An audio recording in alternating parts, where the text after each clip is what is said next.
Conversation. Because sometimes staying alive isn't enough. December, Chapter 1. Since before I can remember, my goal in life has been simple. Stay alive, don't get hurt, don't get caught. If you're one of those people who count 3 goals in that sentence and love to point out those kinds of things, you can just go to hell right now.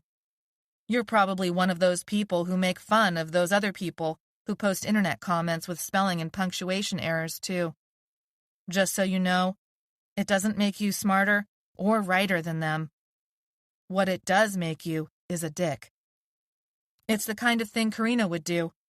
I'd bet you $20 on it if I had that kind of money. But I don't, because I'm a runaway teenager who used to be a runaway kid. I'll wait while you catalog your snobby thoughts and acerbic zingers. Here's your chance. Probably something about how there's no way in hell someone like me could mess up grammar but use a word like acerbic correctly, right? Well, then this story isn't for you, so put it down right now, preferably in the library so someone actually worth something might find it and read it for free and get something out of it, and not tell me how to count or where to put my commas or what words I'm allowed to use and how I'm allowed to use them. Now that we all understand each other and only the right people are still reading, I can get started. It's winter time, and with that comes fog. I like the fog. It's moody and hides things easier. It's also causing Maybe and me some trouble. We've lost the rest of our group, and something bad went down. How could it not, with V's running loose and soldiers fingering their triggers like a woman's? Well, Maybe might read this, and she's only 13, and even though when I was 13 I knew all about that sort of thing, I don't think she does. I like thinking I could help keep it that way for her, at least for a little longer. As I was saying, Maybe and me stayed behind to guard their backs, but now it looks like we'll need to save their asses, and no matter what I think, I know Maybe won't let us leave without finding Karina, so... Gabby, do you think they're okay? I stopped writing in the journal and looked up from where I sat on the van's bench. A dim flashlight, domed with an old, cloudy Tupperware container, sat in the middle of the floor between us. Maybe was on the opposite bench, a wool blanket around her shoulders, scratching an insect bite on her neck. Curtains that Mary had made, before we'd lost her to the V virus, were attached with magnets to the back windows. The vent on top of the van let in the only fresh, freezing air. Yeah, it was cold, but the air needed to circulate. Spencer had learned that the hard way, and I had learned from him. We hadn't slept much in days, and not at all since Leaf and Anno and the rest had been captured. We should have been sleeping. I put down my pen. No, I don't. Her eyes widened and the circles around them darkened. She hadn't expected honesty, I guess. But we're going back for them, I said, forcing myself to sound more sure than I felt. We'll get them back, and then they'll be okay. She smiled. Then her smile disappeared as if it had never existed. I knew how that sort of thing happened. I expected more of it to come both our ways before it got better, if it ever got better. But that's why I made myself simple life goals. Stay alive, don't get hurt, don't get caught. How come we can't stay in a house? Maybe asked. It would be so much warmer and we could have locked the doors and maybe found some extra food and slept in real beds. She pulled her dingy pink sweatshirt lower on her forehead. It had been days, and she had yet to take that thing off. This bothered me a great deal because surviving on the street meant a kid needed to blend in. That meant look clean and put together, if she didn't want the police or social workers to pick her up. But then I remembered that sort of thing didn't matter anymore. Those people probably looked as homeless as us now, if they were still alive. Maybe they even looked worse, since they wouldn't know all the tricks to keep yourself clean and warm without luxuries like running water. Gabby? I realized I hadn't answered her yet, but I didn't see why I should. I got up and checked the curtained back windows for the millionth time. Our bicycles were on the ground a few feet away. A V was across the parking lot, punching the back of a bus bench and throwing trash around. I dropped the curtain back into place. V's locked onto you like a wolf going after a rabbit. It hadn't noticed us yet, and I wanted to keep it that way. The crumbling red of the fitness center sign took up most of the view through the front windshield. The van hadn't moved from where we'd abandoned it months before. Months ago, when things were just the normal amount of messed up for a kid living on the street, Mary had gone crazy for a second in the fitness center's showers, and I had been so scared because she'd been about to hit me, and Mary wasn't like that. But the worst of it was when Mary had infected us with the V virus and turned us over to the scientists and the soldiers to get the cure. Sergeant Benning said Mary had killed herself, but I didn't believe it. No way she would just give up like that. No way. I glanced at Maybe. She was still waiting for an answer. I sighed. When you're hiding, you want to do it in plain sight, in a place that locks and that won't get noticed. Think about how big a house is, how many windows it's got, how easy it is to break into. But what if we wake up and we try to leave, but V's surround us? A running vehicle is safer than a house, I said. Way safer. But you said the van won't start, Maybe said. I bit back a retort. She was right, but it didn't matter to me, even though it should. When Spencer, Leaf, and the others had stormed the fairgrounds yesterday with a V-mob at their backs, they had gotten themselves captured. All I could think of was getting us to the van, to our old home base. I looked up at the crumbling yellowed fabric of the van's ceiling and tried to think about what would prove it to Maybe. Picture yourself in your house when all this started.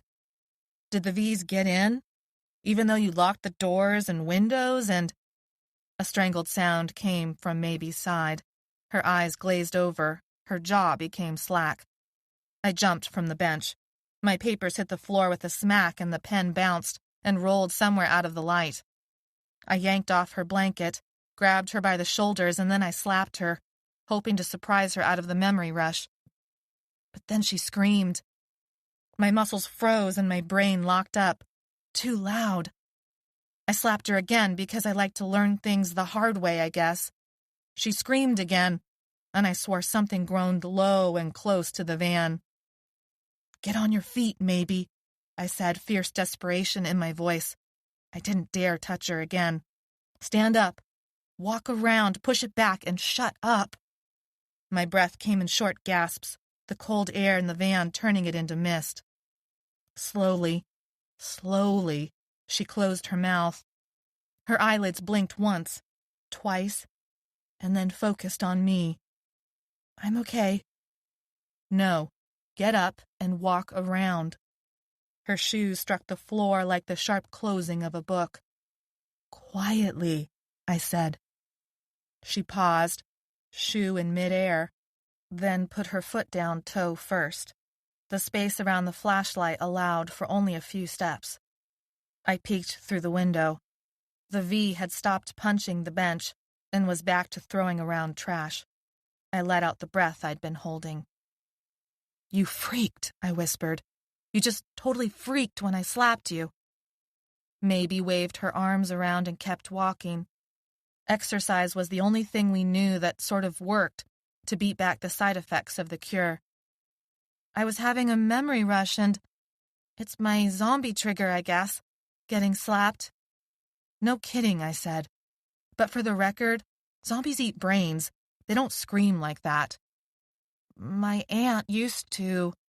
I held up my hand and forced it not to shake. 3 red dots marked where a flea or a spider or who knew what had bitten me.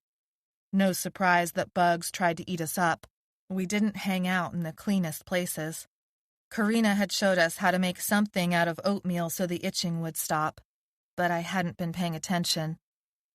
I don't really want to know, kid. It's enough to know that it's one of your triggers. FYI, one of mine is heights. Do you know any of your others? A slap to the face and maybe shook her head. I didn't even know about that one. The flashlight cast spooky shadows onto her face and highlighted the lined, wrinkled, aged look of her skin. The cure did that. It was weird on a 13-year-old like her, as if a prop artist had done a bad makeup job, but no amount of scrubbing would take it off. I touched my cheek and felt the same webbed texture. We're only here for the night, I said. As much for me as for her, because a little voice in my head said that going back to the van had been the act of a scared 16-year-old girl running from the friends who needed her help. My stomach twisted into knots. I should have gone in to rescue them right away. That's what Anno and Leaf would have done. Tomorrow, I said, we'll take the bikes and go in like stealth ninjas to save them all from their stupid selves. I pictured the looks on their faces when I came to save the day. Leaf, Anno, and Jimmy would be grateful. Ricker would act like it was no big deal. But Spencer would act annoyed and like he was just about to save himself and the others, and why did I interfere? But he'd feel grateful deep down, and that's what mattered. Maybe settled back into her blanket with a sigh. I don't know how to be a stealth ninja. In the movies, people always died when they left the shelter, or when they tried to save someone, or when they went outside, or... This isn't the movies, I said. And just so you know, a shelter is the most dangerous place out there. It gives the illusion of safety, but that's where people really get hurt. She couldn't know that I meant homeless shelters, group homes, and the like, but she didn't know that much about me. But what applied there applied elsewhere. Get any amount of people together in a place that was supposed to be safe, like a family, in a house, and horrible things happened behind closed doors and under darkness. But in the movies, this isn't the movies. But I can't sit here, I said, and not know what happened to them, not help them out. I wasn't saying that, Gabby, I wasn't. I jumped up angry and unsettled because deep down, in a dark place I didn't want to admit existed, for a split second, for a half second, for almost no time at all, I'd thought about running and leaving them behind because they'd gotten caught, but I was still free. My foot accidentally hit the flashlight and knocked it over. The rays danced around the cabin sides. A shadow passed across the back door's curtained window. I stumbled back, shocked at the movement. My arm swung around to keep me from falling. Before I realized it, I grabbed the curtains and tore them away, and the magnets pinged to the ground like a handful of pebbles. It was a girl, not much older than us. The trash-throwing, bench-punching V from across the parking lot. Her blonde hair looked like a bird's nest. Her face was dirty and streaked with crested blood. Her blue eyes were crystal clear and totally insane. They were the opposite of empty. They were full of emotion, full of some interior knowledge, full of hate, and they were locked on my face. The girl tracked me. Blue, angry dots that could see me but didn't really see me. Mary had looked like that at the end. The V-virus was the scariest thing. It's like it took everything bad that happened to you and made you relive it over and over again like a song on replay. Did I dare go outside? And then what? I wished Mary were there. She would know what to do. I picked up the magnets and forced myself to begin fixing the curtain back into place. My fingers didn't want to work, and the magnets kept dropping and pinging against the metal floor. I had fought off plenty of V's by now. That wasn't the problem. But she was just a girl, and I didn't want to deal with any of it. She's not going away, Maybe said. You know she won't. The V slapped her hand against the glass and smeared it, leaving behind a bloody streak. Her knuckles were cracked open, probably from all the punching she'd been doing. Everything drifted away, and I was back on the hot sidewalk, and there was Officer Hanley in the air conditioning blasting cold air out his open window. Mary had wanted us to run, and I was so angry. I was mouthing off to Officer Hanley, and the guy had slammed into the police car. We'd lost all those seconds to run away. Because of me. Hey! Maybe grabbed my shoulder. I flinched. The girl's hand, the V's hand, mirrored mine. I told myself there wasn't a real girl in there anymore. This V would rip me apart if I let her. I swore I could feel her hot breath on my face. Maybe finished attaching the curtain for me with shaking fingers. The girl was blocked out by an inch worth of glass and a little bit of cloth with a pattern of pink ice cream cones against a yellow background. Mary's idea of a joke. I blinked, shuddered, dropped my hands to my side. "What memory flash did you have just then?" Maybe whispered. "You just froze up, and your face turned angry and scared all at once." "I don't want to talk about it," I said. "We shouldn't be talking at all." Silence, except for the V breathing on the other side of the glass. "She already knows we're here," Maybe said finally. A sick feeling entered my stomach. I didn't know what I was doing. I didn't want this job. I didn't want any of this. "She'll go away if we're quiet," I said. "They never go away," Maybe said. There was the sound of shuffling steps. The V girl had come around to the front windshield. Another V joined her. This one was an older man, hunched at the shoulders and looking as if he would have needed a cane to walk in any other situation. My heartbeat throbbed in my ears. The V's would surround us, smother us, block all the light and hope for escape. Why had we hidden in the van? I grabbed for the flashlight and switched it off, plunging the van into darkness. I stared at a ceiling I couldn't see anymore except for the faintest rim of light around the vent. And I prayed and prayed for the V's to go away. The only sounds were the two of us trying not to breathe, and the V's bumping up against the van, and the shuffling that meant more were coming to join them. Chapter 2.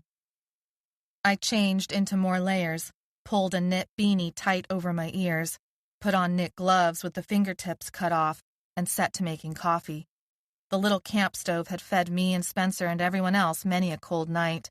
A warm can of beans made all the difference in luxury eating compared to eating it cold. I positioned the stove under the vent.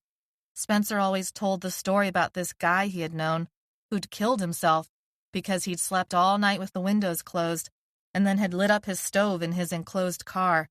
Stupid. I didn't understand how the guy hadn't felt it coming and just cracked open a stupid window, and I wondered if Spencer had made the story up, which he'd been known to do. But then again, I never forgot to open a window, no matter how cold it got outside. I handed Maybe a cup of coffee and offered cream and sugar packets hoarded long ago from some breakfast splurge at Denny's. She held the cup, sniffed it, took a tentative sip, and curled her lip. "You never had coffee before?" "No," she said. Her dark hair haloed her face. I'm sure she would have looked young, if not for the double infection turning her skin into an old leather sofa beat to hell. Someone else had infected her with both the V virus and the bacteria cure weeks before we'd met. It was one of the few things she didn't like to talk about. I kept myself from rolling my eyes, but it was a close call. She must have seen me hold it back, though, because she said, "My aunt wouldn't allow it." I handed her a bowl of steaming oatmeal next. I'd done the same morning after morning for everyone. Spencer made the coffee, I did the oatmeal, Mary made bacon or eggs or potatoes, and we'd all eaten out of bowls in our laps, knee to knee on the benches. Yeah, we might have been a bunch of kids living in a van, but in the homeless street world, the van meant we had been rich, and we tried to make life better for each other whenever we could. I shook my head. I couldn't let my mind wander, otherwise I'd become ripe for a memory rush, and Spencer and the rest didn't have that kind of time. Something shifted. The bowl in Maybe's hands shivered. I noticed the wood walls, the metal door, the field that led to the trees that led to the river. A part of me screamed at myself to snap out of the memory rush. We were in the van, and it was me and Maybe, and we had to get to the others. Sunlight pulled me out of the memory rush. The rays glared in my eyes because the ceiling vent was wide open. I sat up and looked around. The van was back. The windows were curtained. The front windshield. The V's were gone. Maybe was gone too. Panic made me dizzy, and the van's walls and windows and cabinets blurred, as if I were taking a turn on a carousel. I scrambled through the vent and pulled myself onto the roof. My weight created depressions in the metal that popped back up when I stepped away. I scanned the parking lot, the gym's entrance, the street full of houses built just long enough ago for the paint to fade. There. Movement on the street. It was happening so fast, I didn't understand what I was seeing at first. 5 V's. Maybe out in front. The V girl was closest to Maybe, the old man last of the bunch. Maybe was sprinting down the block, drawing the V's away. She ran just like Mary had run when that V in the plaid shirt had chased us. Mary had made us split up. The V had followed her and bitten into her. And I cursed and jumped off the roof's van before the memory rush could go any further. I needed to move, or I was going to lose it, and maybe would die for nothing. As soon as I went weightless in the air, I knew I was going to land wrong. I tucked, like I'd learned to do while jumping off moving trains. The shock of the ground was jarring, and I thought about how fast I would die if I managed to sprain my ankle right then. A yell from Maybe snapped me to attention. I slammed open the van door and grabbed for my crossbow, a stolen piece of property thanks to the local hunting supply store. I ran after them, but they disappeared around a house. I ran anyway, thinking I'd catch up just in time to watch them tear Maybe to pieces, and it would be my fault, because I hadn't found a way. The V-girl had freaked me out, and I'd hid and pretended everything would be okay if I ignored it for long enough. My breath came out in gasps, but my legs were used to running.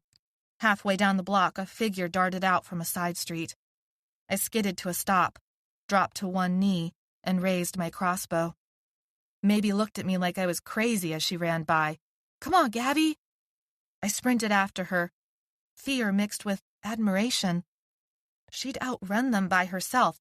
She'd actually done it. When we made it to the van, I bent over and took in huge, gulping breaths while pressing my head against the cold metal. If she had died, I would have been alone. "What were you thinking?" "I knew I was faster than them," Maybe said. Her hair was in disarray, and she didn't even carry any weapons. "But we don't have much time." She showed me her arm. One of the V's had bitten her. She'd be lost to the fevers soon. Suddenly I was moving through the air as if I'd been hit by a car. The street and sky switched places. My crossbow flew away from my hands as if tied to a string someone had yanked. Air rushed into my ears, and I landed on my gloved hands and bare knees and cheek. The shock of the asphalt sent tremors through my skull. My eyes couldn't focus, and the world spun. I raised stinging fingers to my cheek and felt wetness. There was a growl, low and deep, behind me. I flipped over and stared into the eyes of what had once been a man, but was now a V. He must have been drawn by the commotion we'd made. He leaned over me, too close. Burst capillaries formed red rivers through the whites of his eyes. His breath stunk of spoiled milk. Half of his face seemed paralyzed. The other half showed a rigid snarl. I waited for him to rip me apart. He cocked his head like a dog might, opened his mouth so I could see his straight pearly whites, and the thousands of dollars he must have spent to make them so before the virus took him. He growled again and clicked his teeth shut with enough force to take off a finger. The V's eyes widened in fury, like he was reliving every angry moment of his life all at once. I dared not move. A metal bat swung into view and slammed into the back of the V's head. He dropped like a brick. I scrambled to the side, crab walking to my crossbow. Maybe stood over the unconscious V, hesitating now that he was down but not dead. would maybe have the guts to deliver a second blow and finish him off. I readied my crossbow but waited to see. She held up the bat and then dropped it to her side. I aimed and shot into his head. His body hiccuped and stilled. "Coward," I said, even though she had outrun a pack of V's all by herself. She looked ashamed. "Did you really have to? Them being sick doesn't give them a free pass to hurt us." I went to the van. "We've got to keep going before you lose it." She turned and puked. It was like we were on speed as I made us gather our stuff. Some food and water, the bat I bungee corded to my back, a knife I insisted maybe carry. We grabbed up the bikes. Our breath came out in long twirls of mist that made me ache for a smoke. The fog had a light brown tint to it because of the sunrise and the fires. The air smelled like a gross mixture of damp campfire and overcooked meat. The fires would only get worse, with no one to put them out. Maybe pedaled for a couple of blocks before the memory fevers took over. I tried tying a shopping cart to my bike and dragging her along, but the noise was terrifying. I pushed her into the nearest dumpster and kept my crossbow lifted and ready to shoot anyone who dared show their face. She stayed in the fever for hours. She tumbled back and forth on old food wrappers and lumpy plastic bags. Her face was flushed, and when she moaned, I tensed, waiting for V's to hear it. I used the bungee cords to tie her hands and feet together. That was the rule Spencer had made. It kept someone in the fevers from hurting themselves or anyone else. But there was nothing else to do except watch and pretend I couldn't hear the terrible memories that she was reliving, and stand guard until my arms couldn't lift the crossbow any more. I think I shot off my crossbow once. I don't know if it had been at something real. Sometimes the memories are like that, ghosts that fly into reality and become part of the scene around you. My arms had turned to jello by the time she came out of the fevers. I could barely pull myself back over the edge of the dumpster. We picked up the bikes I'd abandoned on the sidewalk when Maybe went under. Before the infection had taken down the city, I'd done my bike up with silver streamers and a skull and crossbones sticker. As we pedaled, life returned to my arms. We didn't speak to each other. She couldn't talk yet, and there was nothing I could say. Though there were plenty of signs that life had been around at some point, there was nothing alive now. Abandoned cars, broken glass, a hydrant that gushed water and flooded one street, bodies laying still on the ground. I'd bet my best sleeping bag that faints filled every house in sight. They were like the opposite of V's. They went comatose and sometimes did their own version of sleepwalking, but they were mostly neutral. When me and the rest of us had almost come out of the fevers, Dr. Farad was there too, recovering from her own fevers. She'd told us that faints were people who only caught the bacteria, though she didn't know how that was possible. The bacteria wasn't supposed to be contagious like the V virus. What mattered about faints, though, was that they didn't come after you like the V's did, but they could still cause trouble. Plus, they were super creepy, all sleepwalking around with smiles plastered on their faces half the time. Yeah, I'd told Maybe houses weren't safe, and they weren't, but I also couldn't bear to step inside one and run into a creepy faint. We rode by a car with its windows busted and a body humped over the steering wheel. He could have been drunk and passed out like my dad used to get, except blood spatter marked up the pieces of windshield glass on the hood and road, and his head seemed sort of caved in. "I think I'm going to be sick," Maybe said. I felt perfectly fine and wondered what that said about me. Just don't look. We passed through a four-way stop with a stalled car in the middle. Mary sat on the hood of the car, her jet-black hair falling around her shoulders. She waved and smiled at me as if nothing were wrong. My bike wobbled, and I lost feeling in my fingers. I knew it was a ghost memory, but I couldn't see anything except her until I slammed into the stalled car and tumbled over the handlebars and through the spot where she'd been sitting. She disappeared then, as I lay splayed out on the hood. I closed my eyes for a moment because I was so tired of it all. The squeak of a wheel made me open my eyes again. Maybe had picked up my bike off the ground and flipped it over. The skull and crossbones sticker was all scratched to pieces now, and half the streamers had ripped off. She was trying to spin the front wheel and unbend what couldn't be unbent. "I need another bike," I said, but my voice trembled. We'd already lost so much time. Either I walked the rest of the way, or I searched a nearby house for another bike. "We'll have to search the houses," I said. "We can't go in," Maybe said. "We can't.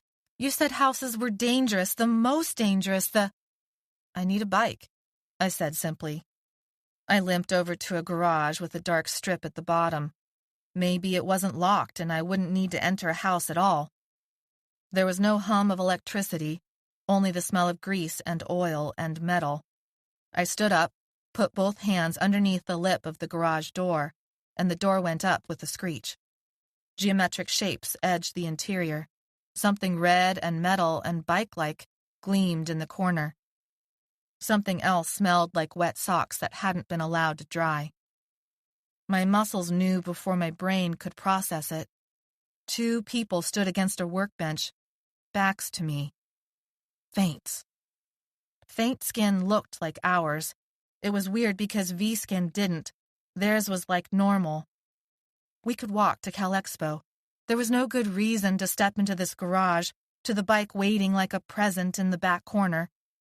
I could lower the garage door and turn around. I almost did, because the faints creeped me out worse than the V's, worse than others like me and Maybe, Thebes, with weird skin and even weirder memories. Faints were still people, still alive, but locked in somehow differently than V's. "Is there a bike?" Maybe said behind me. "Shh," I said, and dropped my arms. Sometimes you could wake up a faint, and that was even worse.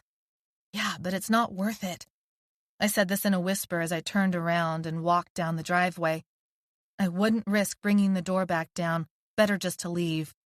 "What?" "There's faints," I said, trying not to let the fear show in my voice. Maybe cocked her head and drew her eyebrows together. "So?" "So," I said, "we're moving on." "That's it? But they're faints. They're not going to bother you. They're not going to do anything except maybe run through some old memory about taking out the trash or changing the sheets or cooking dinner. Did I tell you faints saved Karina and me?" Maybe waved her arms around in pantomime. The V's had followed us, and she had gotten bit and the virus was flaring up again, and... Her voice trailed off, and she looked at something over my shoulder. The 2 faints had moved to the garage opening.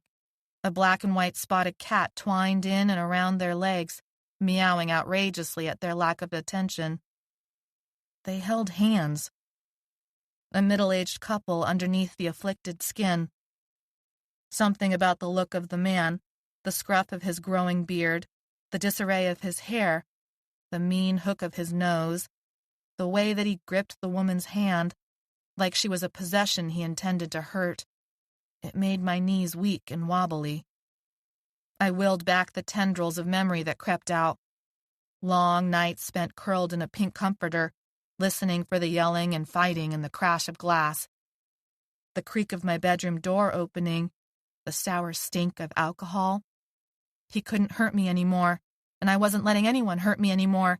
And this was just a feint, and they might be sick and needed my pity, but they couldn't hurt me, and... "Can I help you?" said the woman in the driveway. My head cleared as I focused on her face. Her eyes were still glassy and unfocused, but something had triggered her to run a memory out loud. "Can I help you?" She scratched her wrist and looked at the man without really looking at him. "George, go see what they want." George dropped the woman's hand and took a step down the driveway. I stepped back and back and back until the car and the crippled bike and the dead V's were between me and him. "Gabby?" Maybe said, her tone containing equal parts question and concern.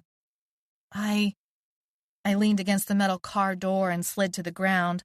My palms burned as if someone had placed my hands on a hot electric stove. Not someone, not anyone, but him. Him over there behind the car, walking down the driveway to continue his business, as he liked to call it.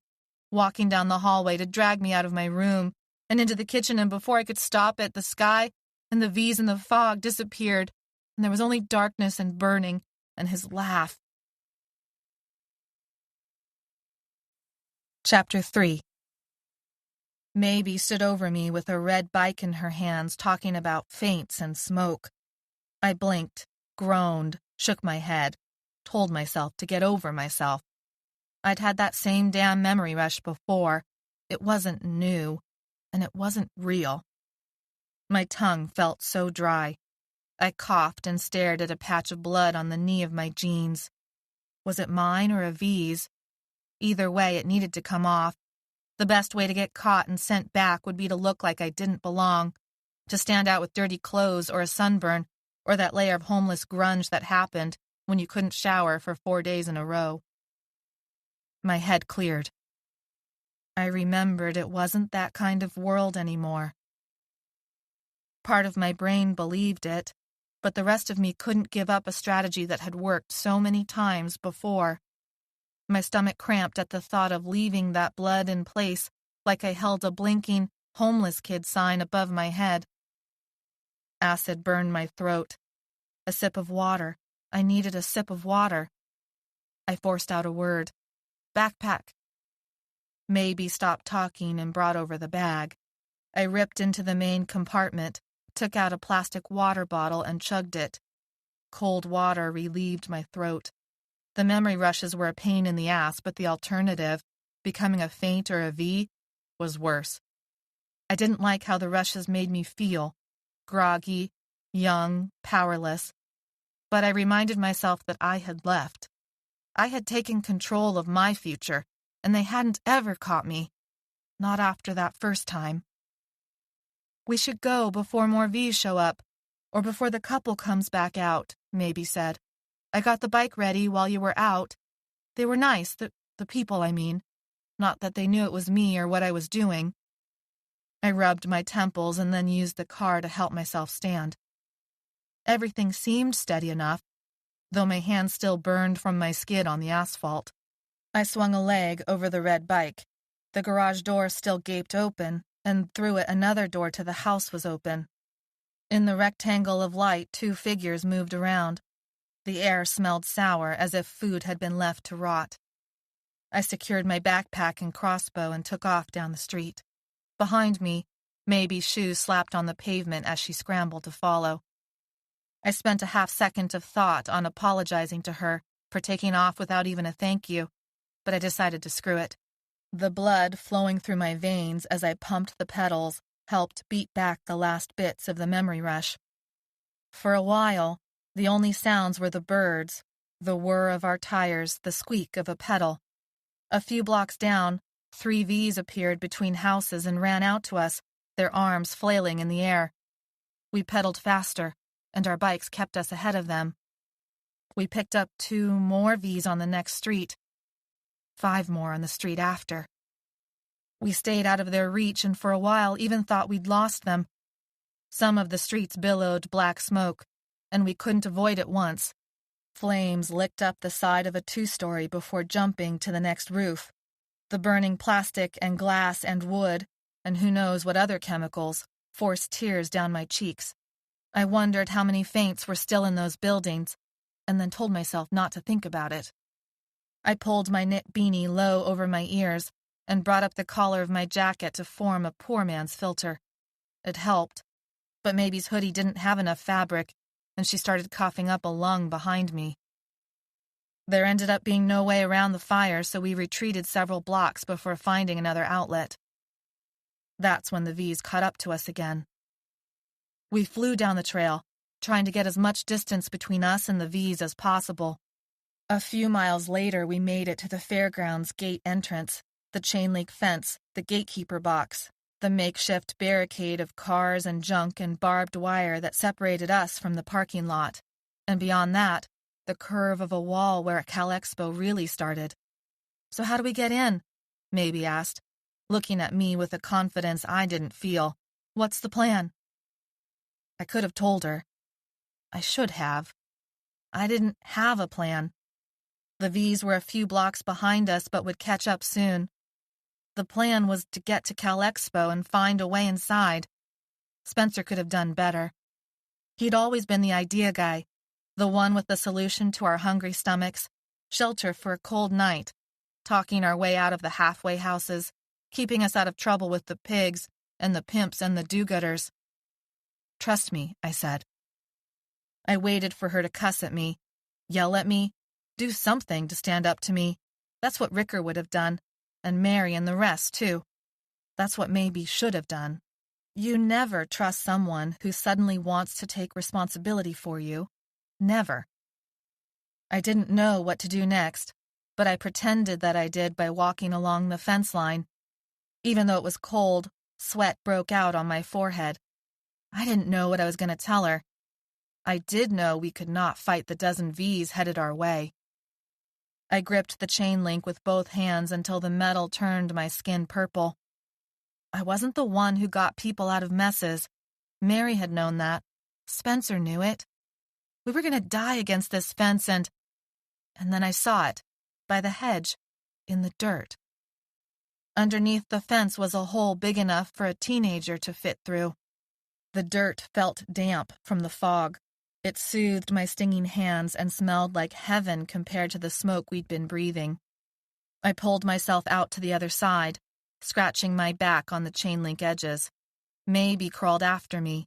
I helped her up and brushed off the leaves that clung to her sweatshirt. Dried smoke tears had left dirt tracks down her cheeks. Red rimmed her eyes. I opened up the last of our water bottles and used it to scrub our faces and douse off the dumpster smell. I couldn't stand being dirty another second longer, even with the V's behind us. The hedge and hole were part of a narrow greenbelt strip that ran from the fence to the curved wall of the racetrack. It separated two parking lots and wasn't more than a dozen feet wide. Trash floated in crazy twirls across the empty space. The place looked unguarded, though a group of spindly oak trees lining the greenbelt blocked a clear view. Either the people inside the fairgrounds had turned stupid, or they didn't have enough people to set up this wide of a perimeter. Lucky for us, either way. I took off along the greenbelt. Maybe followed. A skittering sound made my heart pound in my throat. My shoes sunk into ground made soft and slippery from decomposing leaves. Smells of wood and grass hit my nose. I didn't let us stop until we passed through the trees and back onto the strip of asphalt that bordered the racing wall. When we did, I fell onto my knees and rested my forehead against the wall. We'd made it inside. Now all we had to do was find Leaf and Anno and the rest of the group and figure out how to save them. Easy. Yeah, right. There was a scratching sound. I looked back the way we'd come. The barrier still stood untouched, but the bush on the fence was moving. It shook like a wild animal ran circles around its base, and then it went still. I narrowed my eyes, trying to bring it all into better focus. There. A figure pulled itself through our gap in the dirt. The person stood up. It was 100, maybe 200 yards away, and something was very wrong. Sometimes it was hard to tell a V from a distance if it was standing still. There were no telltale signs of their virus like with phoebes and faints until you got close. Sometimes when V's moved their limbs, they jerked around like the two parts of the brain were telling the body different things. That's what this one looked like. He stood up and sprinted across the lot in our direction. The bush shivered again, and a second one came up. In the time it took this second one to stand, a third one followed. "Let's go," I said. I followed the curve of the wall. The noise of a rifle went pop, pop, pop above us. I turned back and the first V lay on the asphalt, unmoving. So maybe there was a guard, but he hadn't been doing his job until now. Another 2 pops, and the second V went down, but the third one kept coming, and it was smart enough or lucky enough to run into the green belt, and the trees blocked the shots. There were shouts above me. The third V weaved between the trees, disappearing, appearing, nearing. A fourth V scrambled through the fence, and another waited, almost patiently, in line. I grabbed Maybe's arm and took us onto a maintenance road, and then behind the back of a building. 2 buildings formed a sort of alleyway between them. On our side was emptiness.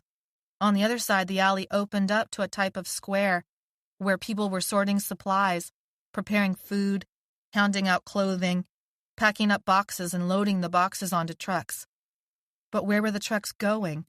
Wasn't everyone who needed the supplies already here? A table of blankets sat in the alleyway. Inspiration hit, and I walked up to the table as if I knew exactly what I was doing.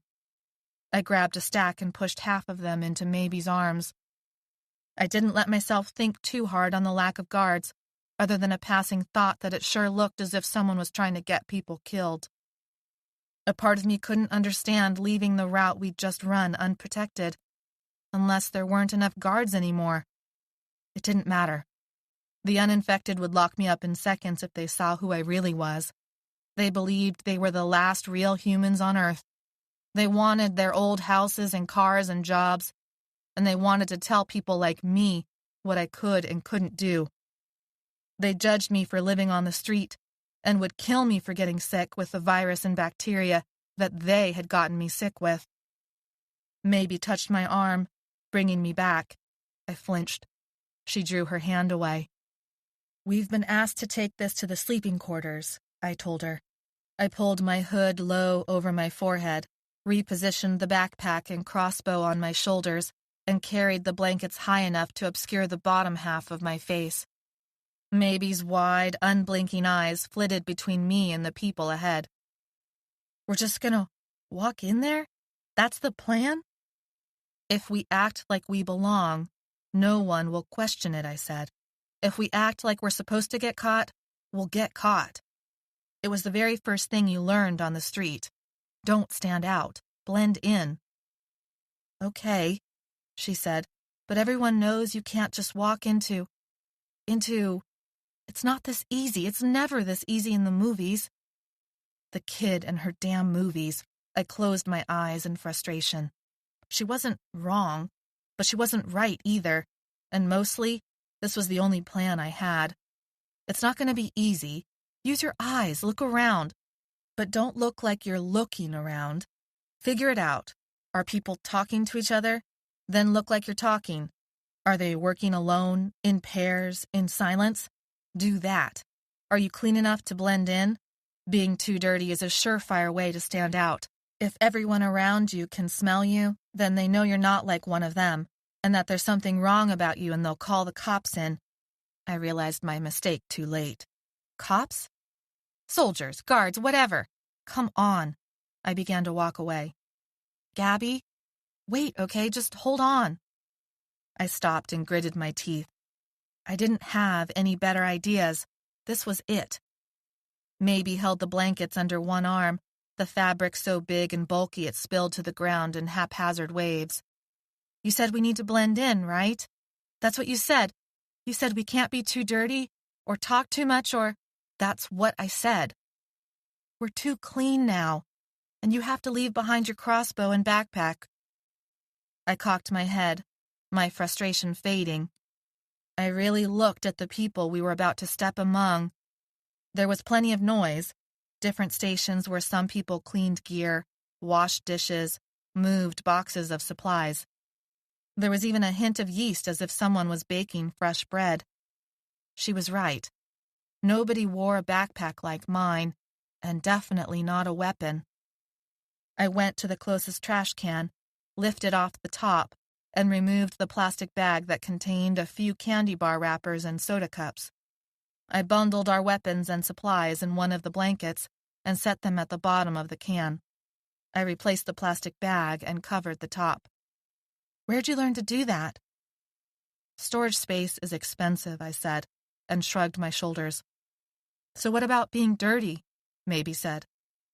I cringed at the next steps. It didn't matter, but I couldn't shake the secret feeling that it did. Using up our water bottles had been such a waste. "Run your hands along the ground and wipe it on your face," I said. Maybe also pulled out hair from her braid. I undid my ponytail and plunged my hands into the strands to tangle them. I hated being dirty, because this was the way to get caught. But it wasn't. It wasn't anymore. Done, Maybe said. I picked up the remaining stack of blankets, and we walked through the alley. You did good to notice that, Maybe. You probably saved us. I know, she said. I glanced over and saw the kid was actually smiling. A small smile crept on my lips. Don't get cocky. You may have outrun those V's at the van and helped us from getting caught just now, but you're still just an oogle. A what? She said around the smile. New to street life, I said, but you're catching on fast, faster than I did. You might survive this after all. Her smile grew, and I decided to make sure that she did survive this.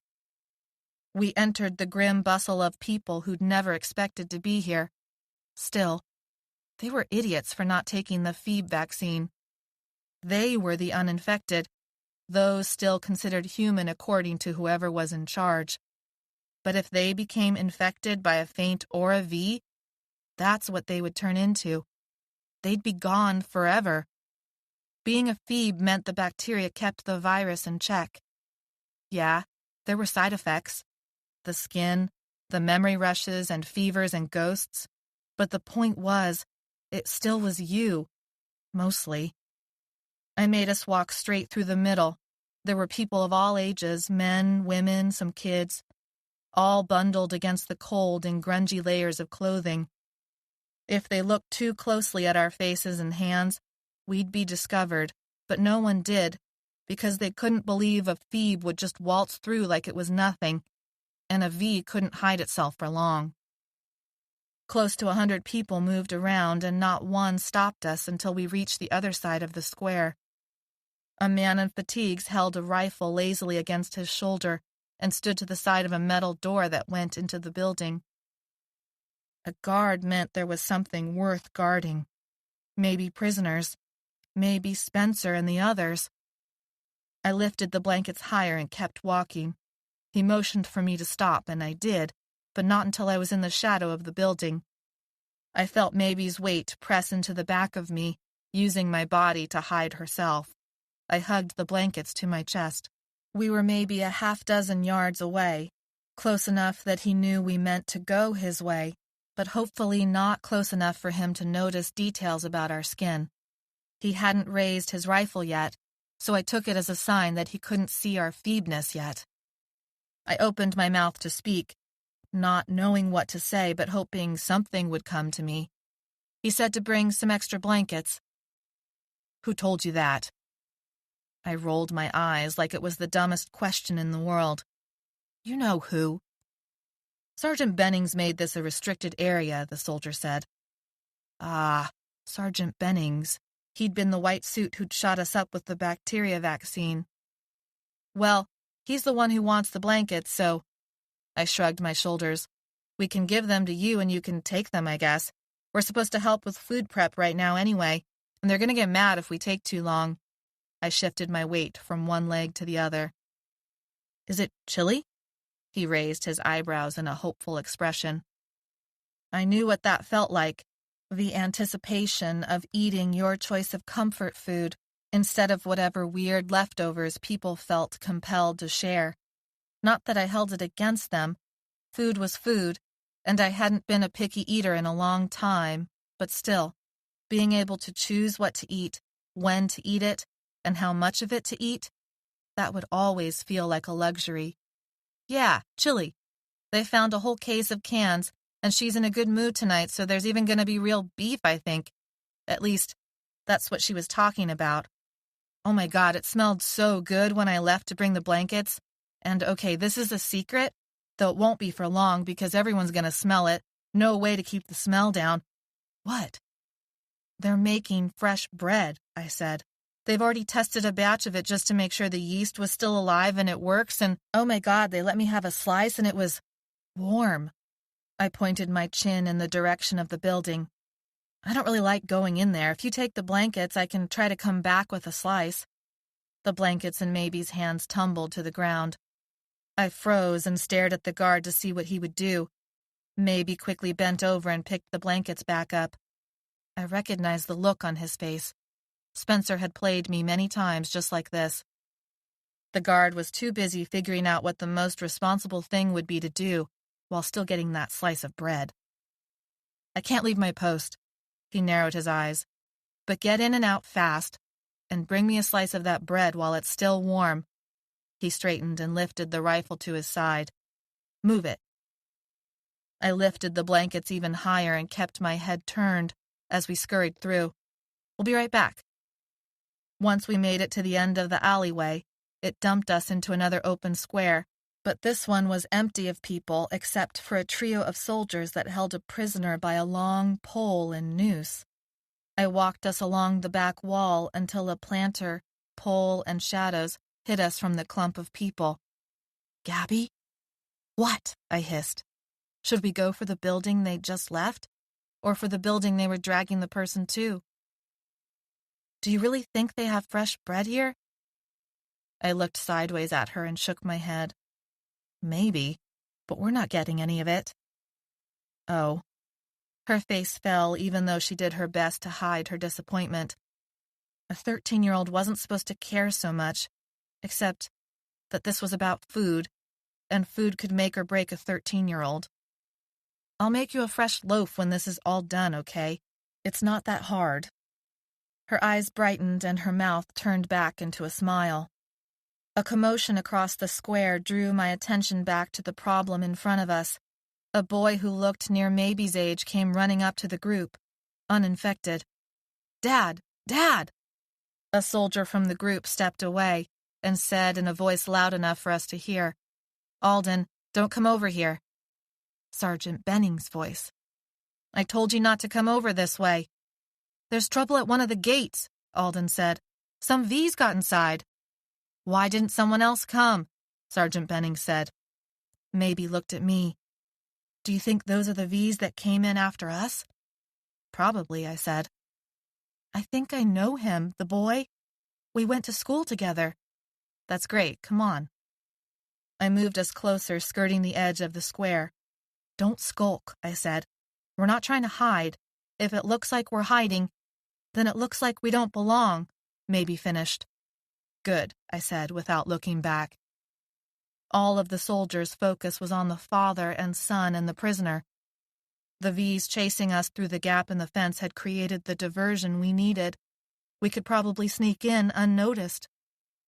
Except, who knew what waited on the other side of those glass doors? It could be empty or full of soldiers. Maybe drew in a sharp breath. That's Karina. What? The noose was tight around the prisoner's neck. Her clothes were well worn and could have been what she'd been wearing last, but I hadn't paid much attention.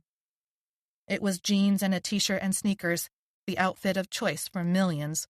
Her back was to us as well, but the hair did look familiar. But really, it was a miracle she'd survived as long as she had, so I doubted it was her. But then she was enough of a do-gooder dumbass to get caught, so it could be her. It's her. I know it's her, just look. Maybe's voice rose slightly at each word. Keep it down, stupid. It's her, Maybe whispered. The prisoner turned her profile to us for just a moment, but it was enough to confirm Maybe's suspicion. Karina's hair and prominent nose and sharp chin were unmistakable, even at this distance. We've got to help her. Maybe moved forward a step. I dropped the blankets and caught her arm.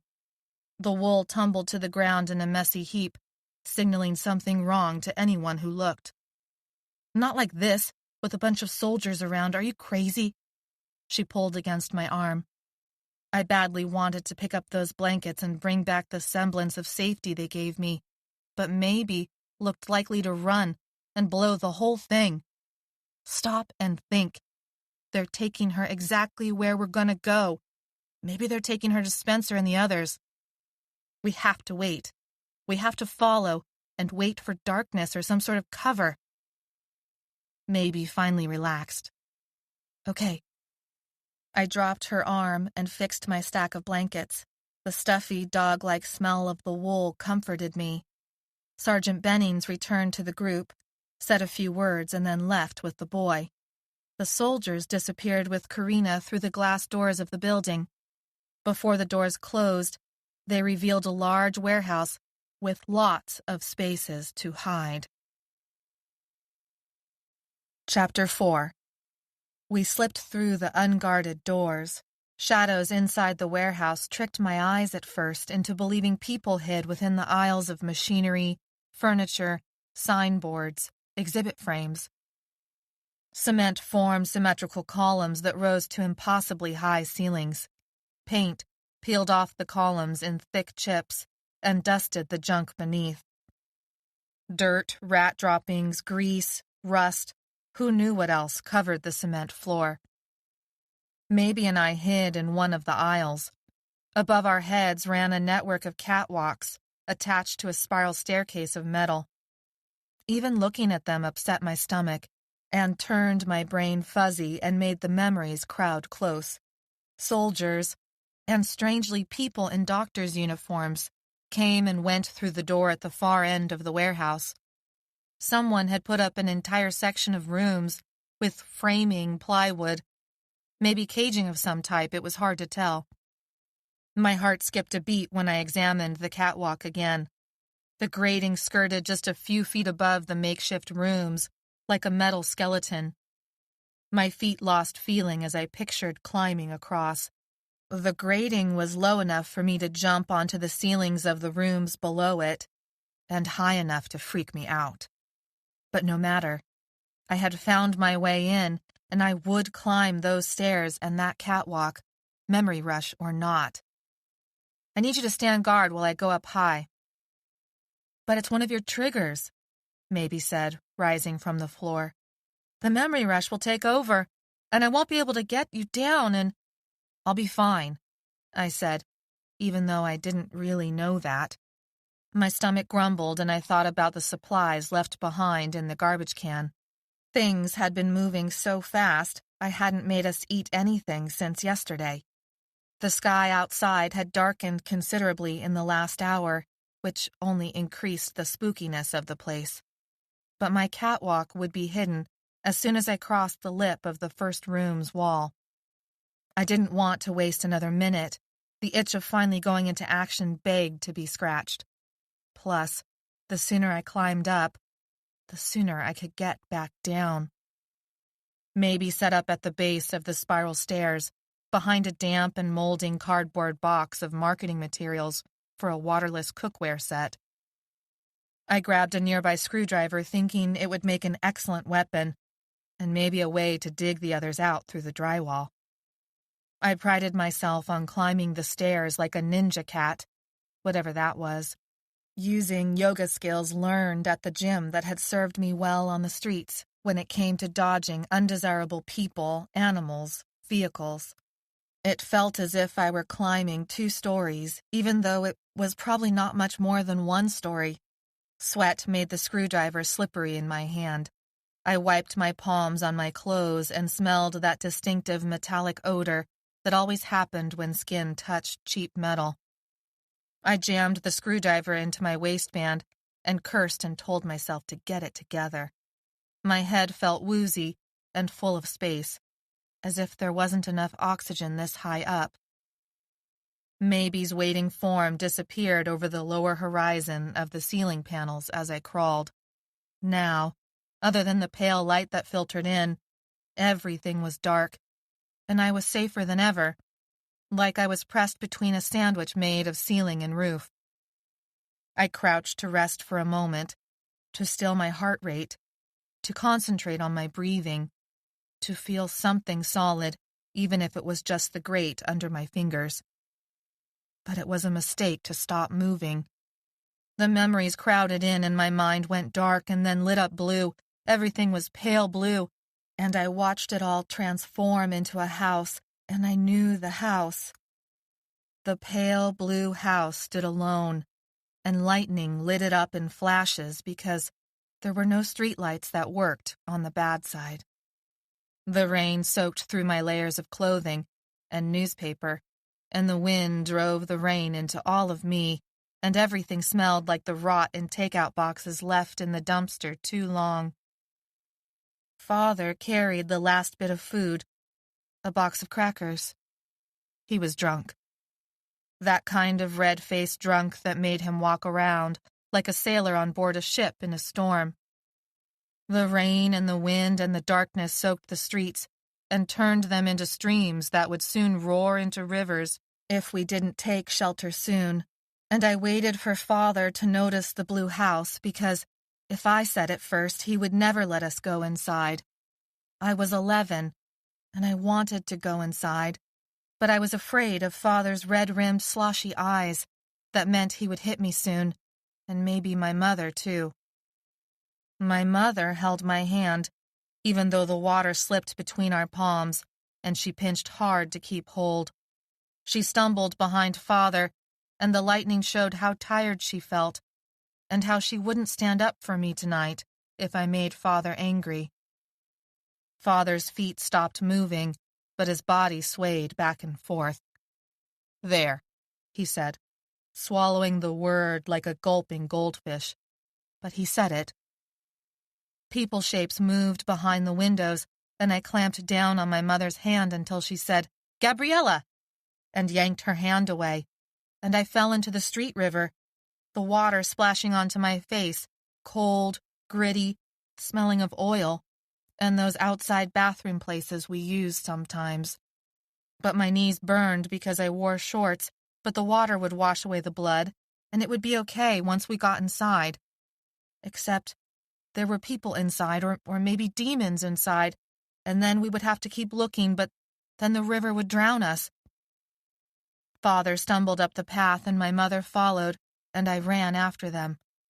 The water dragged my feet down like weights, and the cold made my legs move slowly. He pushed on the front door and fell over inside because it hadn't been latched.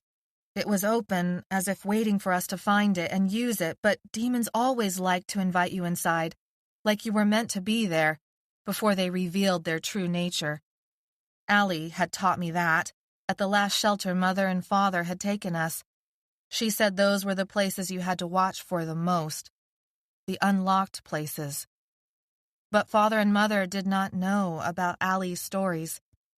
They kept going, and I followed because they would not care if I stayed all night outside, and that would be worse.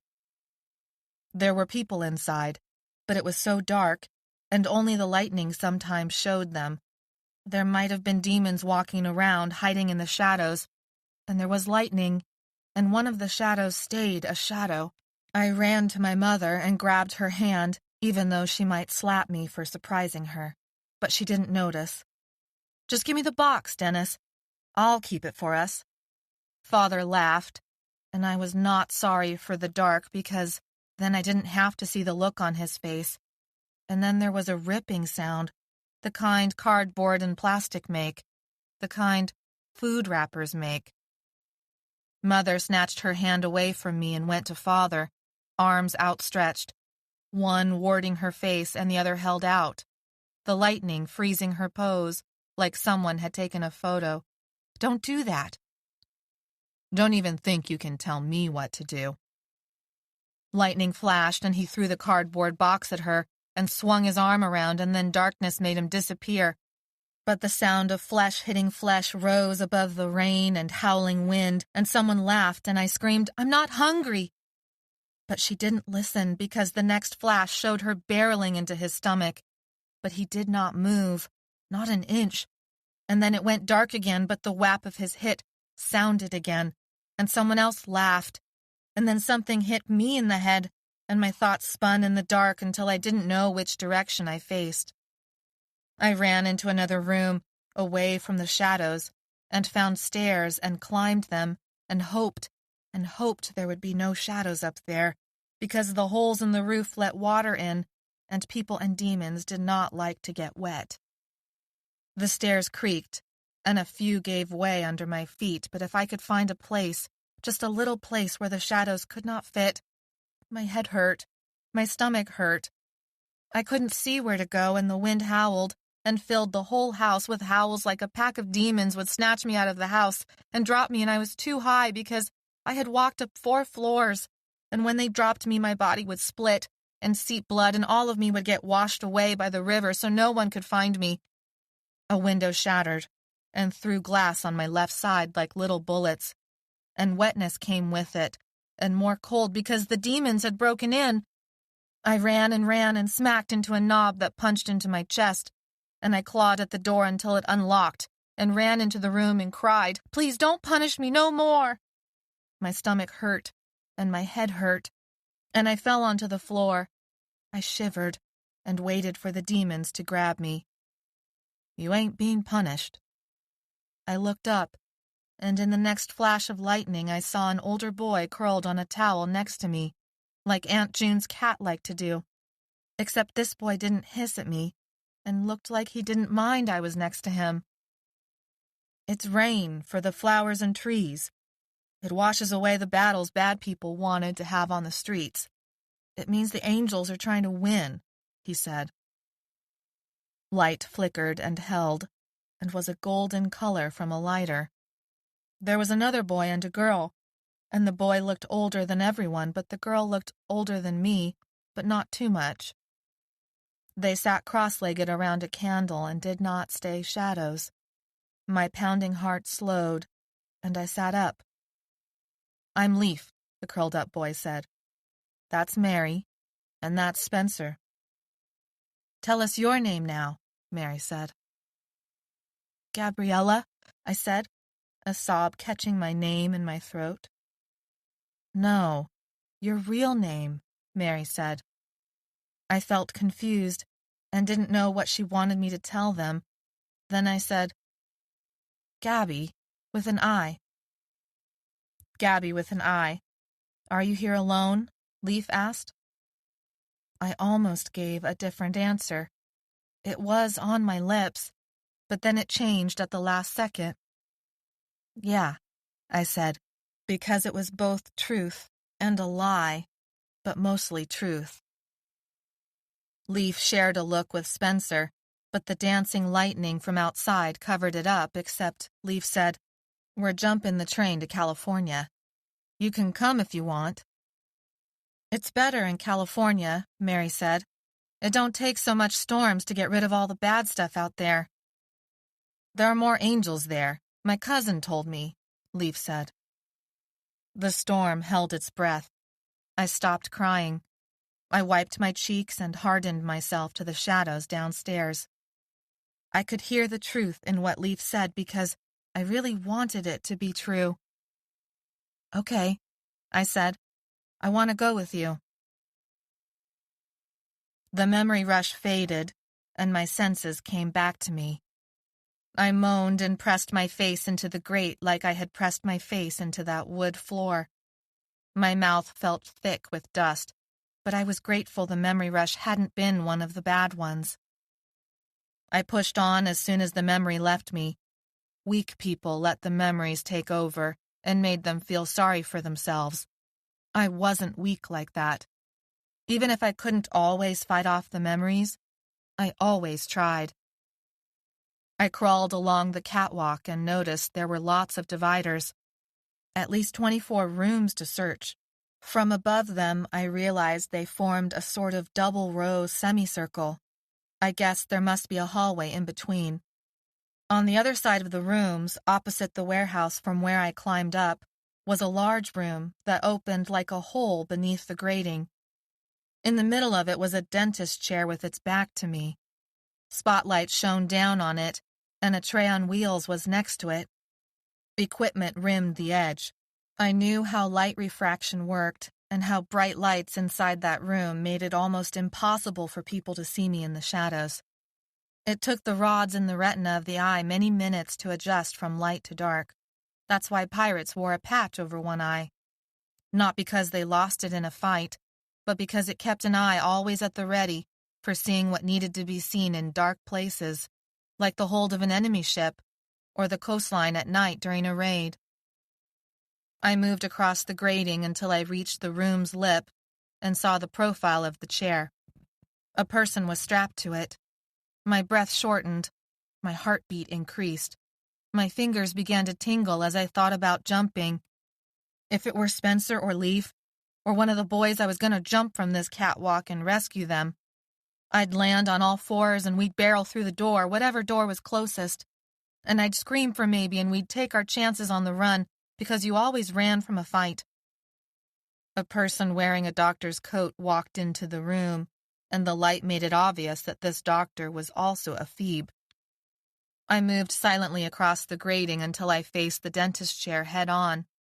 I primed myself to launch off the edge and onto the woman's back. But then I saw it was Karina strapped to the chair, and I stopped. I don't mean to say I wasn't happy to see her. Well, I wasn't happy to see her. But I wasn't unhappy to see her. But she didn't need my immediate rescuing either. She wasn't one of us. The adrenaline rush faded, and now that I knew where Karina was, I crawled back to the cells and lowered myself to the ceiling. I dug at the drywall with my screwdriver. My hole took too long, but this sort of thing always took too long. But I finally made an opening big enough to see through. This was when I discovered that all the drywall did was cover up a metal cage underneath. The pinhole let light through, which made it easy to see who was in the cell when I put my eye to it. A Phoebe like me, but not one of my crew. I did not speak a word or otherwise let the whimpering person curled in a fetal position on the cot know about my presence. I continued on to the next cell and repeated my steps with the screwdriver. Once I punched through, I saw this one also held a Phoebe, his marks clear on his balding head. It was Officer Hanley. He paced his cell with his head buried in his hands and acted like he hadn't heard me. He was probably so deep in the fevers he couldn't hear anything. I moved on, feeling like I was in a sort of X-rated peep show. He'd gotten his payback, but I felt sick to my stomach. The next ceiling hole revealed Leaf, and I almost teared up from the joy of seeing his stupid, curly, unkempt hair while he carved into the wall with his fingernails. "Leaf," I said, while pressing my mouth against the hole. I quickly took my mouth away to replace it with my ear. Leaf stilled for a moment, then resumed his carving. "Leaf, it's Gabby." Leaf looked up with his Phoebe skin marring an otherwise pixie-like face. He had stripped off all his winter clothes and wore his favorite yellow t-shirt because yellow was a bright, happy color, and he liked to pretend the world was the same way. If anyone could be said to be the mother of the group, it was Leaf. I'd never understood how he had survived this far on the street, except that Spencer must have found him early on and took him in before the drugs and the survival sex that most of the rest of us had faced had done permanent damage. I'd made a pass at Leaf once, on a lonely night long before the V's came on the scene, long before I'd known the true state of relationships in the group. He hadn't humiliated me when he turned me down. Even though I'd gotten hot with embarrassment, he'd said something to make me laugh, and it was like it had never happened.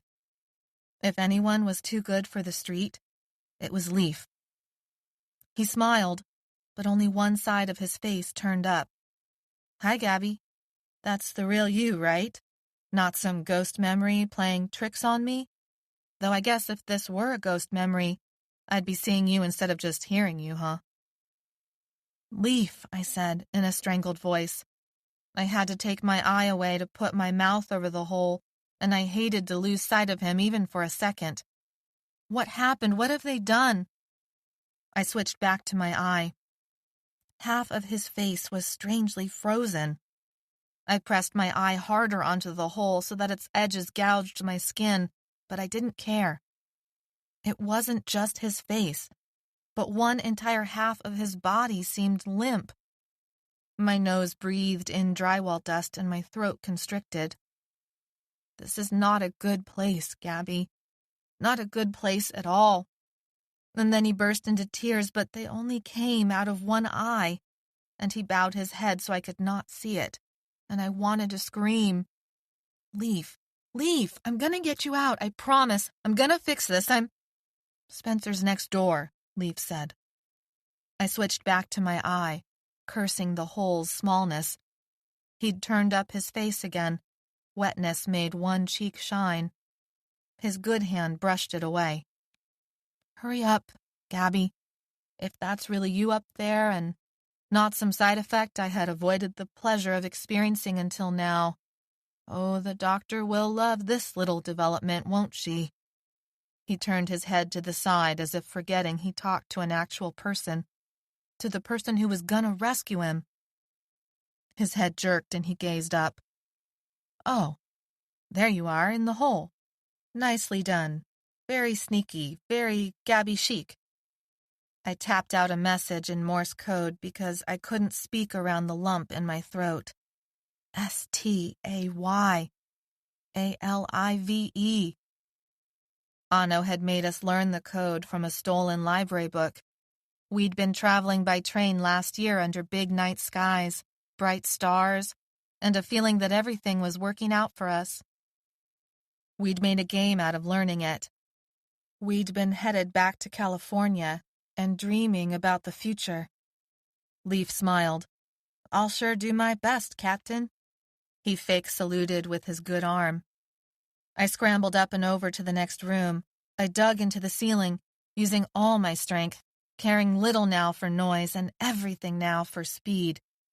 This time I made the hole more like a diagonal ditch. Dust flew into the air and coated my face, my eyelashes, my hands, my nose. I sneezed and snot came flying out, but I didn't stop to wipe it, just kept digging until I punched through and widened it enough for both my eye and mouth. Spencer stood tall beneath me, staring at exactly where I worked.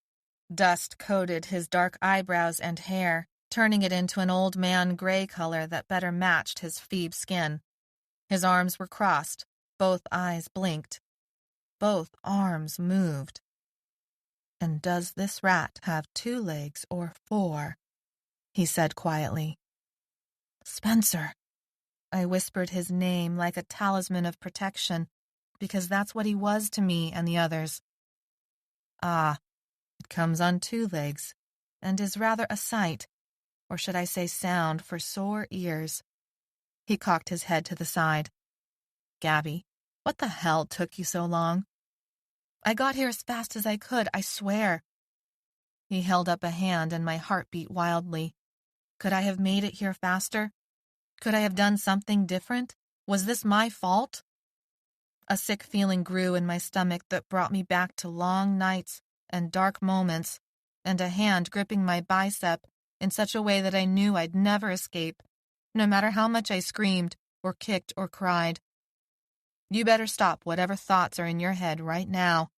You're not a victim, you can't be. Victims don't survive the streets, and here you are, alive.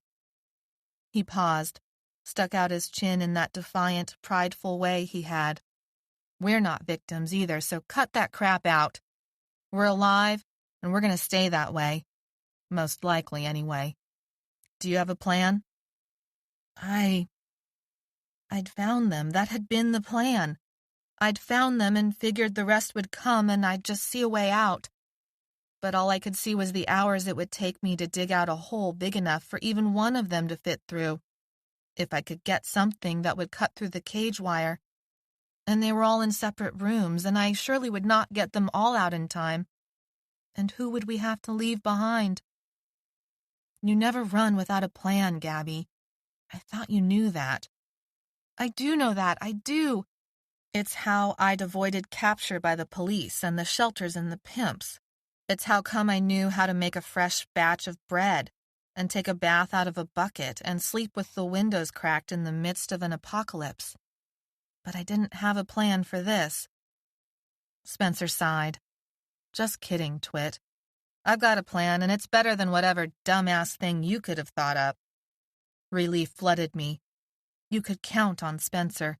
He would know what to do, and I would be able to do it and stop trying to figure all this out on my own.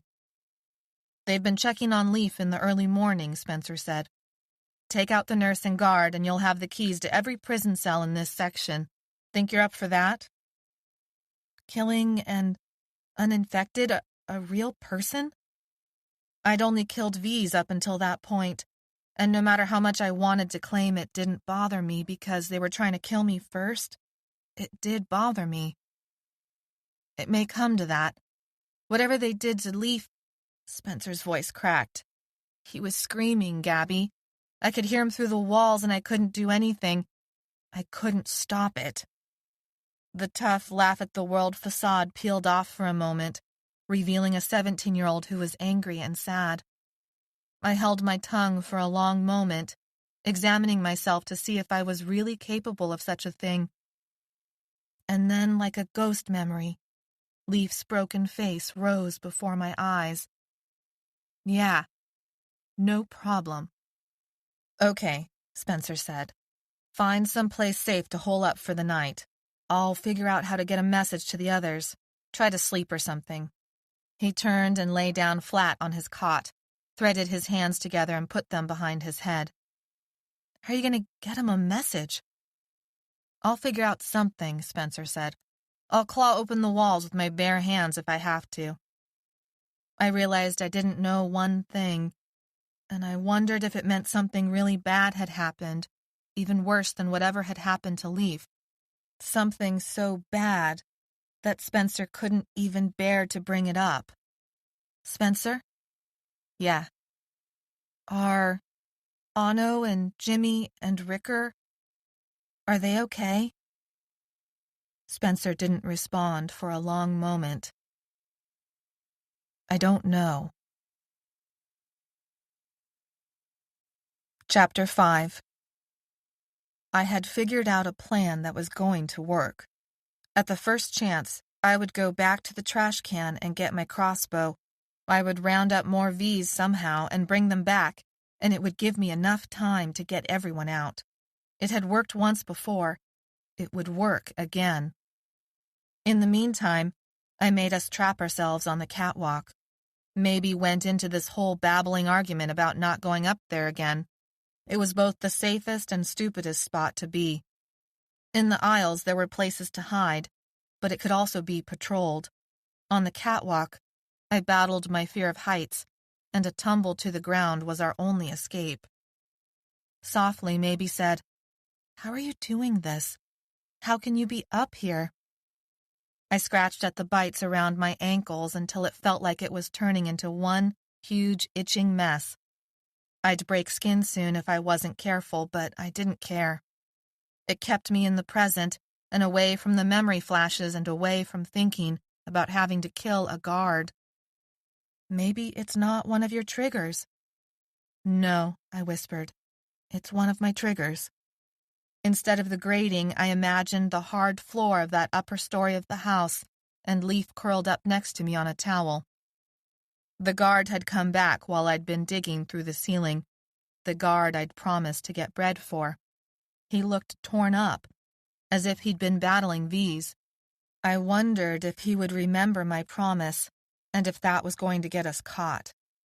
I wanted to go back for my crossbow, but I couldn't, not as long as the guard was back. We waited for hours, watching and listening. My muscles cramped and my throat felt dry, like if I even tried to speak, all that would come out would be a croak. The guard didn't leave. The guard had to leave. In the middle of the night, there was finally a commotion.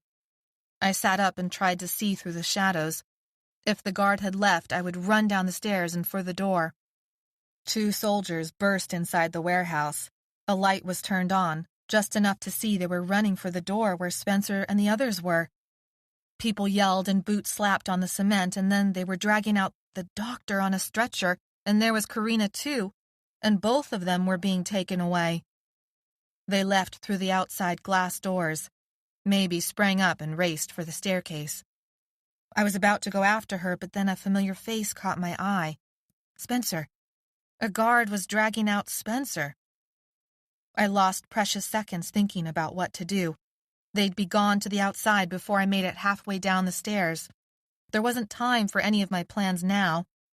I ran without thinking and launched myself into the air. Wind rushed past my ears and my throat choked up. The darkness made the leap feel like it lasted forever. I landed on the soldier holding on to Spencer, and my impact sounded like the whap my father's fist always made in my mother's stomach. Spencer grabbed my shoulders and shook them. Snap out of it, Gabby. We need you now. Maybe stood behind him, backlit by light. The guard moaned in unconsciousness next to me. I was on my back, dizzy and shocked that I hadn't killed myself. Maybe's hand shook, and the keys she must have taken from the guard jingled together. "Get out of here," I said. "Hide." My words sounded slurred. "We have maybe a minute before they notice the guard didn't make it out with me," Spencer said. I snatched the keys from Maybe's hand and hurried into the hallway. First, I unlocked Leaf's cage, shouted for him to get out now. Then I went methodically through opening up others. Spencer grabbed Leaf around the shoulders of his yellow t-shirt, hugged him, kissed his forehead. Anno, Ricker, and Jimmy's rooms were all in a row 2 doors down from Leaf's. They fell into the hallway like a circus car run backwards. "Get the rest," Spencer said to me. He supported Leaf down the hallway because half of Leaf's body seemed sort of frozen. "Anno, Ricker, Jimmy, help Gabby." I went for the next door, the 3 boys crowding on my heels. Maybe screamed, "They're coming! They're coming!" Spencer poked his head back into the hallway, his face serious and commanding. His voice boomed. "Leave them and run." Ricker and Jimmy dashed away. I stuck the key in the next door. There were almost 20 cages left to open, and release people who would have soon spit on me, ignore me, or arrest me for being a runaway before all this had happened. But we were all thieves now. They were outcasts like me, homeless, forced to create their own set of rules. "Gabby!" Anno yelled. I left the key unturned in the lock. I sprinted back out into the warehouse, and a cacophony of shouts and gunfire bounced around. Figures flitted in the darkness. A beam from a flashlight fell on me, blinding my eyes. I dived to the right, landing in a heap of boxes. The cardboard edges gouged my ribs and legs and neck. Lights flashed above me, but moved on. I forced myself up, scattering the boxes in multiple directions, and took off down one of the aisles. I didn't know what else to do. The others could have been anywhere. The tunnel effect dampened the shouts and the gunfire. I was dead if they managed to get ahead of me. My shoes thumped into a thick layer of dust, as if I ran on a weird sort of carpet. A rectangle of light appeared ahead of me, then a shadow cut it into a polygon shape. I stumbled, afraid of what I was running to.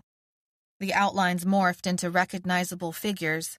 Maybe supported Jimmy. Leaf limped, unsupported, but with Spencer hovering close by. Anno and Ricker held the door open and motioned us through. "Go! Go! Go!" Anno said as he pushed me outside. Chapter 6. "How bad is it?" Spencer said. Jimmy's normally easygoing face was streaked with tears and dirt and blood. Maybe supported him with her shoulder under his, and her hands wrapped around his chest. Jimmy's face went white as he lifted his hand away from the bullet wound on his arm, a gash 3 inches long and deep enough to still be seeping blood. "It's a flesh wound," Anno said, pressing the skin on either side. "It needs to be cleaned and bandaged." We had stopped at the fence edge that separated the water park from the rest of the fairgrounds. The rundown buildings, empty pools, and brightly painted 3-story slides were a creepy background for our reunion. It looked abandoned, but on the far end there was activity near the train tracks. Too far away to worry about at the moment. "We have to go back for Karina," Maybe said. She looked earnestly at each one of us. "We have to." "I don't think so. We've got to get gone," I said. "They're going to be looking for us, and we got to get gone and away from this crazy place. The bike trail is on the other side of the levee." I pointed to it. "We find a way onto it and take it out of town." "But—" "Look, I'm sorry, I really am," I interrupted Maybe. "But we can't do it, Maybe. We've got to run."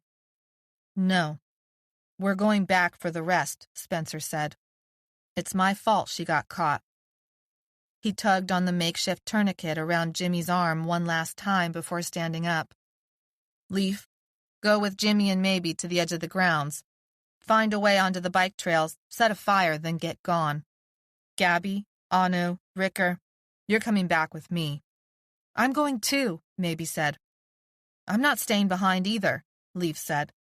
The yellow of his shirt almost matched the yellowish gleam of his face. Spencer looked at him for a long time. Dr. Farad hit a nerve, Leaf said. When they were running some tests on me, it was an accident. They really are looking for a cure.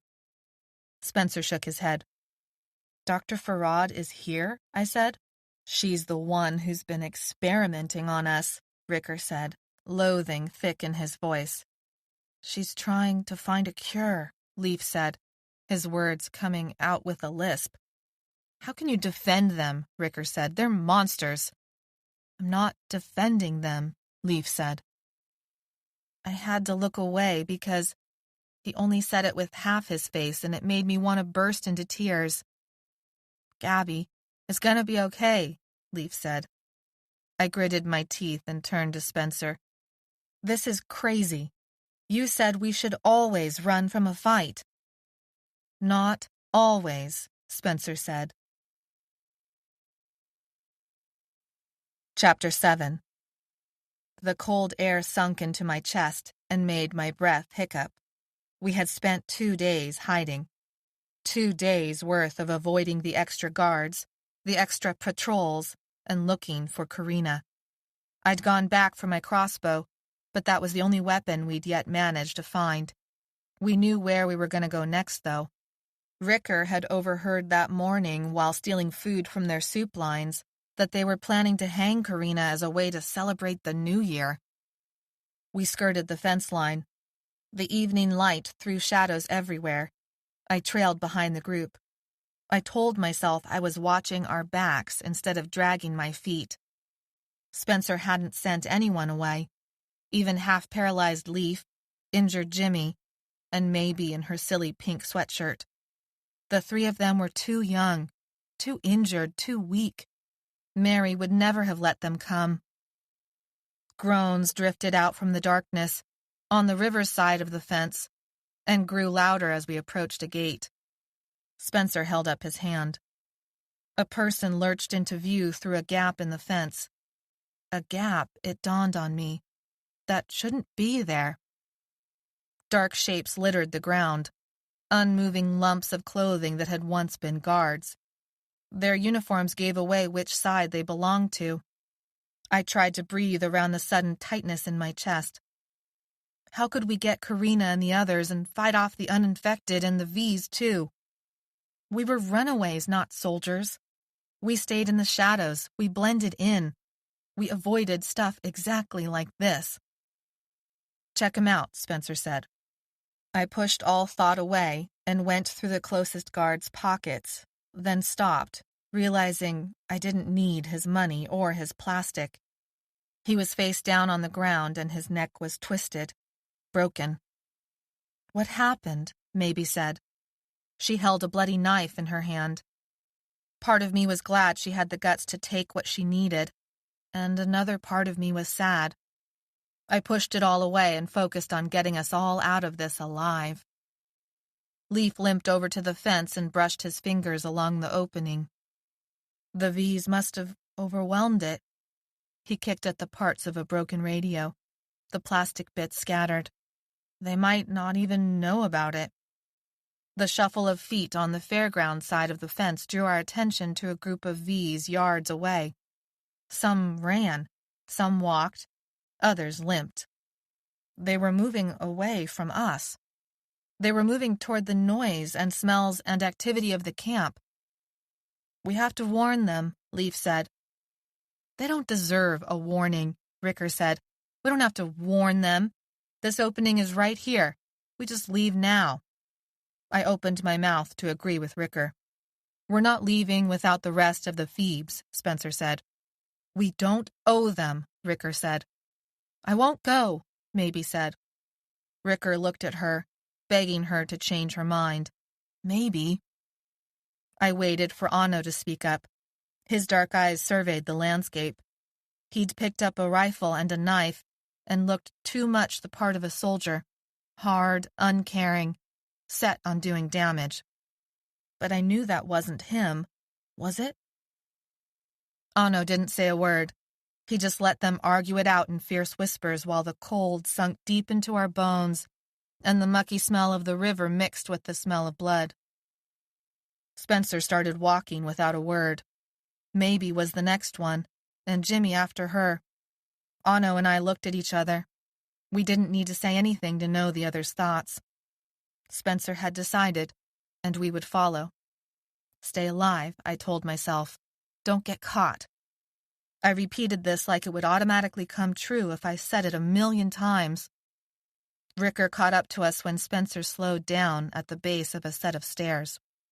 Jimmy, maybe. Get up those stairs and keep lookout. Spencer pointed at where he wanted the two of them. Up high, out of the way, in direct view of the center of camp. The electronic sound of a man speaking suddenly filtered through the air. Maybe dashed up and Jimmy followed. The voice droned on. There was a sick slap as a figure slammed into Ricker and took him to the ground. We'd caught up too close to the V's, and one of them had noticed us. I panicked and jumped onto the V and bashed in his skull with the crossbow. Anno helped me drag the V off Ricker. Blood poured down Ricker's face. The V had bitten him on the head. Not so deep, but enough for a scalp wound. Enough to send him into the fevers at the worst possible moment. You'll be okay, Anno said. I echoed Anno's words even as Ricker's eyes began to glaze. Ricker wiped his hand across his face, smearing the blood. He wasn't going to be much help now. I looked around for Spencer and Leaf, but they were gone.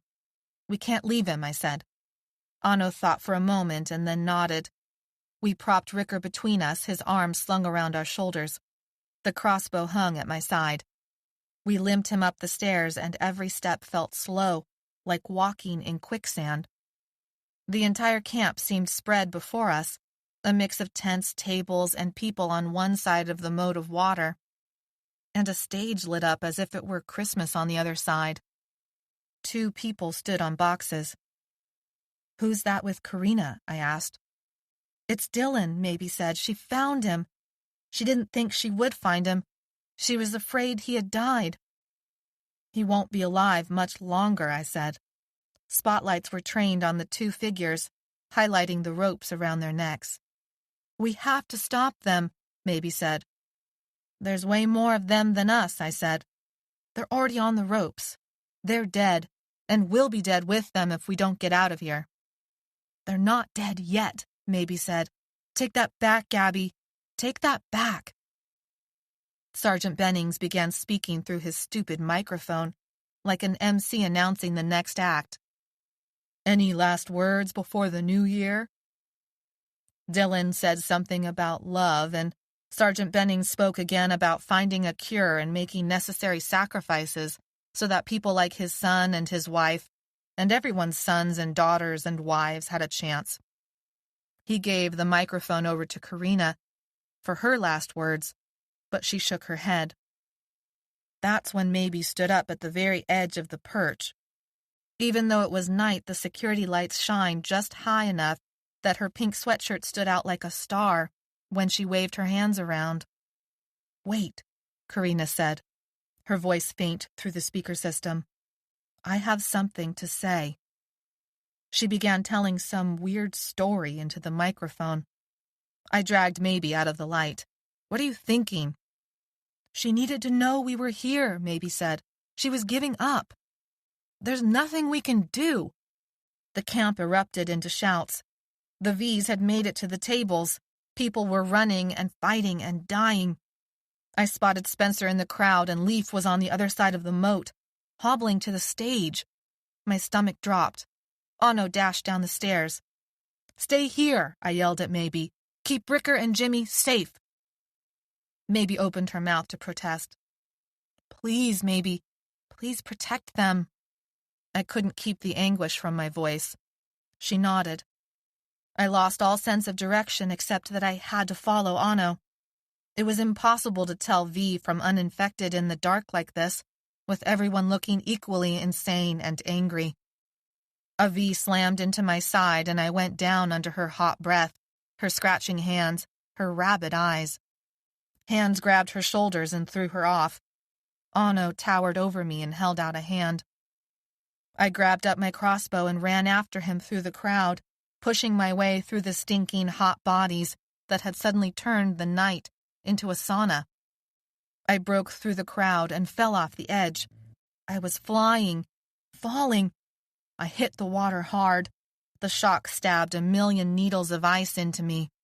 The crossbow dragged me down, and I imagined the dark bottom as an abyss that would swallow me up and never let me go. A boom shook the water, shook me to my core. My eyes were open but saw nothing, nothing but darkness, nothing but deep cold and wet night. I tried to get my feet under me. My shoes slipped on the thick muck of the bottom. There was a bottom. Energy surged through me. Water streamed from my head, my face, my arms, as I stood up. I lifted the crossbow and took in what I was seeing in the golden light of the stage.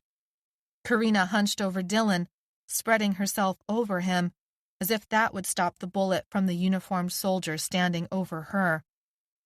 I aimed the crossbow and shot it, and closed my eyes just before the arrow buried itself into the soldier's chest. When I opened my eyes, Karina stared at me in shock. I screamed at her to get out of there. She looked at something behind me.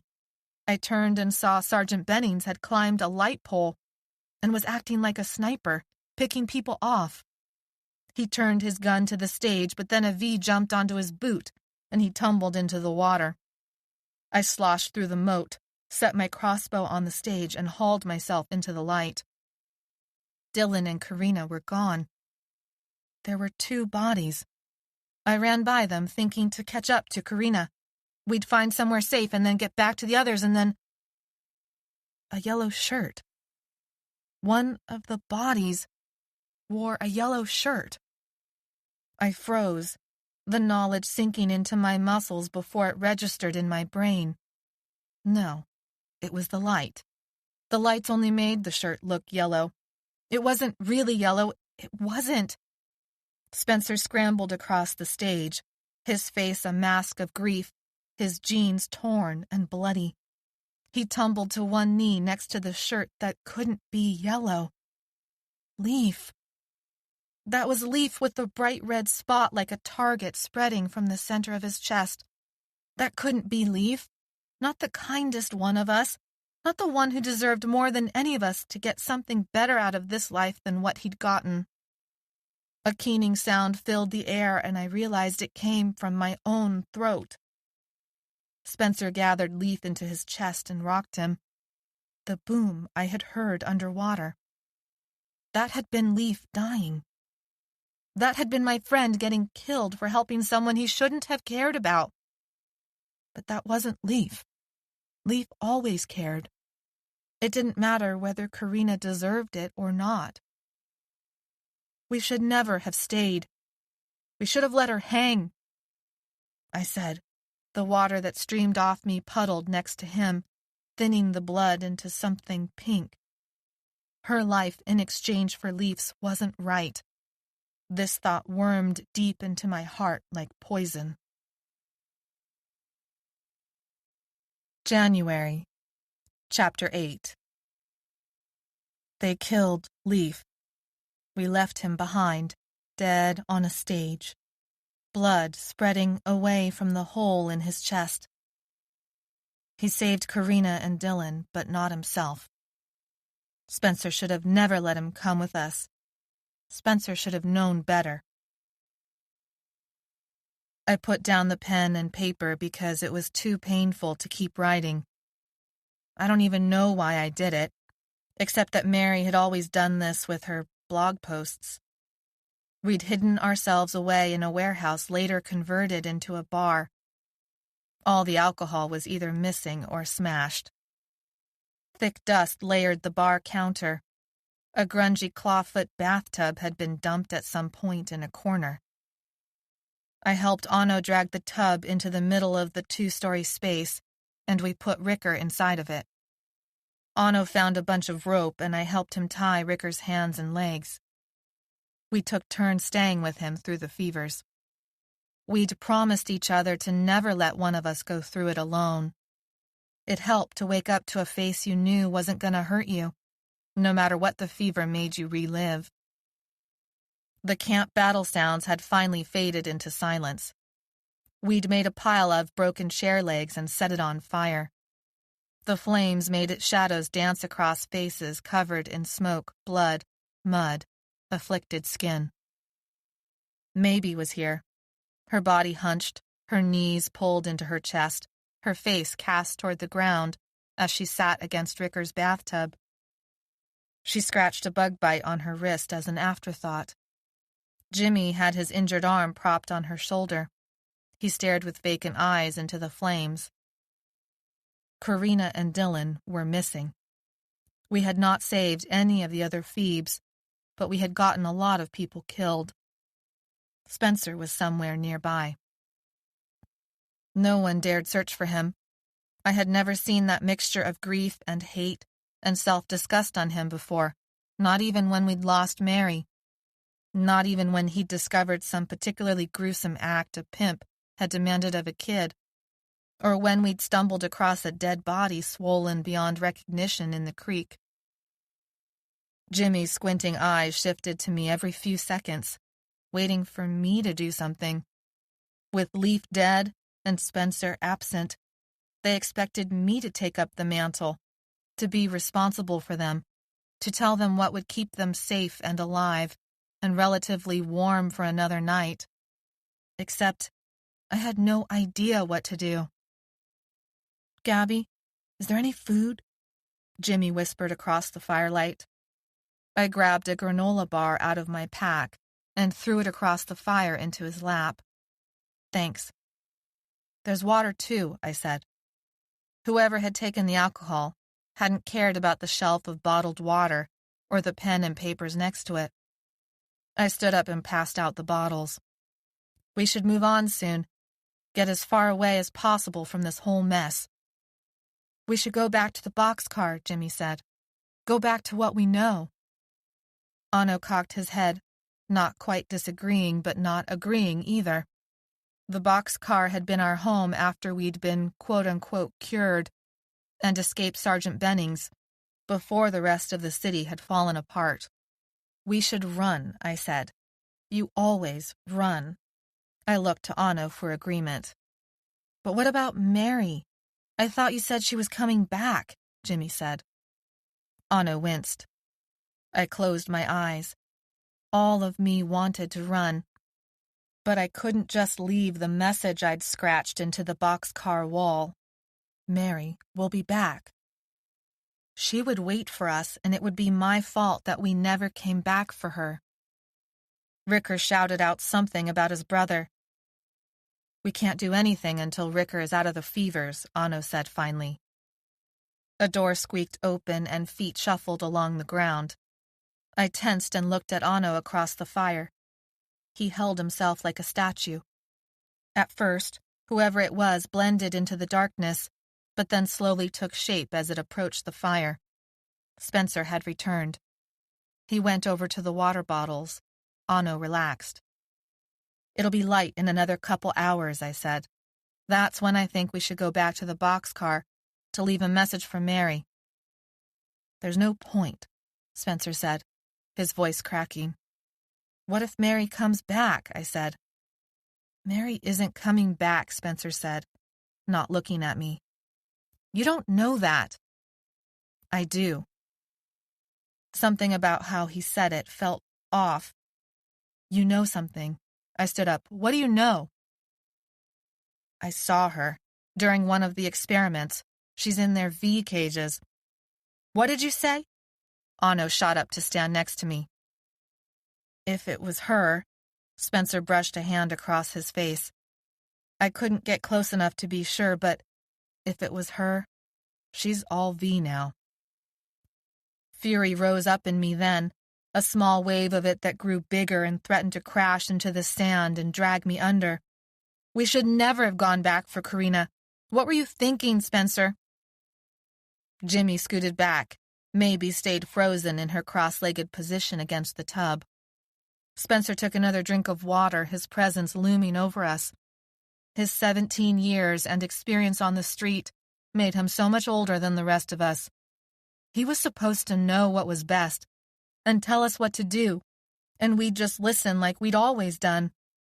Like we'd done with Mary, and going into the fairgrounds in the first place, and then going back for the other Phoebes. All of that had turned out wrong. A sick feeling swelled in my chest. Spencer couldn't be trusted anymore. I backed away from the warmth of the fire. Cold immediately slid down my spine. Mary's gone because you told us not to run.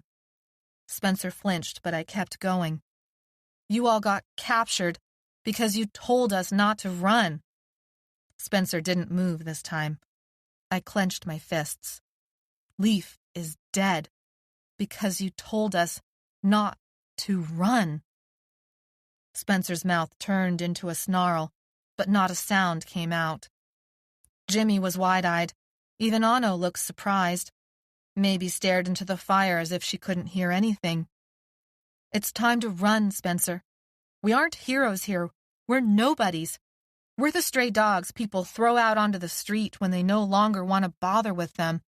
We're the weeds people spread poison over. But we don't die. We stay alive.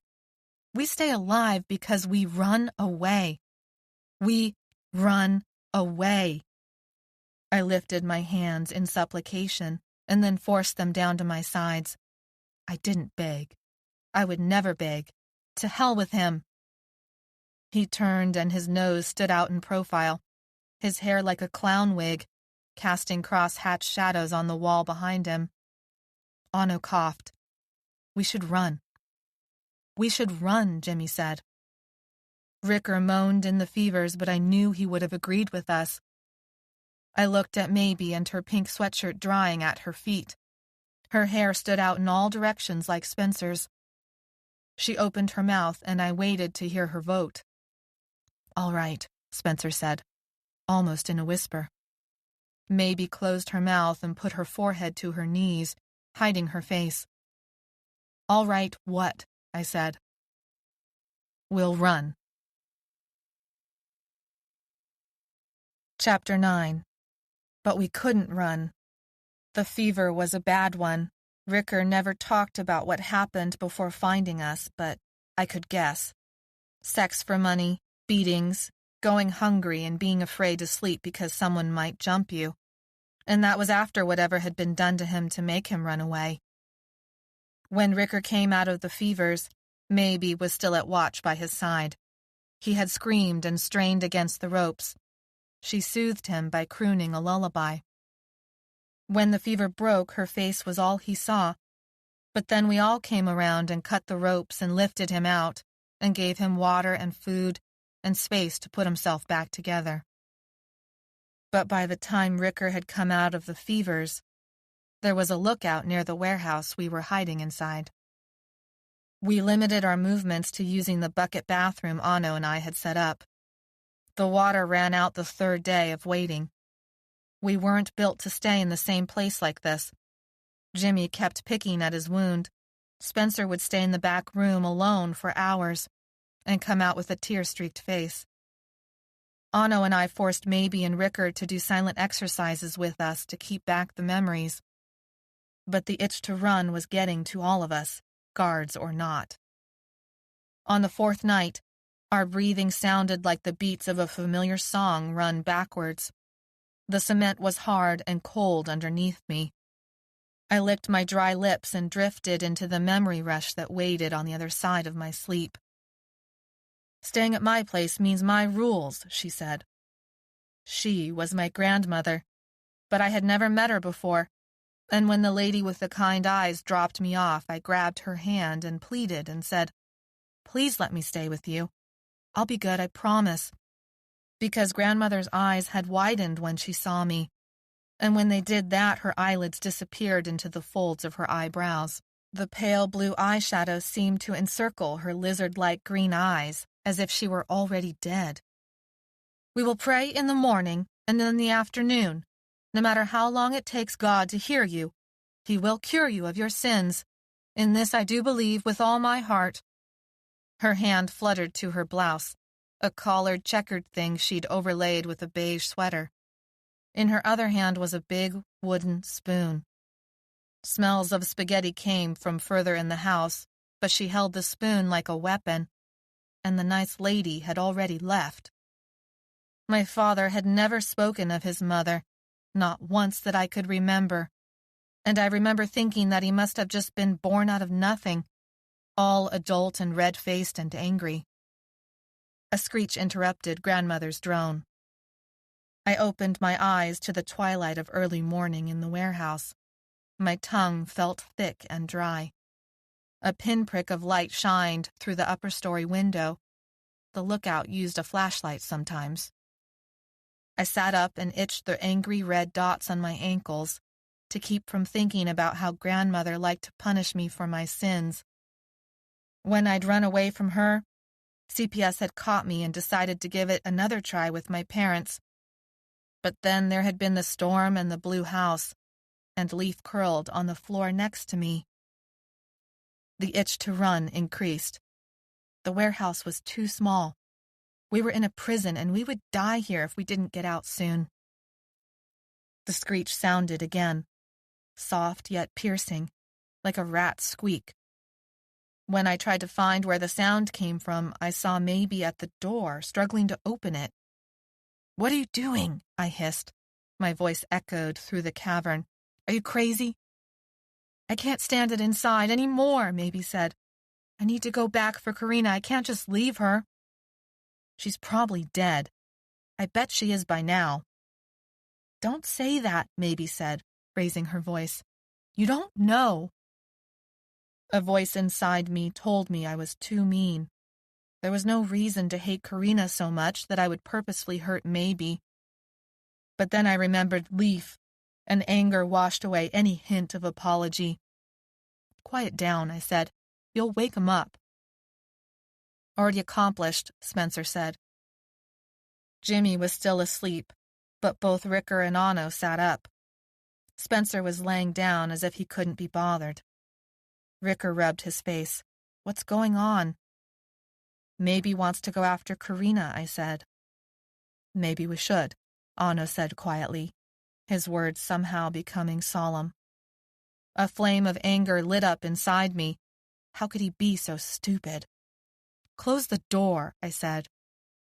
"Karina survived for as long as any of us," Maybe said. "She saved my life 1,000,000 times. She was alive last time we saw her." "Hanging from the rope of a noose," I interrupted. "She got out of that. Leaf got her down," Maybe said. "You go outside and you'll get us all caught," Ricker said. "I won't," she said. Long minutes passed. I waited for Spencer to say something. She would leave no matter what we decided. She would go after Karina on her own, and Spencer wouldn't do anything to stop it. If I went with her to find Karina, would it be betraying Leaf's memory? Or did it even matter? A deep sadness took over. It felt worse than the anger. We were all going to die, and Spencer wasn't going to stop any of it anymore. Maybe pushed at the door again. "Wait." I strapped the bat to my back and slung the crossbow over my shoulder. I went over to Maybe. A breeze passed through the crack of the door that made goosebumps rise on my skin. "I'll go with you. Just let me help you with the door." "But you'll get yourself killed without me." I waited for someone to stop us. I rested my hand on the cold metal and peered into the twilight before sunrise. No one said anything. It was cold and empty and lonely out there, almost as lonely as it was inside here. I shut my eyes, but saw Anno and Ricker and Jimmy and Spencer for what they were. Empty shadows, bodiless breaths, ghost memories waiting to happen. When I opened them, light flared out of the corner of my eye, the brief click on and off of a flashlight. I turned to Maybe. Her eyes were wide. She'd seen it too. And now I heard it. The shuffling of steps, the almost silent creak of gear, the hint of breathing. Anno, get them out! Get them out of here!" I screamed this and threw open the door and dragged Maybe behind me. There was a ping and a thud into the wall, another ping into the door. We ducked and ran away. I wanted them to go after us and give Anno time to get everyone else out. I crouched once and shot an arrow in the flashlight direction. The gravel at my feet kicked pebbles into the skin of my legs. I looked down. A dart had missed me by inches. They weren't shooting bullets. Maybe yelled for me to come on. She was already yards away. I raced to catch up. I wanted to hear Anno and the rest escape. I wanted to know, but I couldn't hear. Me and Maybe dodged a broken fountain. Light flared behind us. They weren't trying to hide anymore. There were shouts, stomping feet. It sounded like an army. I looked over my shoulder to see how many there were, but the light blinded me, and then the building blocked it all out. Chapter 10. Karina? Maybe's voice floated through the air like mist. We had found Karina like it was no big deal, like she was out on a walk back from a shopping trip. V's wandered the compound, most likely drawn by our noises. I was sick with worry, sick with being separated again. Maybe hurried forward, and Karina cried out in joy or fear or shock or maybe all three. There, swift and low like a wolf, a man in mud-streaked khaki pants ran toward Maybe and Karina. I wondered if he was running from his own violent attacker or if he was actually reliving running someone else down. Karina and Maybe had not seen the V coming. I raised my crossbow, took aim, and fired. The V went down, my arrow buried in his back. I sent another arrow flying, just to be sure. It nicked his shoulder and then skidded into the asphalt at Karina's feet. She jumped. The stack of cans in her hands crashed to the ground. Maybe spun around. "Get your idiot asses inside," I said, knowing I might be calling other Vs to our spot, but not able to stop myself. We had Sergeant Benning's people after us, Vs around us, and Spencer and Anno and Ricker and Jimmy gone again. I remembered when the list of names had been longer. I did not help Karina and Maybe as they gathered up the cans. Someone needed to stand guard for us. Might as well be me. Since when she'd first showed up with Maybe at the boxcar, something about Karina set me on edge. She was too earnest, too flighty, too judgmental. People like her thought they could tell me what to do because they believed they knew better than me. She wanted to save me from myself, and she had no right to do that. She had helped get Leaf killed. Karina led us to a barn-like building on the edge of the fairgrounds. I couldn't believe she was still alive. The barn was dark and musty and smelled of spoiled hay. We entered the building, Karina first, then Maybe, then me. My eyes adjusted to the darkness quickly. Light streamed in from cracks in the walls and ceilings. Something rustled in one of the stalls, and I raised my crossbow. "It's Dylan," Karina said, pushing my crossbow to point at the ground. "He's in the fevers." Dylan was laid out on hay in one of the stalls. His low moans raised goosebumps on my arms. His right arm was thrown across his face. His legs disappeared into the hay. Sweat gleamed on skin that was beginning to show the wrinkles and tone of a phoebe. His facial hair was growing out in that rugged way I'd always preferred. Even unconscious and sick and changing, he looked muscled, healthy, attractive. I snorted to myself. Yeah. He'd infected himself with phoebe blood because of Karina. He'd gotten himself strung up on a noose because of Karina. Maybe and I were trapped in this barn now because of Karina. I stalked back to Maybe and Karina, deep in conversation about this or that. Who the hell knows? Something about more and more Phoebes and Vs waking up. "We can't stay here," Maybe said. "I think things are going to get much worse very soon." I snorted. "Did you tell her how bad it already is?" I said. Maybe nodded. "But I can't move him," Karina said. "Not when he's in the fevers." Karina stacked the supplies in a corner, along with a few other odds and ends, a bucket, a sliver of soap, some canned food, a water bottle half empty. He's lucid sometimes, but otherwise we'll have to carry him. He can't stay on his feet. How did you get him here? I asked. That wheelbarrow, she said, pointing with wet hands to a dark geometrical shape in one of the corners. So that's what we used to take him out of here, I said. We have to find the others. He's still too sick, she responded. But they're waking up, Maybe said. The V's get out of the fevers first. I remembered when Mary turned. It's only hours for them, I said, once they're infected. But Phoebes take longer, Maybe said, days or even weeks. What about the faints? Karina asked. Maybe looked confused. I don't know. Do you, Gabby? I thought about it and shook my head. I've never seen someone turn into a faint. I've only stumbled upon them afterwards.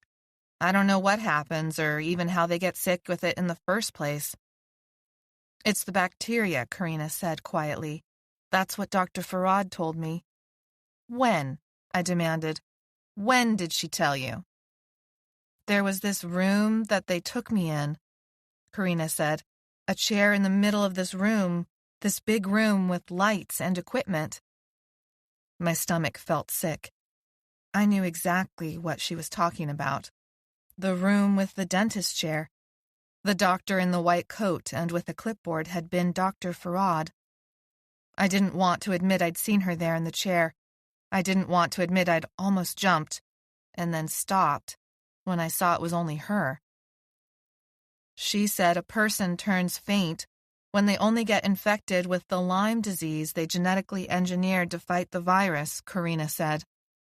A faint happens when there's no lyssavirus to keep the bacteria in check. But how? Maybe asked. Karina shook her head. Dr. Farad didn't know. She said none of them know. That's why they're running a bunch of tests. They're hurting people, I said, stalking across the room because I couldn't stand to be still 1 second longer. They hurt Leaf. My throat hiccuped on his name. Dark feelings rose up and I crunched them into a little ball inside me. How many people will all this have killed by the time it's burned out? Karina said. She shook her head and closed her eyes. It's sickening to imagine how many people are in the fevers, and there's no one to help them through it. No one to give them sips of water or something to eat. Who do you think started this whole mess? I shot back. I rested my crossbow on my shoulder and locked my face into a grimace. Whose fault do you think this is? Karina looked at me with her dark brown eyes full of sorrow, sadness, pity. But pity had only ever spurred on my anger. People like you, in your clean houses and white picket fences and white-collar jobs, making the rules for the rest of us who never wanted to play your game. Never wanted anything but to be left alone to make our own way. But you couldn't stand it, couldn't believe it, had to fix it. What are you talking about? Karina said. Maybe looked at me and then back to Karina, and then back to me. The fury dribbled out of me and left only a dull ache. Maybe's right. Our ghost city is waking up. Almost 1 million people surround us right now, and even if only 10% survive, that's a lot more people than we can handle. And Sergeant Bennings knows we're here. You saw him? A male voice said behind me. I whirled around and saw Dylan rising onto unsteady feet, wobbling like a drunk. Haystacks clung to his clothes and his beard and hair. His eyes were the brightest blue I'd ever seen. But he did not even look at me, even though he'd asked me a question. His eyes were only for Karina. No, I said, but it was his people at least. We should get out of the city. Dylan coughed and began to crumple. Go into the foothills. I dropped my crossbow and wrapped my arms around his chest. His shirt was soft under my fingertips. his smell a cross between sweat and earth and musk. He leaned on me, almost draping my side, his body heat a shock. His beard scratched the skin on my neck. Karina rushed over and grabbed his other side, throwing his arm around her shoulders, lifting him off me. The pressure release left an ache I could not name, did not like, forced myself to ignore. She led him back to his stall while he mumbled about a place he called Dutch Flat. His head rolled and revealed glazed eyes. He regained consciousness for another moment, stumbled a few steps and turned and gripped Karina's face with both hands and kissed her deeply before slumping to the ground. I stood there, knowing I should help and knowing I better not. Maybe pushed past me and helped Karina settle Dylan back into the hay. Karina offered Dylan a few sips of water and brushed his hair from his forehead. I turned away and picked up my crossbow. He'd gotten himself captured, almost killed, infected, for her. And I was a runaway with a temper and a chip on my shoulder. I pushed open the door without waiting or listening or looking. A man in ripped jeans and a green-collared shirt, sporting long gashes of dried blood, stood a few yards from the door. He had already turned toward me. His eyes were bloodshot, vacant, furious. His mouth opened in a grimace. He held up his arms before him, as if choking someone that would have only come to his shoulders. I raised my crossbow and he grabbed for it, choking it like it was the neck of some ghost person he was trying to kill, again and again. I released the arrow and it buried deep in his forehead, even as one of his hands clamped the fiberglass and twisted. The string broke, whipping a burning line of fire along my cheek. He fell into a heap on the ground. I wished I could fall into a heap on the ground. There was a scuffle of steps, the creak of gear, the glare of the flashlight. Behind the fallen V, a group of Sergeant Benning's soldiers came into view. Chapter 11. Part of me knew the soldiers were a ghost memory, even as I threw myself back inside the barn. We have to leave. Maybe's forkful of beans froze halfway to her mouth. Maybe the look on my face did it, but neither of them protested. Karina and Maybe got Dylan into the wheelbarrow. His arms and legs hung out in what looked like uncomfortable angles, and his head lolled to one side, but it couldn't be helped. Karina packed in some of the canned food around his body. I opened the door slowly, peering through it for signs of V's or Phoebes or patrols. Nothing so far. I opened the door wider, letting in more light. The space was clear and I motioned them out. Suddenly, the strangest train whistle floated across the landscape. "What is that?" Karina asked. I had no idea, but the sick feeling in my stomach said it meant nothing good for us. The bike shop was a mile away. We hurried as best we could with Dylan in the wheelbarrow and Sergeant Benning's ghosts at my heels. I put down 2 V's with my bat and wished the crossbow had stayed in one piece. But it was gone now, and we would be gone too if we didn't hurry. We broke into the bike shop through the back. I hooked a trailer up to one of the bikes and we fit Dylan into it as best we could. Karina strapped his legs and arms to the rails of the trailer so they wouldn't drag on the ground. V's began to pile up along the front store window.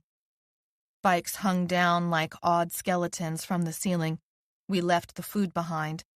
There wasn't room. When the glass began to crack, white veins streaking it, we left through the back, pedaling past a group of V's. A fast one in the front snatched at my shirt. I kicked out, almost tumbling off when my leg connected with her knee. There was a crunch and she fell. Karina was behind me with Dylan. Maybe was in the back. I went first, taking us back to the boxcar because maybe Spencer and the boys would be waiting for us there, even though part of me screamed to get far away from the fairgrounds. I led us onto the bike trail and worried about the train whistle and Sergeant Benning's men and the V's that waited in the bushes along either side. The boxcar was 2 miles away, but it was back the way we had come. The fairgrounds was death. The city was death. Why couldn't we leave this place behind? We could, if I was willing to leave Spencer, Anno, Ricker, and Jimmy. I immediately banished that thought. The only sound was that of our pedaling, the whop-whop of rubber on the asphalt, the whir of wheels. I led the way down the trail, across an open field with half a dozen dots of people that shifted in our direction as we zoomed by. The smells of swampy, brackish water deepened as the trail bent closer to the river. My breath puffed spurts of mist into the air, as if I smoked a cigarette, which I badly wanted. I focused on bringing my legs up and down and keeping the handlebars straight, and straining my senses to find a V or a feint about to wreck our escape. The bike trail drifted away from the river. Oak trees full of moss that hung like curtains from the branches separated us from the water. On the right was an open meadow, green from the winter wetness. Grass so vividly green against the white sky it hurt my eyes. Electricity towers 5 stories tall rose up from the mist like sentinels. We were close. My heart rate sped up. More dark figures dotted the landscape. A strip of gray formed in front of us, above our heads. The freeway. Underneath it, the trail disappeared into a black hole. I slowed and stopped a half-dozen yards before that cave. We had to pass underneath to get to the boxcar, but anything could be in there. I was still first, Karina and Maybe behind me. Dylan moaned inside the memory fevers. Further behind us, a group of V's followed down the trail. There was no going back through that crowd. A car hung down from the ledge of the freeway above, twisted and mangled, windshield broken and glass scattered across the trail beneath. A body hung halfway out the driver's window, injured, bloody, but the fog obscured the details, and it was hard to know if the injuries were from the car accident or something else. Better not to know. I steered my bike to miss the worst of the glass and held my breath when my tire crunched over some of it anyway. There was no way I was going to stop and fix a flat. Sounds changed once the underpass enveloped us. Now every creak and squeak and cough seemed to slap back at us from all directions.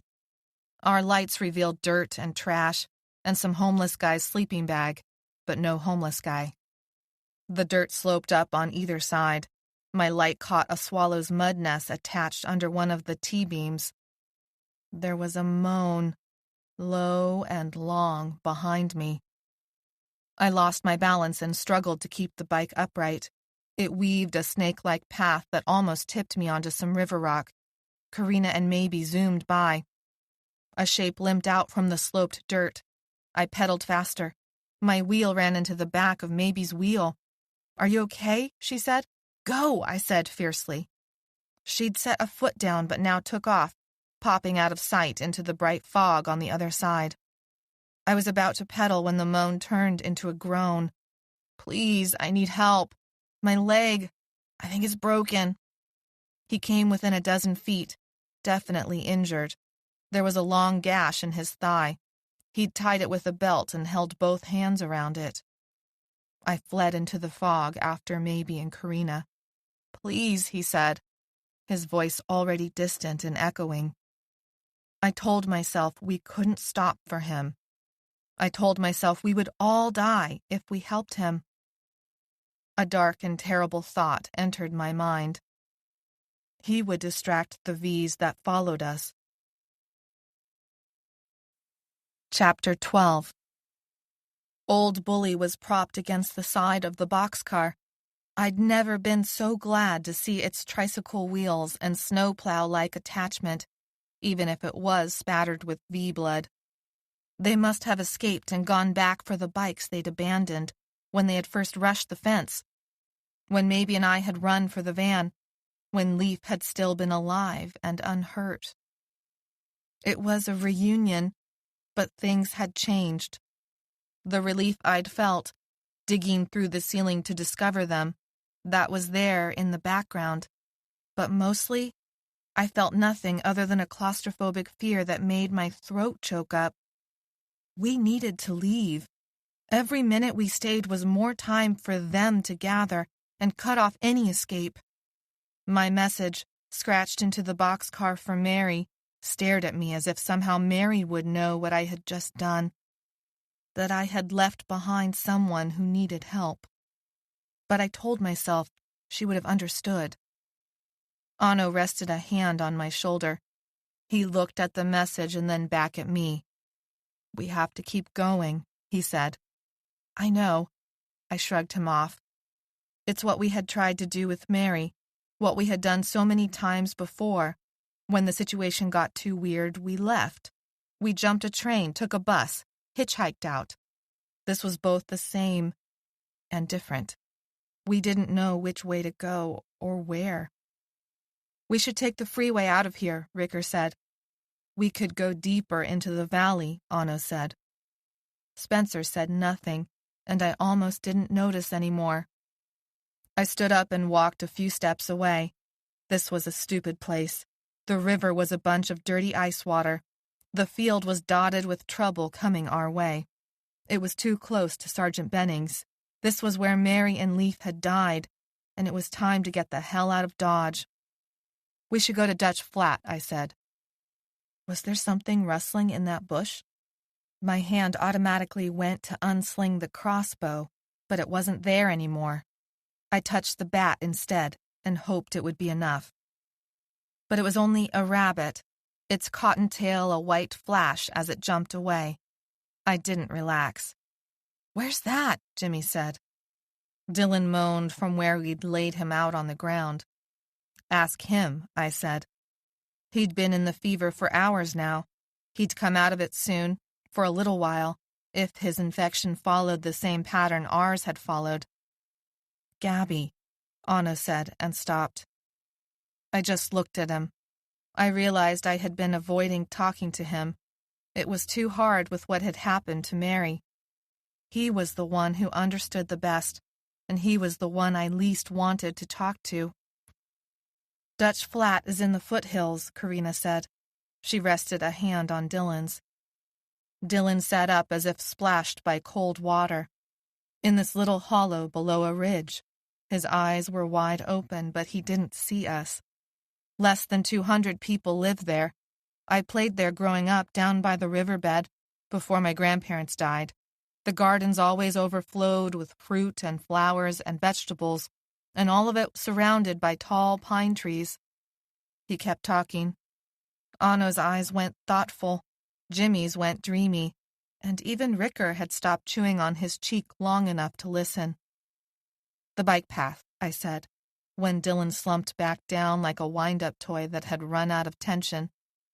"There's too many fires, too many V's in the city and along the freeway. Better to take our chances on the bike trail along the river." "Except," Maybe said, "that same bike trail drew a mob of V's onto us the last time." "But that had been the plan," I said. "What about the train whistle?" Maybe said. "Maybe the trains are working now." "If they are working," I said, "it won't be for Phoebes like us." I said it more confidently than I felt. What if the trains were working? What if Sergeant Bennings was wrong, and the whole world wasn't infected, and there was a way out? "We heard it too," Anno said quietly. His dark eyes stared at the ground before flicking up. He didn't really need to say much more. The grim look in his eyes said enough. "We saw it on the tracks as it passed near the boxcar," Ricker said, when Maybe looked confused. "A whole mob of V's followed after it. We had to stay dead silent in the boxcar until they passed." "I felt like I didn't even breathe the whole time," Jimmy said. "Wherever the trains are going, it is not for us," Anno said. "It was Sergeant Bennings and his people inside." We all went quiet for a moment, as if mourning the loss of something I couldn't quite put a name to. The trains were off limits now. The trains had always been the way we could count on to move from one place to the next. I wondered if that had been why parts of the camp were left unguarded. Maybe they'd been evacuating. If we take the bike trail, I said finally, then we've got plenty of water from the river. And if there's too many V's, we can cut into one of the neighborhoods. We're going to Dutch Flat, right? Jimmy said, looking around. That's what we're talking about, right? The eagerness in his voice was not subtle. Anno elbowed him in the ribs and hissed into his ear, yes. Taking the freeway would get us out of here faster. Spencer spoke for the first time. He was cross-legged next to Old Bully, fiddling with the chain. Isn't that what you wanted? Spencer looked at me. I repositioned the bat on my back. I want to get out of here alive. That's what I want. Isn't that what you want? The group looked back and forth between me and Spencer. It was a contest I hadn't realized I'd entered. I hated it. I didn't want to fight with him, but everything in me screamed that the freeway was the wrong way to go, even with the V's that might still be waiting for us at the overpass. Spencer returned to the chain without saying a word. That pretty much decided it. I had pretty much decided it. We would take the bike trail and deal with whatever problems that route brought our way. I scanned our group of runaways. Jimmy was still nursing his wounded shoulder and had a shell-shocked look to him. Anno had turned inward, his face like a stone. Ricker never could hide his emotions. He was worried and perceptive. He knew we didn't know what to do. Spencer might as well not exist, and I couldn't bear to look at Karina or Maybe. I hoped I was right about the bike trail. I jumped into the boxcar. There were dozens of maps in a pile, one for every place we'd visited in the last 3 years. Favorite cities, favorite rest stops, favorite parks, friendly places. All of it was marked on the maps. I took the only one we needed. We loaded up the bikes and closed off the boxcar. Deep down, I knew we weren't ever coming back again. I used a rock to scratch out the message I'd left for Mary. I kept her name untouched, carved into the boxcar like it was carved into my arm. Everyone waited for me to finish, as if they couldn't leave until I said so. Dutch Flat is over 70 miles away. We should get going, I said. 70 miles, Maybe said, but didn't follow up with anything else. We all knew there were a lot of neighborhoods in those miles. I took off without looking back. The fog lay over the field like a blanket, hiding us from any V's, hiding the V's from us. It muffled the sounds we made and also somehow seemed to magnify them. I rode Old Bully this time because I didn't trust Spencer to do it without getting himself killed. The river rushed by on our right because I was taking us on the same bike path we'd traveled what seemed like 1,000,000 times now. I scanned for movement, for sound, for signs of danger. Every lizard scrambling away, every bird spooked into flight, shot up my adrenaline levels. The groups of V's that had followed me, Maybe, and Karina were at the overpass. Bodies strewn about in the grass, riddled with bullets. Their blood turned a whole section of the field red. I didn't look to see if one of them was the Phoebe I had abandoned. I decided to believe he had gotten away somehow. But the dead V's were almost more disturbing than if they'd been alive. Who had killed them? Where were those people now? Smoke rose in thick columns on our left. It would only be a matter of time before the whole city and its surrounding suburbs burned. We biked for over an hour before I stopped us again. It made me nervous. That much time without any problems. A mountain of trouble felt headed our way, but I just couldn't see it. I held up a hand when the river widened up enough so that a small island with a few trees popped up in the middle. We were coming up on the high school soon, a school I could have attended if I hadn't run away and wasn't trying to stay out of CPS hands.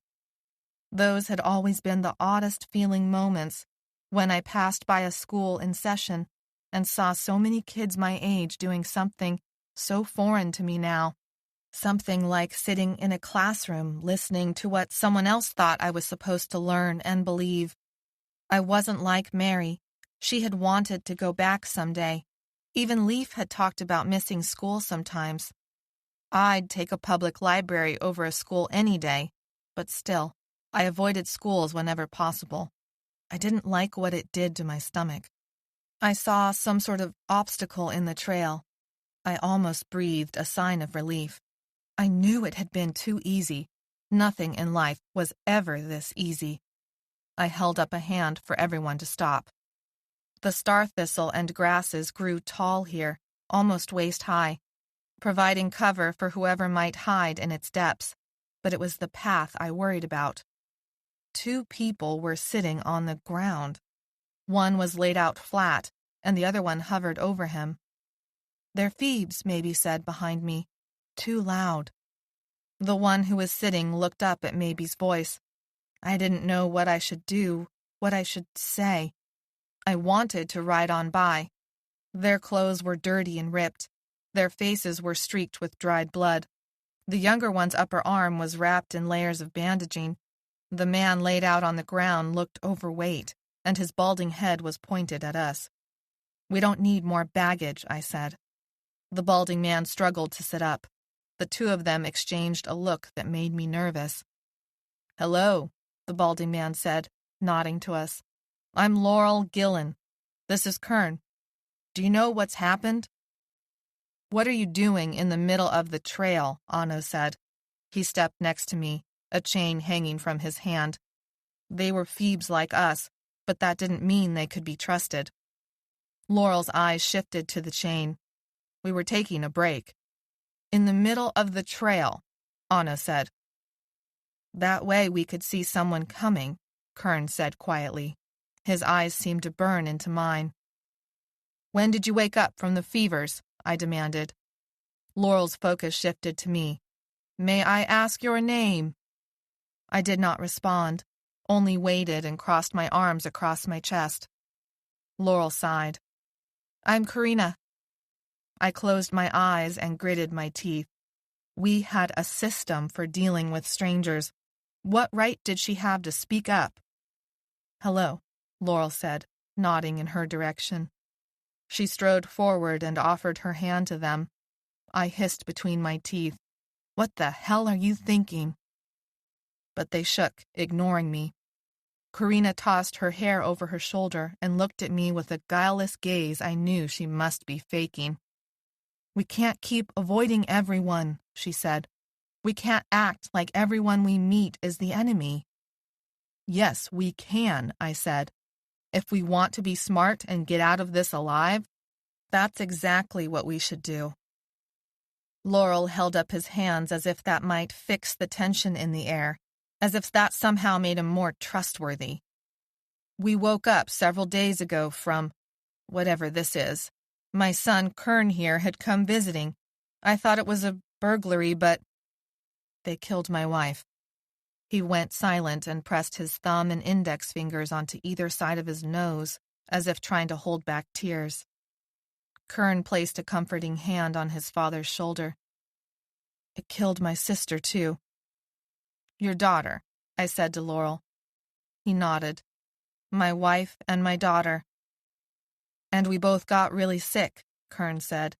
"In and out of this fever, these memories, and then we woke up." Kern released his father's shoulder and held out his hand, looking at it in wonder. "We saw what had happened to us, but we don't know why. We had guns, but lost them a ways back fighting off the crazies." "We call them V's," Jimmy said. Kern cocked his head. "Sure, kid, whatever you say. We heard there was a camp, like, for refugees. We tried the hospital first, but—" "Who told you there was a camp?" Anno said. Kern looked at Anno for a long second. "On the radio." Anno and I glanced at each other. "They woke up a few days ago." Were radios even still working? Maybe, but maybe not. I tapped my fingers against my thigh. WATCH.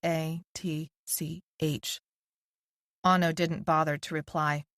The scowl on his face said his message would have been something along the lines of, Noduh. Laurel shook his head.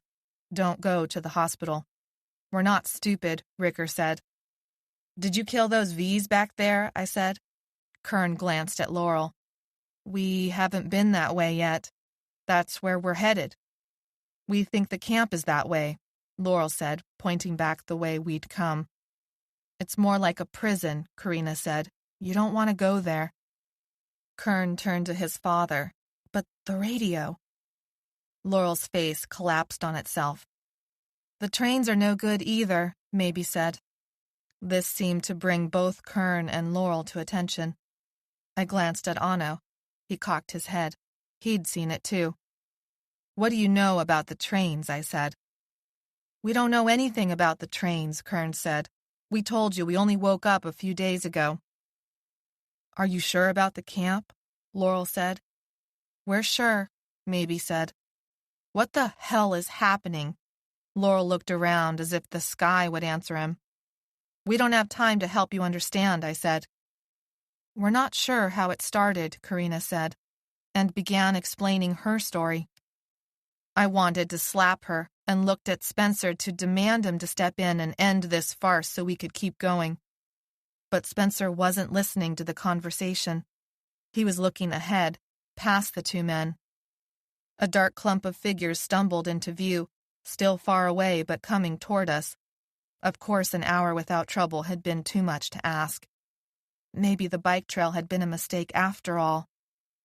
Time to go, Spencer said quietly. Laurel looked over his shoulder. We should go to the camp. That way is open. Are you crazy or stupid? I said. We can't stay on the trail, Maybe said, hopping from foot to foot. A pause. The high school then, Kern said. We were just there.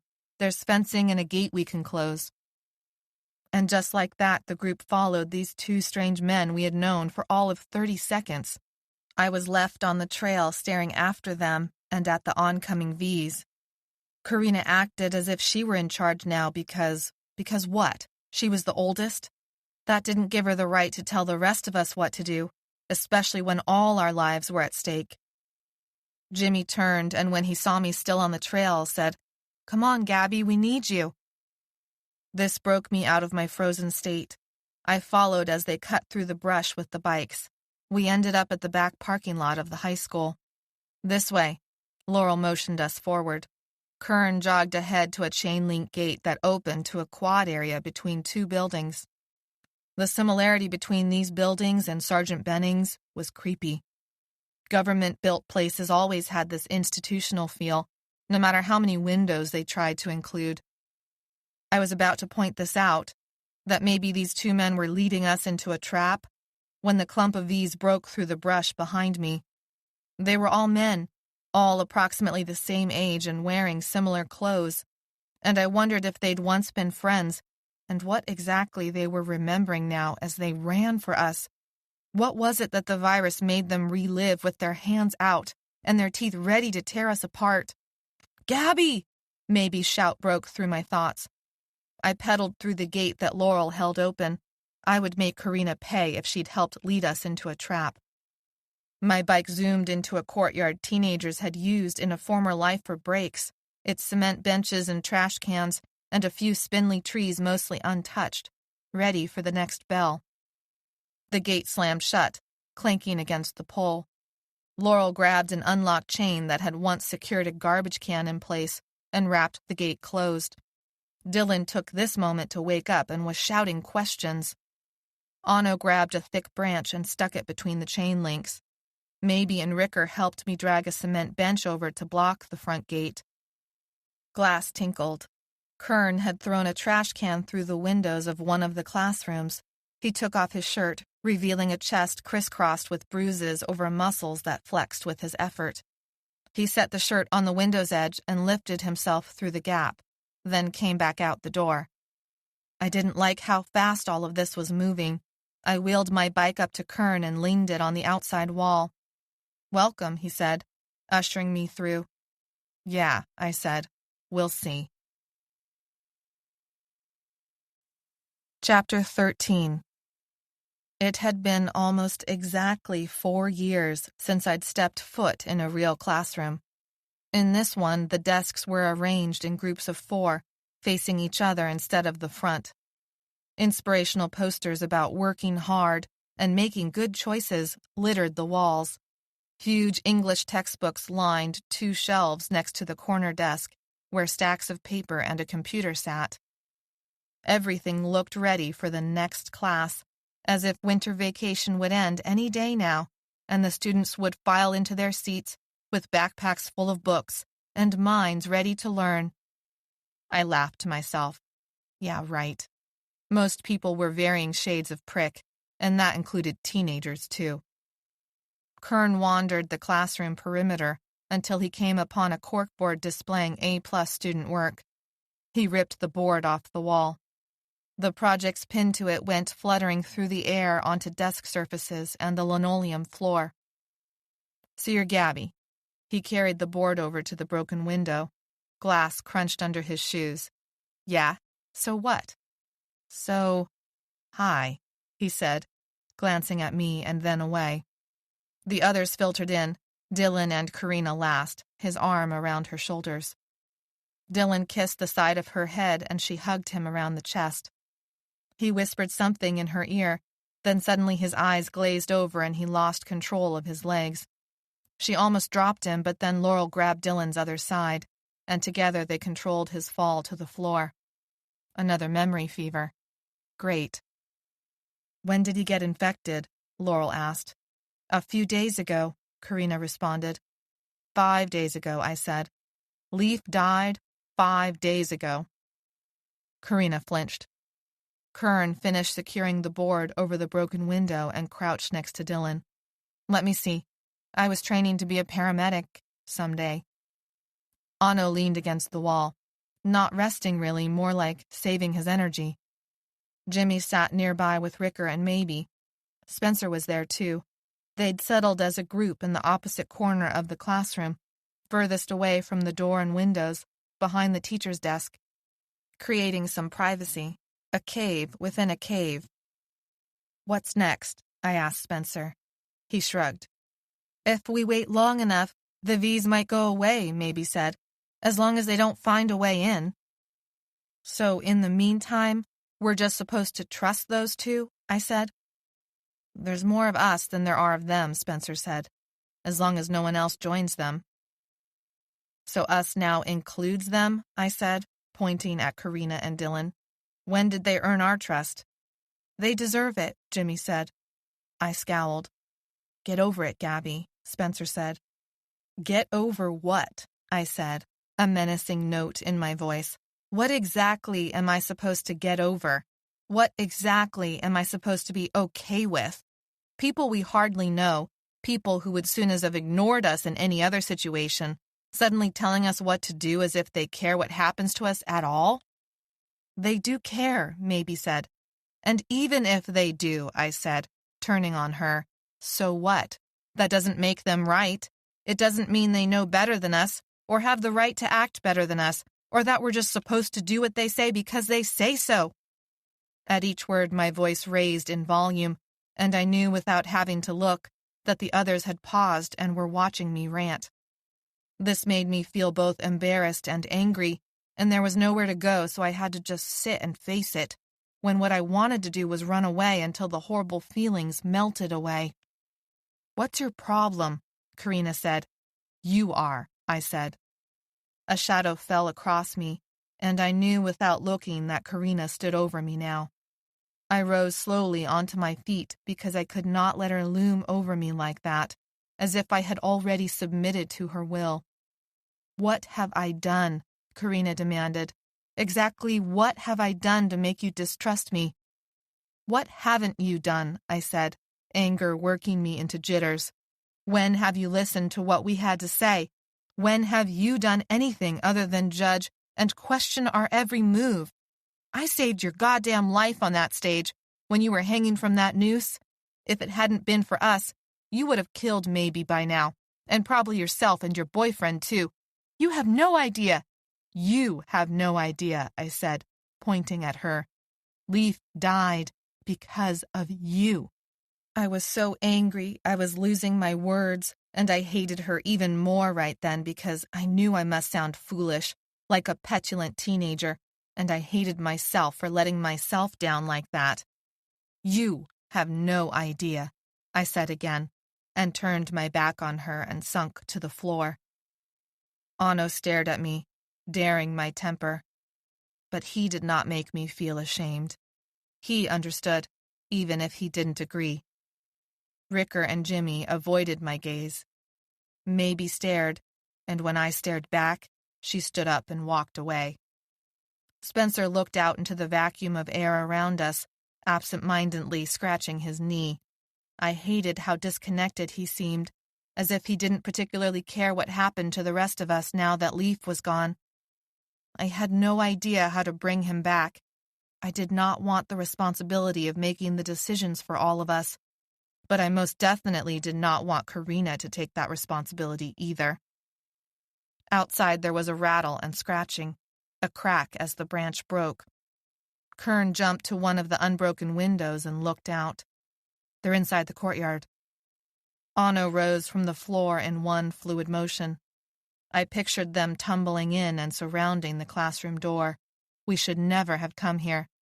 This is your fault, I said, turning to Karina again. We should have gone back. You wanted us to take the bike trail, Karina said. Her words pierced me more than any V-bite could have. Hate me later, she said, when we have the time for that sort of crap. I sat stunned at the accusation in her words and the truth that rang in them. The V's were about to attack and I was still hurling insults. She ran over to Dylan and yelled back at me, "Do something useful with that bat." Faces began appearing in the frosted windows. One of them banged on the door once, then again, then harder. A splayed hand hit one of the windows and smeared yellowish fluid down the glass. Karina and Laurel tumbled a few desks in front of the door, and I screamed at them to stop because the V's weren't going to come through that way. The door was sturdy, and they were blocking our only exit to the outside with a maze of desks. The first window broke. Mabie shouted. Kern ran to the V, grabbed a three-legged stool, and smashed it over the head of the woman clawing her way across broken glass. The wood splintered over her but did not stop her. Her vacant eyes stared unseeing into the room, and I thought, she wasn't running for us, but away from something else that had scared her. Kern took up a desk and threw it at the woman. It crashed onto her, pushing her back out of the window, but also enlarging the gap. Two more V's filled the hole, climbing over each other to get in. I raised my bat, ran forward, and connected with the head of another V. Blood sprayed, and I tasted iron. The V behind him kept coming. Karina ran up with a textbook and smashed it across the V's head. I waited for the V to move, but Karina smashed the textbook down again, and there was a crunch sound, and the V twitched and went limp. More glass sprayed around me, and suddenly 5 V's fell in, and the classroom became overrun as others followed. I lost my grip on the bat. I dropped to the ground and looked for it. It had rolled near the teacher's desk where Mabie fought off a V by herself. I scrambled up and ran for her. A yank on my ankle took me down hard. I hit my head on the corner of a desk. Sounds and light disappeared. All I could hear was the roar of wind in my ears. All I could see were black dots flashing on and off. A burning pain erupted on my leg. Everything swam away except for the shuffling feet between the metal legs of the desks and chairs that squeaked as people ran for their lives while mine was ending on the linoleum floor of a high school classroom. Chapter 14. The fevers smothered my brain, even as their grip loosened. I coughed, and then tried to stifle the cough because I didn't know who was still alive, and whether that included any V's. It was too dark to see if their bodies were around, but the stink of blood and shit and other slimy fluids told me that whatever had died here was still very much present. I wiped a hand over my hair and felt the crunch of glass. My leg lanced with pain when I even thought about moving it. I forced it to move anyway, and I cried out. Even though it was dangerous, I couldn't help but call to see if anyone else was still alive. Hello? Nothing. Anno? Ricker? Maybe? Still nothing. Faint moonlight filtered through the broken windows of the classroom. It cast only enough light to outline figures hung over the sill and draped across the desks. I grabbed the nearest desk leg and pulled myself up, careful not to put any weight on my injury. My heart fluttered in my chest. Where was everyone? I hobbled to the closest body face down on the ground. I grabbed his shirt, turned it over, and moved within inches of the face. Its iron, acidic stink overwhelmed me and I dropped him. Not anyone I recognized. I moved to the next body. Another V. The next one and the one after that were the same. I shuffled around like an old person, dragging my leg behind me and gritting through each step. I checked each body in that classroom. Each time I waited for the shock of recognition, but it never came. I was in a room full of dead Vs. I had been left behind. I slumped to the ground, too shocked to remain standing. How could they have done this? Where could they have gone? Why had they left me alone during the fevers? A tear slipped out, making my cheek itch. I wanted to curl into a ball and hide somewhere and be safe and never come out. I furiously scratched at the tear and forced myself back onto my feet. I needed to think about surviving and nothing else. I needed to clean my wound before an infection set in. I needed to find my bat. I needed to find food and a safer place to stay. I limped into the courtyard and went to the closest water fountain. Please work, please work, please work, I whispered under my breath. I did not think I would make it if I had to travel to the river. The water fountain shuddered, and water came out. I drank it up, then washed my hands as best I could, then gave myself a makeshift bath and lifted my wounded leg up to the spigot. The moonlight was just bright enough for me to see the gash was deep, but not into the muscle. I peeled my pants up to the knee and scrubbed the bite as hard as I could for over a minute, while I tried not to scream in pain. I wanted to strip everything off and clean the rest of me, but I feared trying to get my pants over my wounded leg. I settled for taking off my shirt and cleaning every other part I could reach without soaking my clothes. Where were they? Why had they left me? I hobbled over to one of the cement benches and collapsed on the tabletop. There were bodies out here, too, clumped near the wrecked classroom. I knew I should check them just in case, but I couldn't bear recognizing one of them, and I couldn't bear the thought of not recognizing any of them. I started to cry. Gabby? A female voice. Was it real? Was it my imagination? Who's there? I said in the darkness. The moon had traveled past the horizon of the courtyard roof. I could not tell if I was asleep or dreaming. It's Karina. Karina? I must be dreaming. She would not have come back for me. A cool hand touched my hot forehead, and it felt so much like the hand of the foster mom I'd wanted to stay with before they sent me to my grandmother. One of the V's bit me, I said. She was the last person I wanted to see, but in that moment, I didn't care. At least I wasn't alone. What happened to the others? I don't know, I said. Are you injured besides the bite? My shoulder hurts, I said. My head hurts like I hit it. I got bit too, Karina said, on my arm, and they scratched up my legs pretty good. Did they leave us? I think so, Karina said. They had to. They ran and drew the V's with them, I think. My head pounded as I tried to sort through a jumble of thoughts and memories. My mind grasped at the hope that I hadn't been abandoned, that this was only a temporary situation, that they were coming back for me, and this had all been part of a last-minute plan. The hand left my forehead, making me ache. Almost no one had ever put a hand to my forehead before, and especially not my own mother. "I'm just going to lay down," Karina said. "Don't go," I said. I reached my hand out and brushed her arm, and then grabbed it and moved down until I reached her fingers. "Don't go." She squeezed back. "I thought you couldn't stand me." "I can't." She laughed softly and then went silent for a long moment before saying, "I have only ever tried to help you when I could. What did I do?" I tried to pull my hand away. She would not let go. I released a long breath I didn't realize I'd been holding. Along with it went some of the anger I'd always nursed inside me. "You did nothing," I said finally. "You don't get off that easy," Karina said. A flame of anger flared, then died back down. She was right. "People like you." "People like me?" Karina said.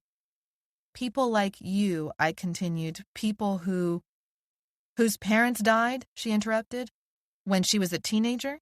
Who was left an orphan at 16?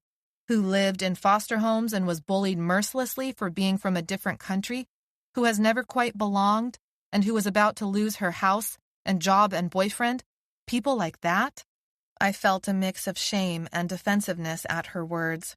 I'd wanted her to be a certain way because it was easier that way. "I didn't know," I said finally.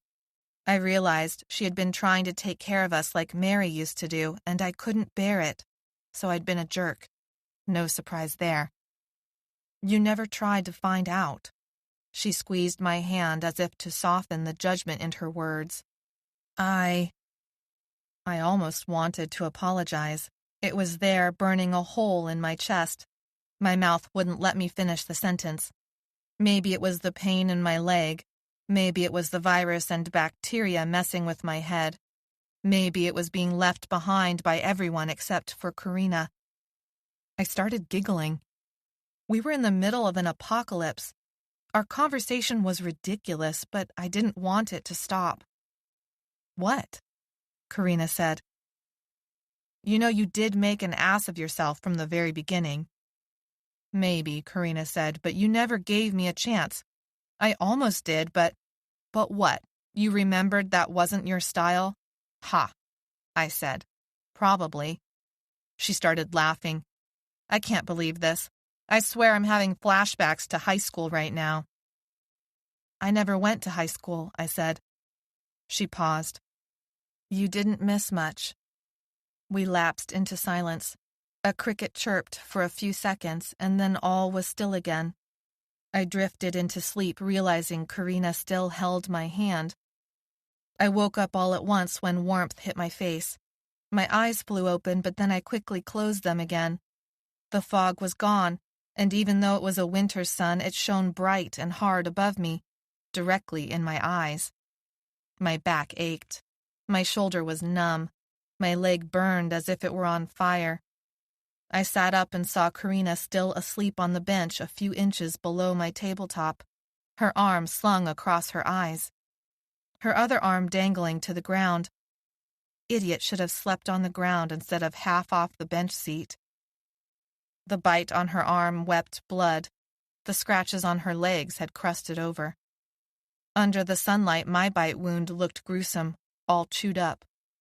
I tore up the cleanest part of my shirt and wrapped the wound as best I could to hold the skin together. There was no pus for now. I hoped it stayed that way. Bodies still lay everywhere, and the flies swarmed the pools of blood.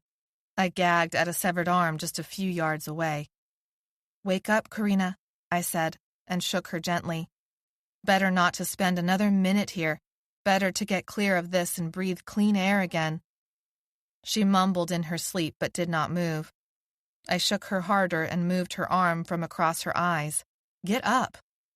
She cracked an eye open, closed it, then opened both eyes. She pulled up a sleeve to check out a bite on her wrist.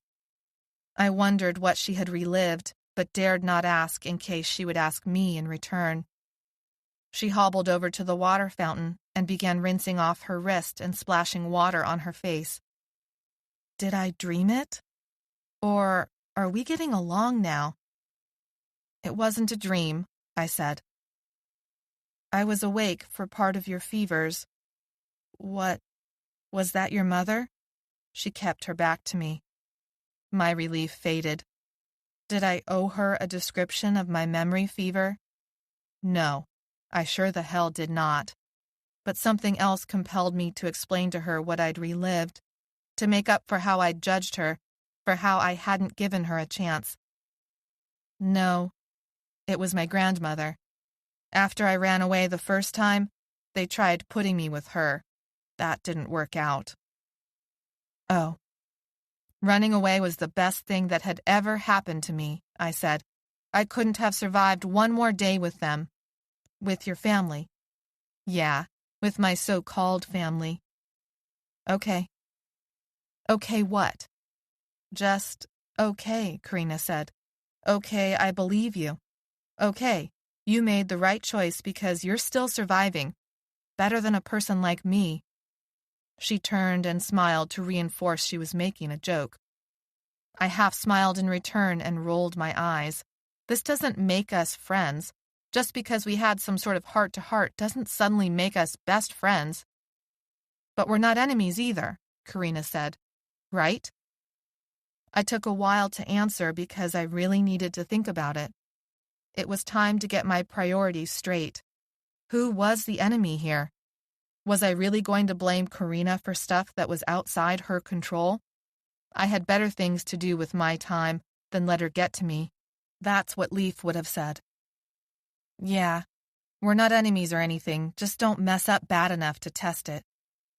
No promises, Karina said. Bitch, I said. Right back at ya, Karina said. We stared at each other for a moment, testing these new waters. It was uncomfortable, but I guess I'd get used to it eventually. Let's go find the others, Karina said. She held out a hand to help me up. I let her help me, and I only judged her for it a little bit. Chapter 15. Sometimes being a runaway sucks. Most of the time, actually. But it sure beats the hell out of going back to what I ran away from. No one will ever convince me otherwise, and you're a terrible person for even trying, so stop. I've written down everything like how I remembered it. That might not have been what happened to everyone else, but it's what happened to me as I saw it. Anyways, I wanted to get all that down because I don't know what will happen next, and I wanted someone to know I wasn't just some dumb runaway, too stuck up or damaged or stupid to figure out I should have gone back to my grandmother or my mom and dad. I made the right choice, my choice, to run away. I will always be proud of taking control of my own destiny. I want everyone to know that. They can't last much longer up there without water, Karina said. I put down the pen I'd stolen from the classroom before we'd left. I know, I said in a subdued voice. We were on the roof of a house far enough away from the high school not to attract notice. Yet. 3 days. It had been 3 days since Karina and I had woken up surrounded by flies and dead bodies. We'd walked out of that courtyard but hadn't gone far. The stink had given it away. Karina and I followed the smell to the far end of the high school campus. The river and the bike trail were at our backs. The sun had burned off the fog, but not the chemical-filled smoke from all the fires. The sky was a dull brown, the sun like a runny egg yolk. How many are there now, I asked, looking back down at the binder paper I'd also swiped from the classroom. A few hundred, Karina said, and more trickling in every hour or so. She was talking about the V's and how they milled around, lost in their dementia. The rest of our group was surrounded on the roof of one of the classroom buildings. They were all alive. I think both Karina and I counted every 5 minutes just to make sure it was true. They were all still alive, even Kern and Laurel. Message them again, Karina said. See if Maybe is still puking her guts out. I took out a little pocket mirror and flashed a Morse code message to Anno. He flashed back an answer. She's better, I said, sort of. throwing up every couple of hours instead of multiple times an hour, though he says the bite looks like it's going to get infected. She probably can't throw up anymore, Karina said, not without more water. She walked the roof line until she stood at the edge closest to the high school. The tops of trees blocked a portion of the V crowd, but there were plenty in plain sight. I just don't get what drew them all here. Why all of a sudden? Why now? Maybe our battle made too much noise, all the windows we broke. But none of us had guns, she said, and we were inside a classroom, inside a courtyard. But they're really sensitive to noise, I said, irritation pricking my neck. I didn't necessarily think my hypothesis was all that good either, but she didn't have to dismiss it so quickly. But not that sensitive. Okay, I said, so what do you think happened? Karina returned to my side and sat cross-legged on the shingles. I folded the papers and stuck them in my jacket. I don't know. Look, I said, more of them are waking up.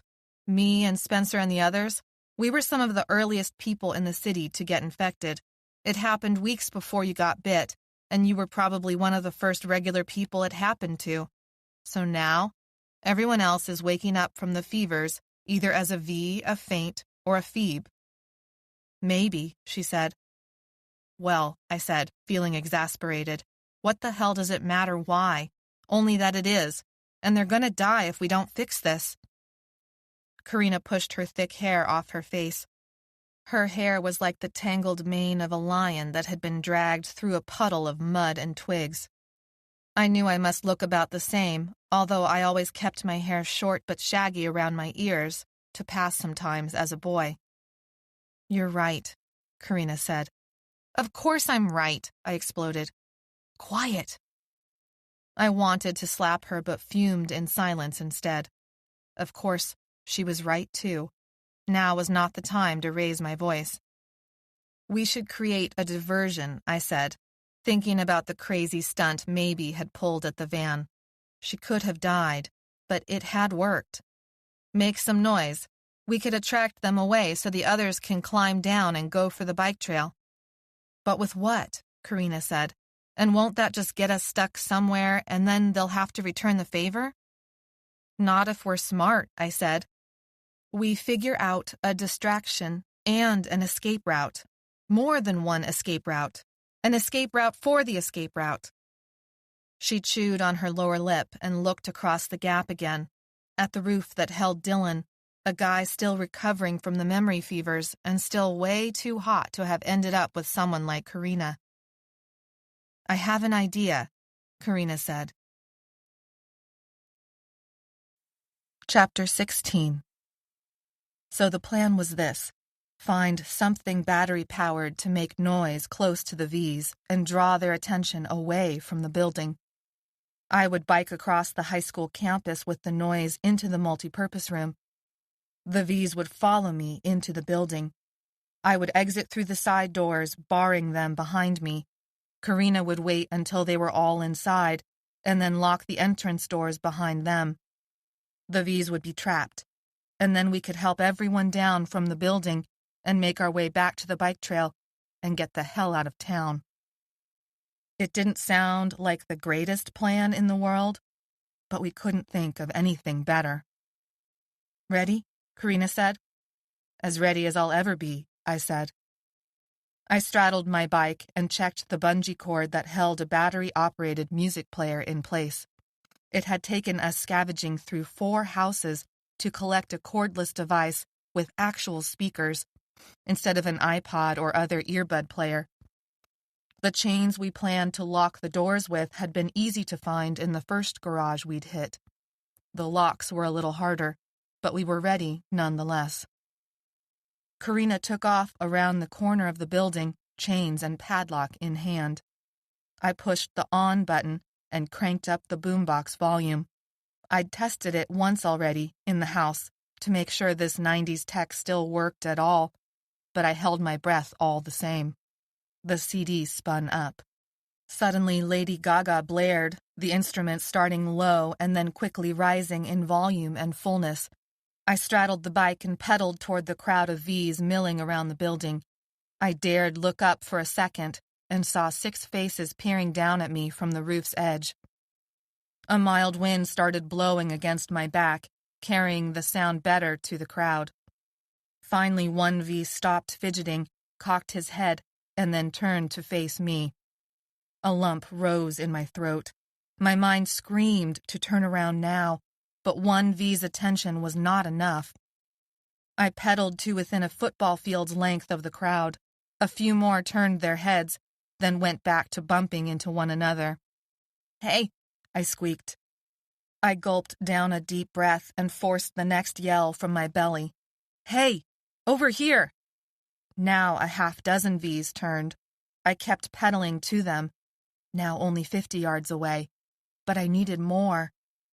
Suddenly, one V began sprinting with a limp, but eating up distance all the same. I wasted precious seconds to make sure others followed his lead, and then I fishtailed the bicycle around. The boombox shifted, slipping halfway out of the bungee cord tie, dangling over my back wheel. I straightened the bike but did not reach for the player. The lead V's were only yards away now. In spite of the music, they were so close I could hear their hard breathing, the slaps of their shoes, those that still wore shoes, the grunt of pain from one of them, the smell of ripe body odor and urine, and worse. In spite of my injured leg, I put all my weight into the downstroke and stood up for more momentum. I rode in a straight line to the open multi-door and hoped the player would stay attached long enough to make it into the building. I almost flew over the handlebars as the bike slowed. I screamed, pumped the pedals again. The bike moved slowly but did not fall over.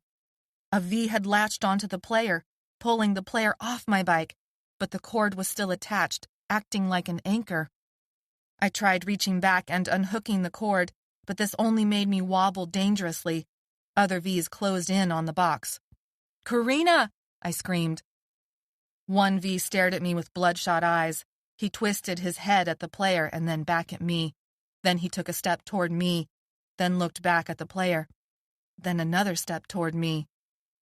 Karina came running, the knife in her hand glinting in the sun. She slashed at the bungee cord. It snapped back and stung me on the cheek.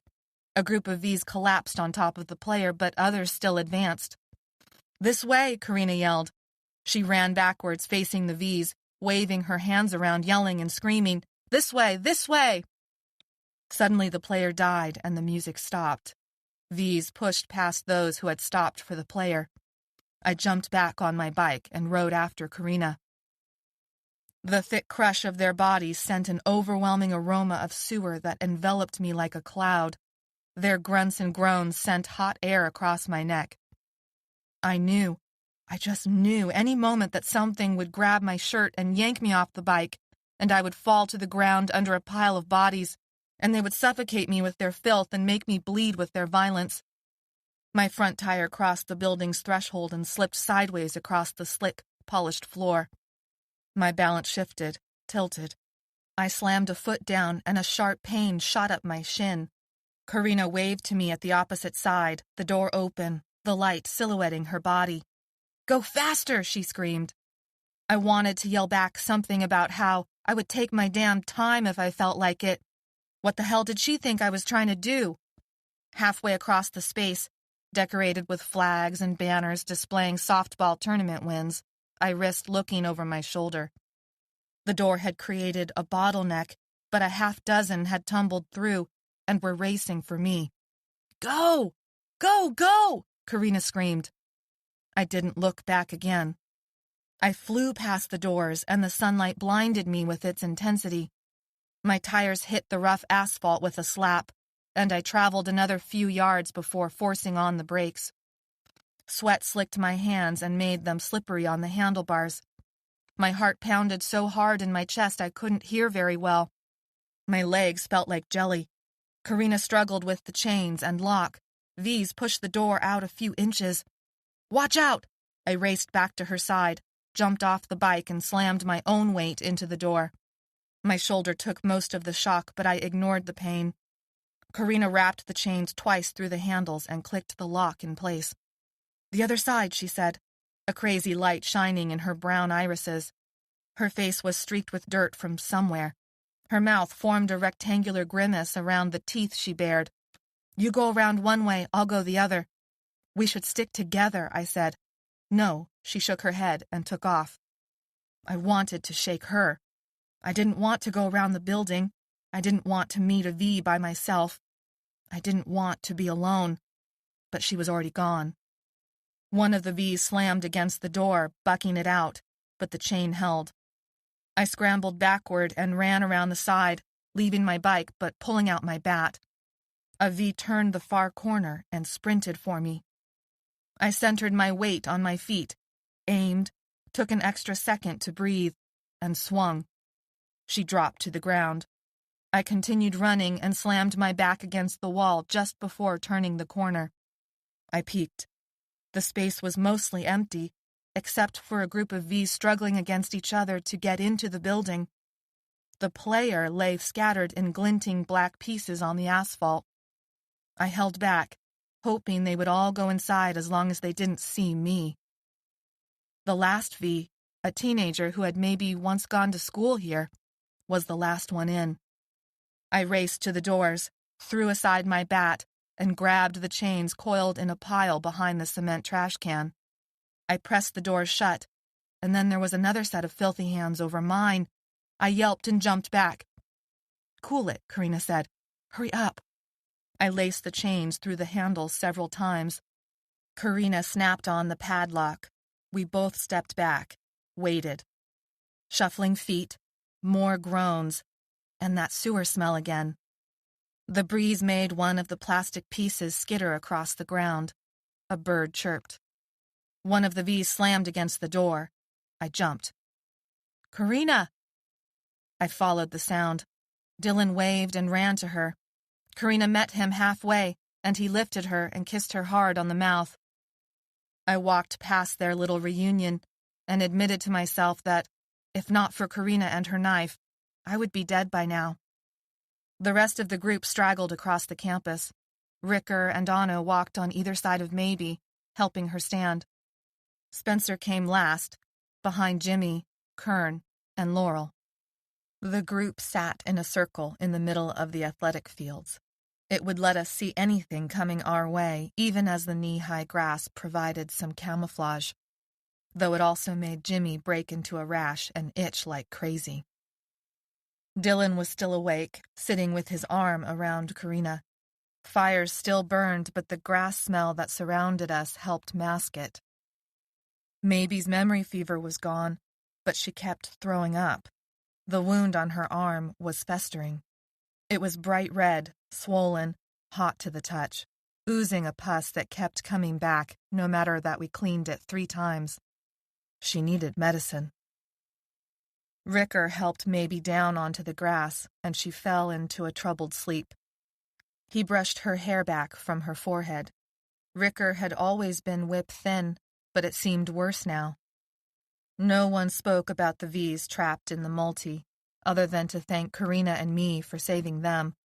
We were leaving the V's to die a slow death. I sort of did and didn't care. They had tried to kill me and my friends, sick or not, human or not.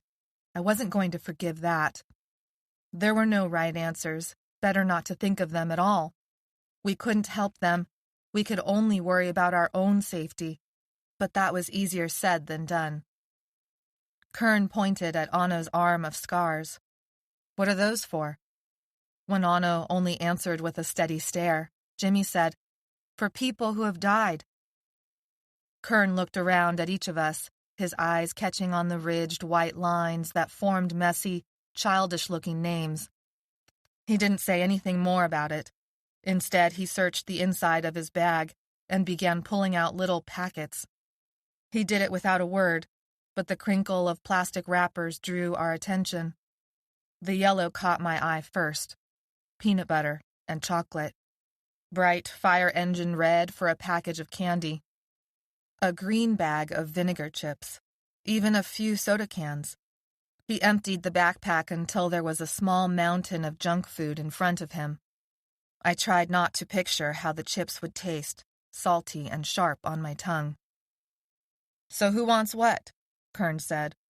Jimmy reached over first, but stopped before touching any of it. Kern looked around and raised his eyebrows. This isn't a trick or something. I raided a gas station when we first woke up.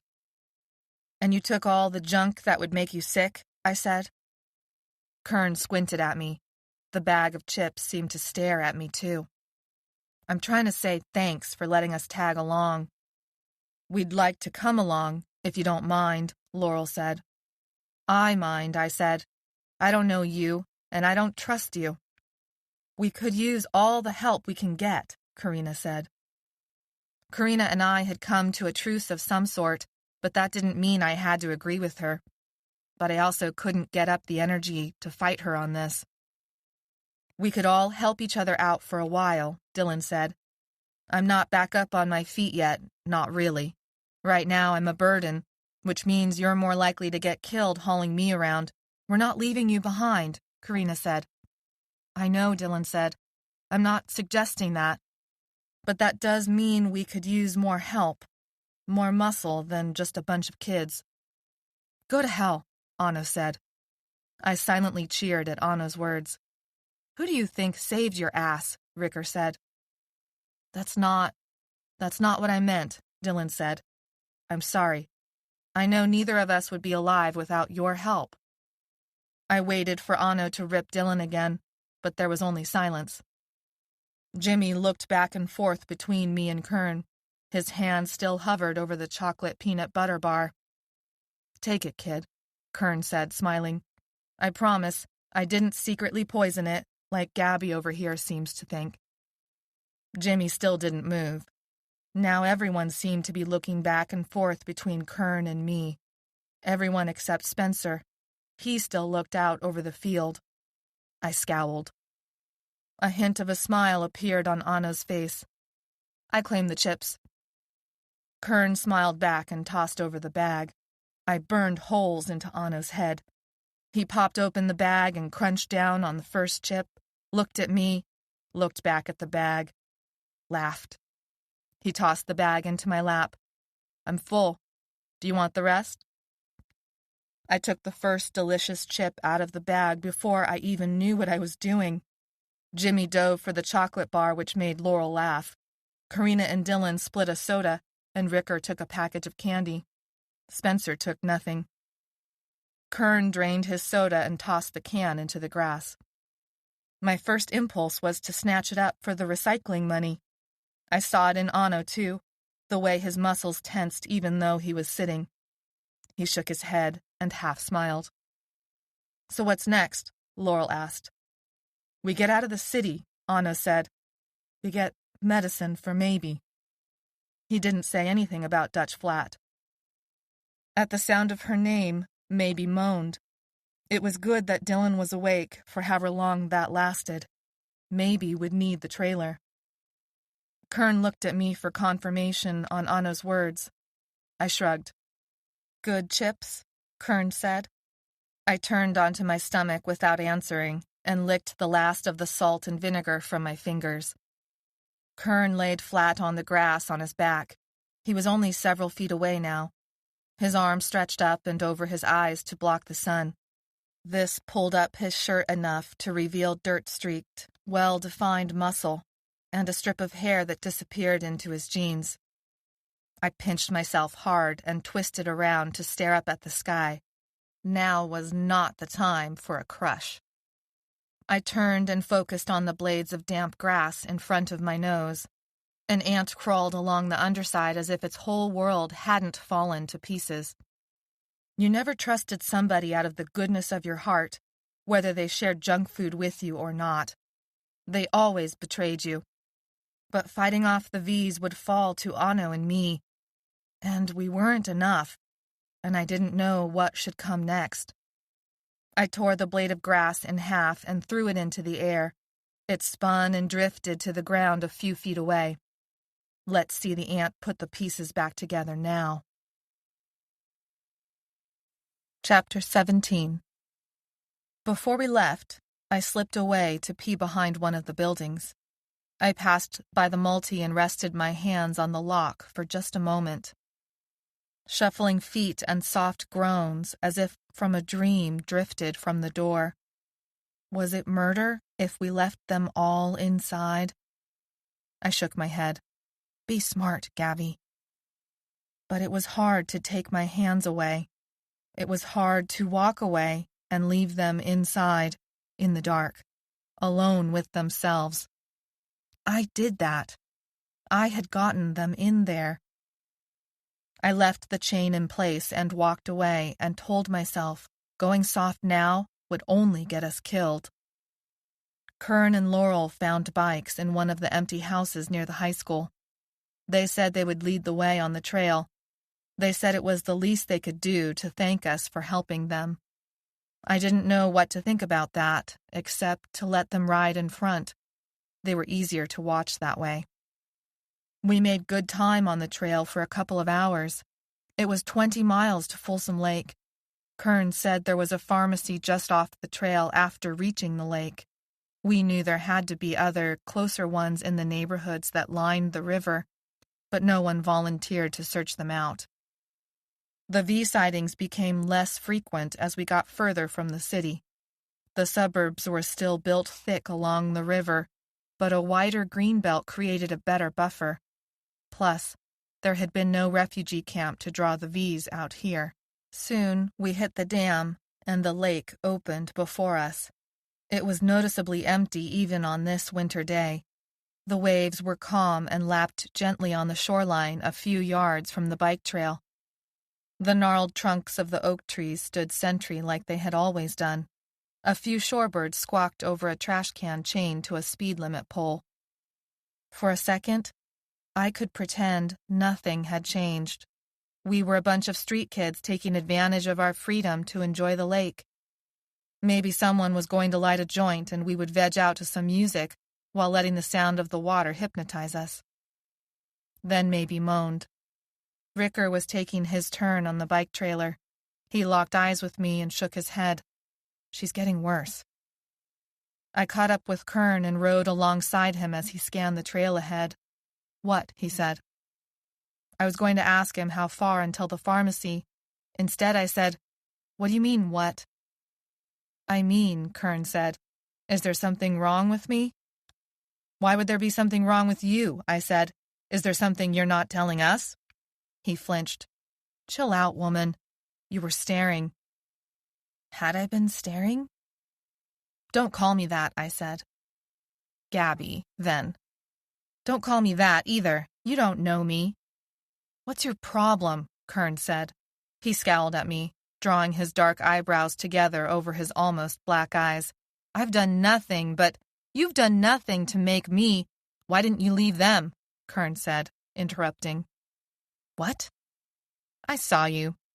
I saw you go back and unlock the door. You were watching me? That's not the point, Kern said. I think it is. Why didn't you just leave them? I did leave them. You didn't unlock the door? I didn't. But you thought about it. That's none of your business, I said. You've killed them before, Kern said, in self-defense. I said. It's the end of the world, Kern replied. And it's murder, I said, even if we have to do it. It's the end of the world. And it's still murder if they aren't trying to kill me first, I said. But they are trying to kill you. That's the whole point, Kern said. That's why you call them Vs. V for violent, as in they will violently kill you if you give them a chance. We got you out alive, I said. Why are you complaining? I didn't understand how this conversation had gotten so out of control. I hadn't unlocked the door. I might have thought about it. I might have done it if I'd been by myself, but I hadn't. I'm only pointing out some important facts here, Kern said. Facts that might get us killed if others don't accept them. I don't need your facts. I gritted my teeth. It didn't matter if what I had thought about doing made sense or not. He didn't get to judge me for it and think I would just take it. Yeah, whatever, he said, shaking his head, dismissing me. You're crazy. He increased his speed and pulled ahead. I coasted and dropped back next to Maybe and Ricker. I hadn't meant to start an argument. I hadn't been looking for one. I'd wanted to know how far away the pharmacy was. I'd hoped to make him smile. We rode a few more miles in silence. Kern stopped at a large intersection. 4 cars were piled up in the middle. One was charred and melted into the street, the others mangled bits of red and green and blue metal. Glass was everywhere in a thick, glinting carpet. "This is where we go in a bit," Kern said. "The pharmacy is in that strip mall. Across the street is a grocery store. Laurel and I will grab us more food. You all need to get the medicine you need." I wanted to argue for keeping the group together, but Kern's judgment still ran through my mind. Maybe I was crazy for not trusting them. They'd been through a lot too. They'd lost people and woken up from the fevers, infected just like us, with memories that kept betraying them. "All right," I said, looking at Anno for agreement. "Everyone meet back here." "I'll stay with Maybe," Ricker said. "Jimmy," I said, "you should stay too. Help Ricker." "I want to help get groceries," Jimmy said. His dark curly hair had matted around his ears. Chocolate crumbs stained his chin. "And get more chocolate bars," Ricker said. Jimmy looked away. Ricker poked him in the side. "You better get one for me this time." Jimmy turned back, smiling. "This is serious," I said. "This isn't some game." "We know," Ricker said. His smile became a scowl. "It's all death out there all the time. Thanks for reminding us." I felt embarrassed. Of course they knew. I didn't need to ruin every time someone tried to lighten the mood. At least Ricker was still trying, which was more than I could say for myself. "I'll go with you," Dylan said to me and Anno. His blue eyes were shockingly light against his dark hair. Sweat trickled down his forehead in spite of the cold. He'd stayed awake for the whole ride this time. The fevers were almost done with him, but not completely. "We can't risk this," Anno said. "If you go down and there's trouble—" "Stay with Maybe and Karina," I said. "We won't be long." Karina whispered in his ear, and he sank to the ground in silent relief. He was going down again. "We need to find a second trailer." I said it so only Anno could hear. He pressed his lips together and nodded. We separated. Anno and me to the pharmacy. Kern, Laurel, and Jimmy to the grocery store. Everyone else remained behind. It didn't feel right leaving them. But we did it anyways. The inside of the pharmacy was cold, and our steps echoed on the tile. The aisles were these huge shadows that loomed over our heads. Parts of the store had been ransacked. Other aisles were in ruins, as if someone had come along and run their arms across the boxes to purposefully crash them on the floor. There were 2 dead bodies in the back. Both were clerks. We didn't look close enough to see what had killed them. I kept my eyes open for a trailer, anything that a bike might be able to drag, but there was nothing. The pharmacy gate was bent, almost ripped off its track.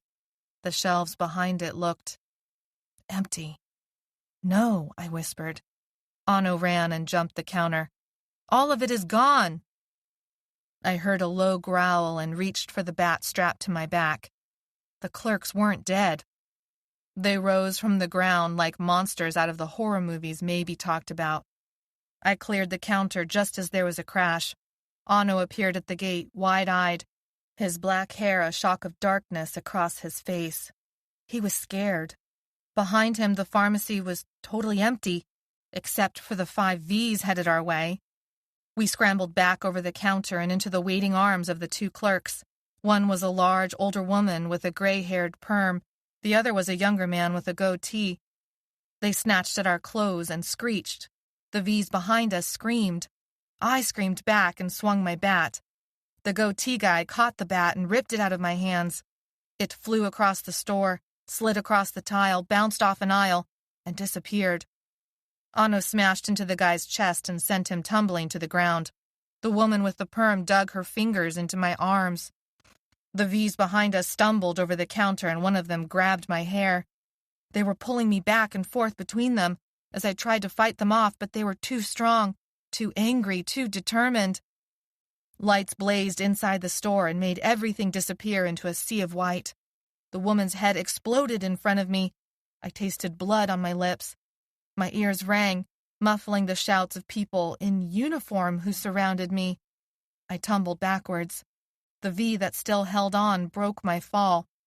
Arms wrapped around my stomach, cutting off my breath, until one of the soldiers yanked me up and dealt with the V. There was silence now in the store, except for my ringing ears. Anno was on his knees, hands behind his neck, a gun pointed at his head. The V's were dead now. Some of them looked almost exploded into pieces. Kern and Laurel stood behind the soldiers, and no one pointed a gun at them. Chapter 18. The army truck was filthy and dark. We sat on benches facing each other. They had bound all of our wrists and ankles except for Laurel and Kern's. Maybe was laid out on the bench, and she groaned at each jolt of the truck. Ricker sat on the floor of the truck and leaned back, using his weight to keep Maybe from falling off. A guard holding a rifle sat on the end of one bench. I saw all of this from the periphery of my vision, because I stared at my hands and the rope that bound them. I'd be able to untie it all easily enough, but we were part of a convoy, and I did not think we could escape them on foot. The canvas smelled damp and moldering. I sneezed into my hands and dug my fingers into my eye sockets to keep tears from falling. All of us captured again, as if we had never been released. We were back at square one, worse than before, because the guards were better than the ones before, too slick and mean and professional, too watchful, too careful. "It's not what you think," Kern said softly. I did not respond. He wasn't talking to me anyway. He was explaining himself to Karina, or Dylan, or someone else who actually cared about that sort of thing, as if getting us captured could be explained away. "They're looking for a cure," Kern said, "but we need more help." "Indentured servitude," Anno said. "Slavery." "Gabby," Kern said. I looked up and saw his face in the dim light. Like stone, no remorse. If anything, a sense of pride and a layer of anger. "You would have done the same," Kern said. He looked stricken with shame then, just for a moment, but the emotion disappeared and disdain replaced it. "You don't understand." A strangled cry lodged in my throat, and I launched myself off the bench. I straddled him, even with my ankles locked together, and used my fist to pummel his shoulders, head, arms. I saw his fists too late. He brought them up and slammed them into the underside of my chin. My head snapped back and stars exploded across my eyes. I was pulled off Kern and onto the truck's floorboards. When my head cleared, a rifle barrel filled my vision. "Get back onto the bench." I tried to talk around the blood in my mouth and choked. I spit out a glob by the guard's feet. I couldn't get up on my own, and I wasn't going to ask for help. The guard motioned to Kern and Laurel. "Get her back on the bench." The two men lifted me back onto the bench. Kern rubbed his temple and returned to his seat. The others remained silent. I almost blamed Karina. She was the one who had pushed us to trust the two strange men. But really, I blamed myself for not stopping the stupidity before now. We rode the rest of the way in silence. I figured Kern and Laurel must have been working with Sergeant Bennings at the fairgrounds. It must have been them who had killed all those V's on the trail near the underpass. I wondered how long they had actually been Phoebes for. Once, Kern looked ready to say something else, but a warning elbow from his father silenced him. Bumps threw me against Dylan at times, but there was no hint of attraction present. He was like a lump of coal. Out the back of the truck, neighborhoods passed by, some rich and spread out, others close together and run down. Most burned away. When we crossed over I-80, the convoy slowed near the middle of the overpass. The freeway was thick with cars. People had tried to flee. Not many had made it out of the city by the looks of it. Taking the freeway would have been the wrong move. But then again, the bike trail hadn't turned out so great either. Smoke still hazed the sky, otherwise we would have seen the snow-capped Sierra Mountains some 100 miles away. A few miles later, all of it disappeared as we went through a tunnel. Out the other side was the rail yard. We'd ridden the train here often enough that I recognized the medians and markers. A large Methodist church built in the late 1800s was usually the first thing you could see from the train station. Its painted white bricks and stained glass windows were still intact, but the surrounding buildings had burned to sticks. Here the streets were clear. In fact, the entire drive had been mostly free of obstacles, as if someone had cleared it. The entrance to this camp bustled with activity. Guards were posted at regular intervals in lookout towers. We rumbled through. Cooking smells drifted into the truck and made my stomach cramp from hunger. A train whistle, long, high-pitched, and familiar, sounded. People, uninfected, walked around. The truck rumbled through the grounds, paused while the driver talked with someone, then continued on, not stopping again until it hit some sort of office building. But there was something not quite office-like about its windows or shape. The ramp unlatched. The guard motioned us out with his rifle, then jumped off. I stood, wobbly on my feet, my jaw aching, my head throbbing. A glance at Kern showed he wasn't much better off.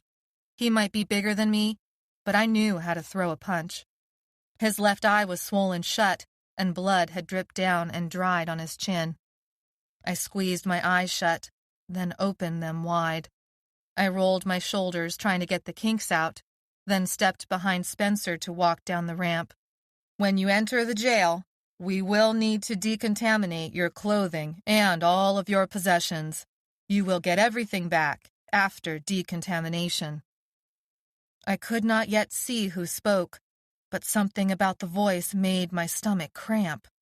I stepped forward. Karina crowded behind me. She drew in a sharp breath. No. Sergeant Bennings was at the end of the ramp. Chapter 19. Sergeant Bennings stood with his legs hip-width apart and his hands behind his back. A clear plastic shield covered his face and his hands were gloved. His eyes skated past me and settled on Dylan. I let out a silent breath of relief. I feared he would recognize me as the one who had killed his soldier on the stage. "Hello, Dylan," Sergeant Bennings said, nodding in his direction. "You may not believe it, but I am glad to see you alive, infected or not." "I can't say the same," Dylan responded. Ricker stepped off the ramp with Maybe leaning against him. When she saw Sergeant Bennings, she stopped and became rigid. "I know him." She touched Ricker's shoulder. That's Alden." Her face was blank, yet focused on Sergeant Bennings. It gave me the chills watching her act out the memory rush right there in front of me. We'd been inside the fairgrounds with our stack of blankets, figuring out a way into the warehouse. Sergeant Bennings froze. "How do you know about my son?" "We went to school together." He thought she was answering his question, but I knew it was part of the memory rush. "He's alive and untainted," Sergeant Bennings said. "He won't be allowed to have anything to do with you." Maybe opened her mouth. Ricker looked at me with wild eyes. I stomped on her foot. "Ow!" Maybe's face cleared. She blinked and looked at me. "Why did you do that?" "Shut up," I said. "You'll find things run a little different here," Sergeant Bennings said. He was talking to all of us, but stared at Maybe like she was an insect. "More strict in some ways, more relaxed in others. If it gives you any comfort, I'm not the one in charge. They didn't like how I ran the fairgrounds. How it fell apart under your command, Dylan said. Sergeant Bennings finally looked away from Maybe. He wiped his mouth with the back of his hand and reached for the stick at his waist. Laurel left the line and moved to within feet of Sergeant Bennings. Sir, what about my wife? Guards leapt forward. The click of tasers went off. Laurel screamed and bounced onto the ground. The rest of us jumped away, but then suddenly we were all surrounded with clicking shock sticks. Kern dropped to the ground, dust puffed up. Wake up, Laurel. Wake up, come on. He'll be fine, Sergeant Bennings said. He wiped some imaginary dust from his right shoulder. The council has clearly become too lax here. Please remember that infected are not allowed to stand within 6 feet of any uninfected person, or said infected person risks shock and possible execution. Now, he motioned for the guards to step back. We did as ordered, Kern said. There's no need for this. Yes, you're right, Sergeant Bennings said. You will be rewarded. Now. He surveyed the rest of us. His eyes rested on me for a moment and then slid on. Maybe vomited spindly, translucent trails of saliva onto the ground. Now please follow me. She needs medicine, Ricker said. Sergeant Bennings stopped and looked at Ricker and then at Maybe. She'll get it. Ricker helped Maybe forward. Laurel moaned and then braced himself on the dirt while Kern lifted him to his feet. We shuffled into the building. A large sign over a bulletproof encased reception area revealed the building had been used as a county jail. The plaque said, State of the Art, built in 2004. They escorted us to an open area.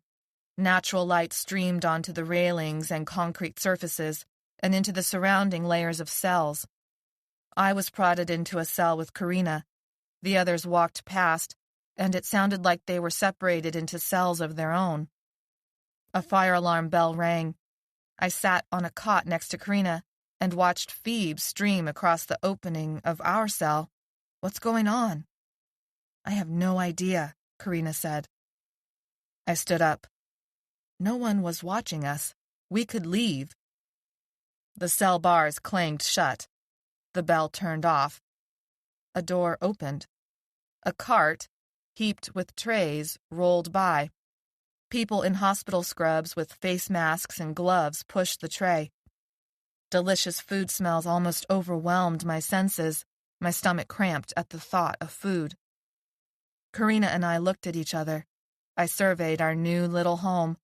2 beds, a toilet, and a sink. What do you think is happening? I laid out on one of the beds. Nothing good, of course, I replied to Karina. Though I hoped we'd get some dinner first before the next awful thing started. They said they were working on a cure. Yeah, I said, and look how that turned out for Leaf.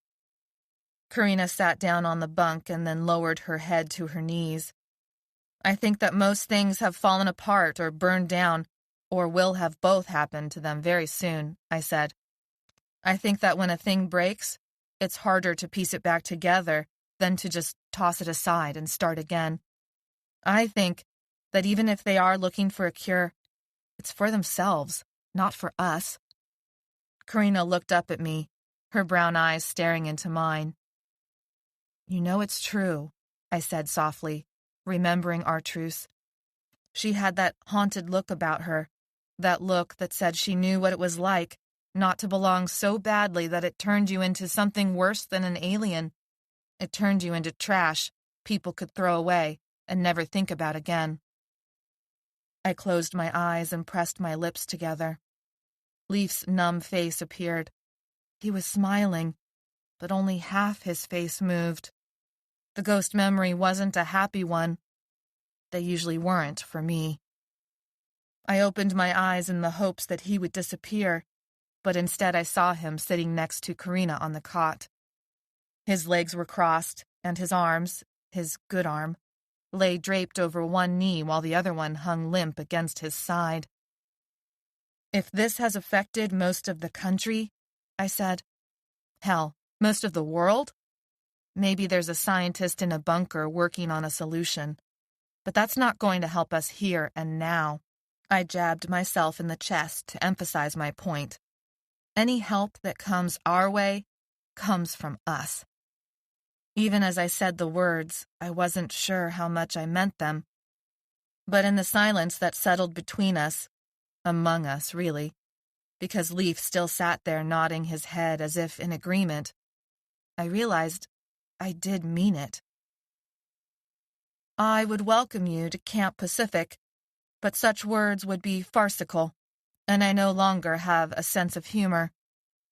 A female voice drew our attention to the cell door. She had the telltale marks of a Phoebe, but she was also unfettered and unguarded.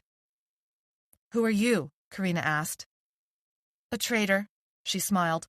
"That's what new ones like you call me, but I usually change their minds." I got up from the cot and approached the bars. Leaf's ghost stood up with me and reached out a hand as if to place it in warning on my shoulder. I flinched from the almost touch.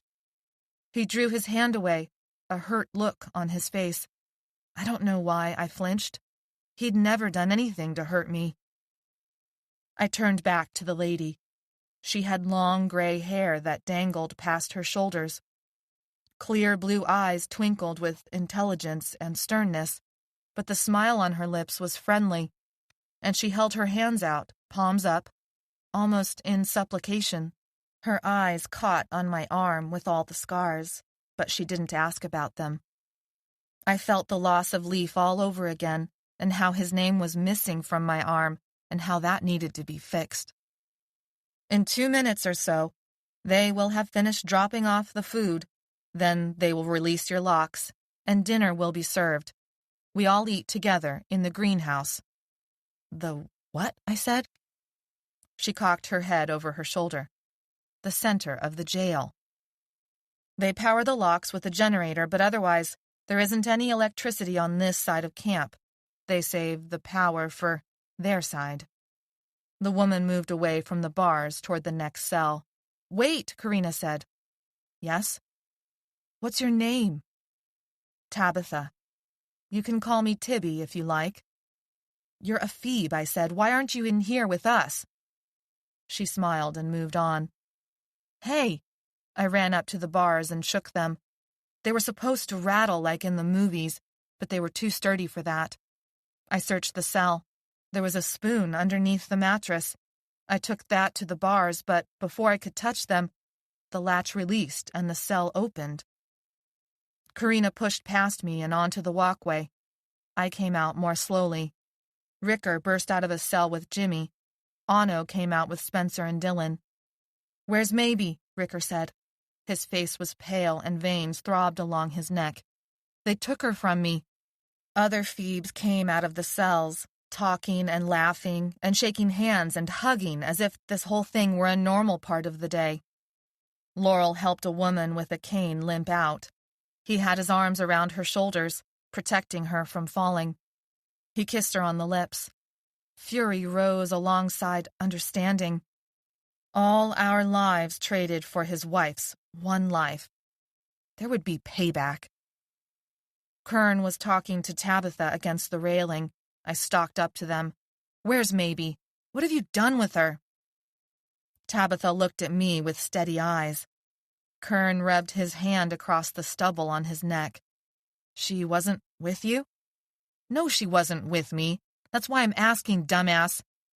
Ricker came up next to me, then Karina and Dylan. Tabitha looked at each of us in turn. I felt the pressure building to an explosion. "Maybe!" I shouted. "Maybe, where are you? Are you in here?" A breathless feeling filled my chest. I took my eyes off her for 1 second, but it hadn't been 1 second. It had been hours. I hadn't thought about Maybe since they had loaded us into the truck. I cursed myself. I had promised to look out for her, and now...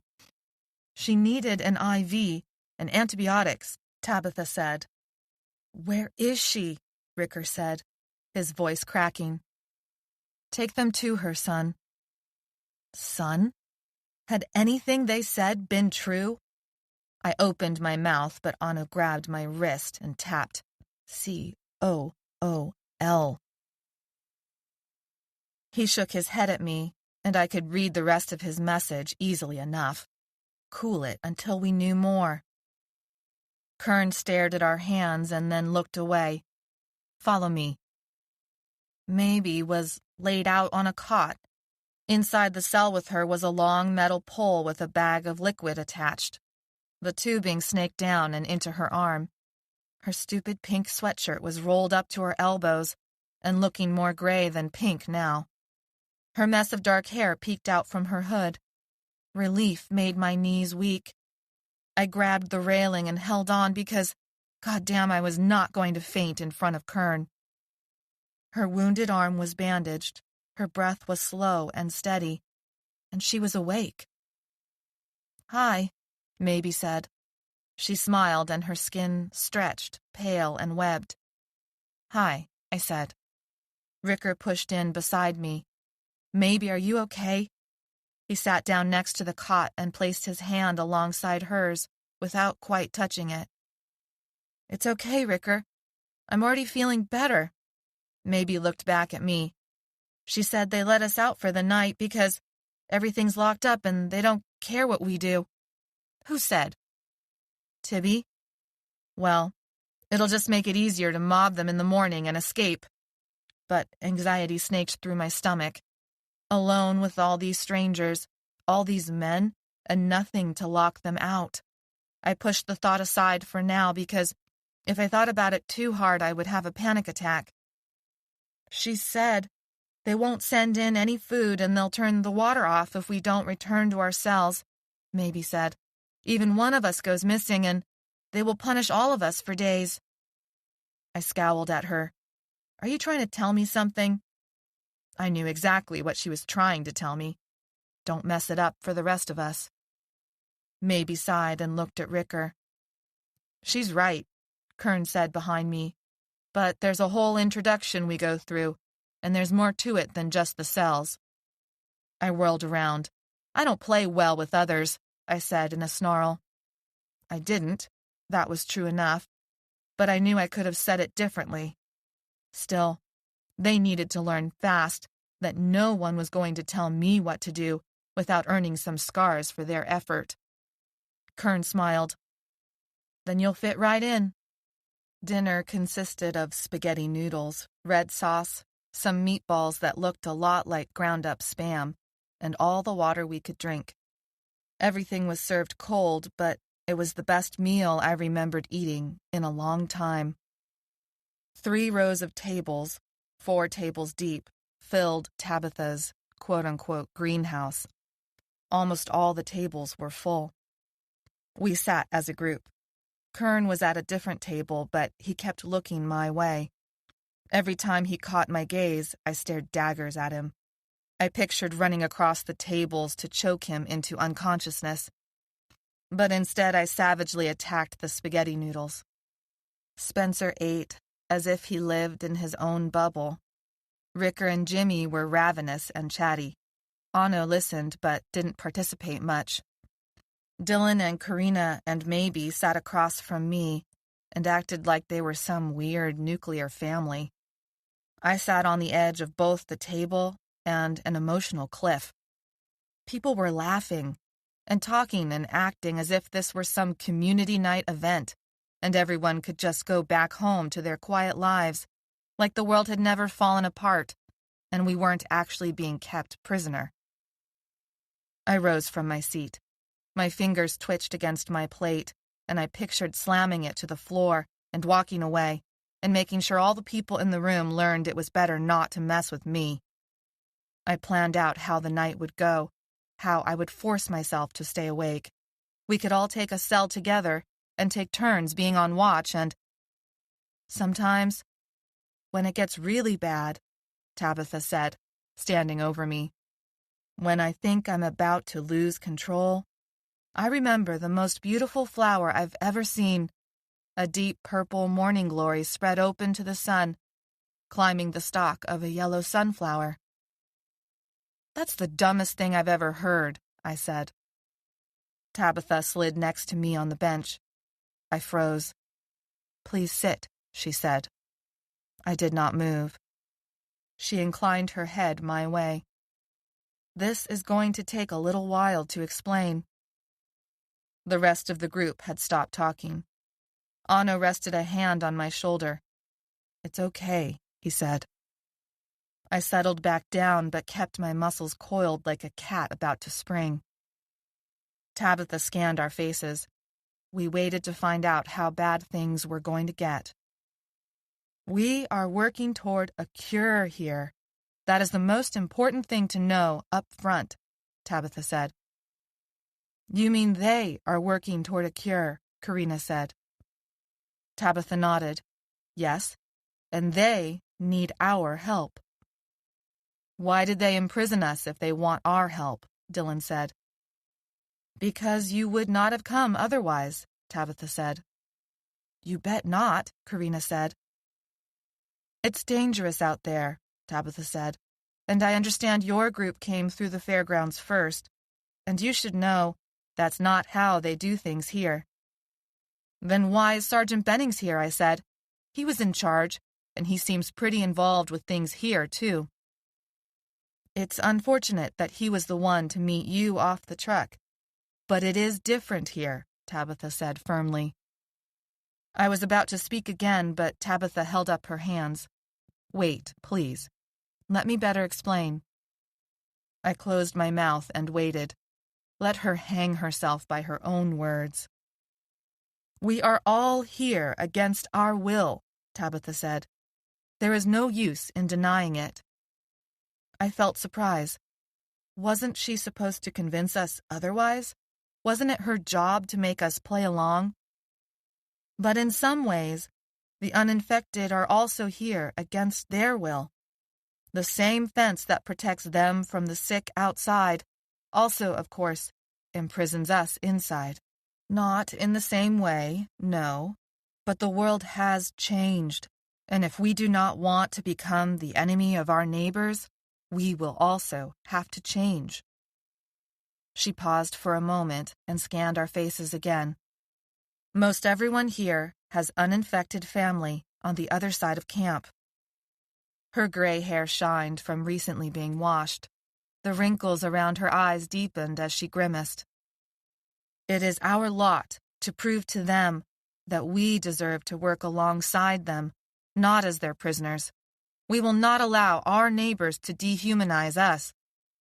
"They already have," I said. "We're nothing. We're less than human. Something to experiment on or get rid of because we cause too much trouble." "If you believe that, then you already are what they think you are," Tabitha said, focusing her stare on me, as if trying to peer into my soul. "It's not what I believe that matters. It's what they believe," I said. "No," Karina said.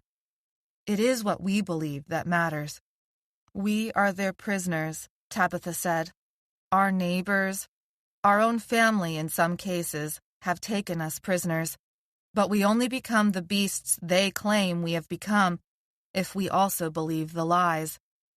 "They're the monsters," I said. "They are not," Tabitha said. "I don't understand," Karina said. "Where is everyone else? All these uninfected?" "The camp here is split into two," Tabitha said.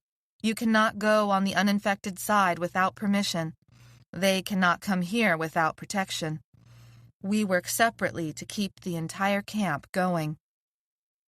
I turned away and looked into space, but Kern was there, across the room, staring intently, directly at me. He moved as if to get up, but Laurel whispered in his ear, and he settled back into his seat. "But," Dylan said, "what does that mean for us here and now? Are you saying we should just accept this?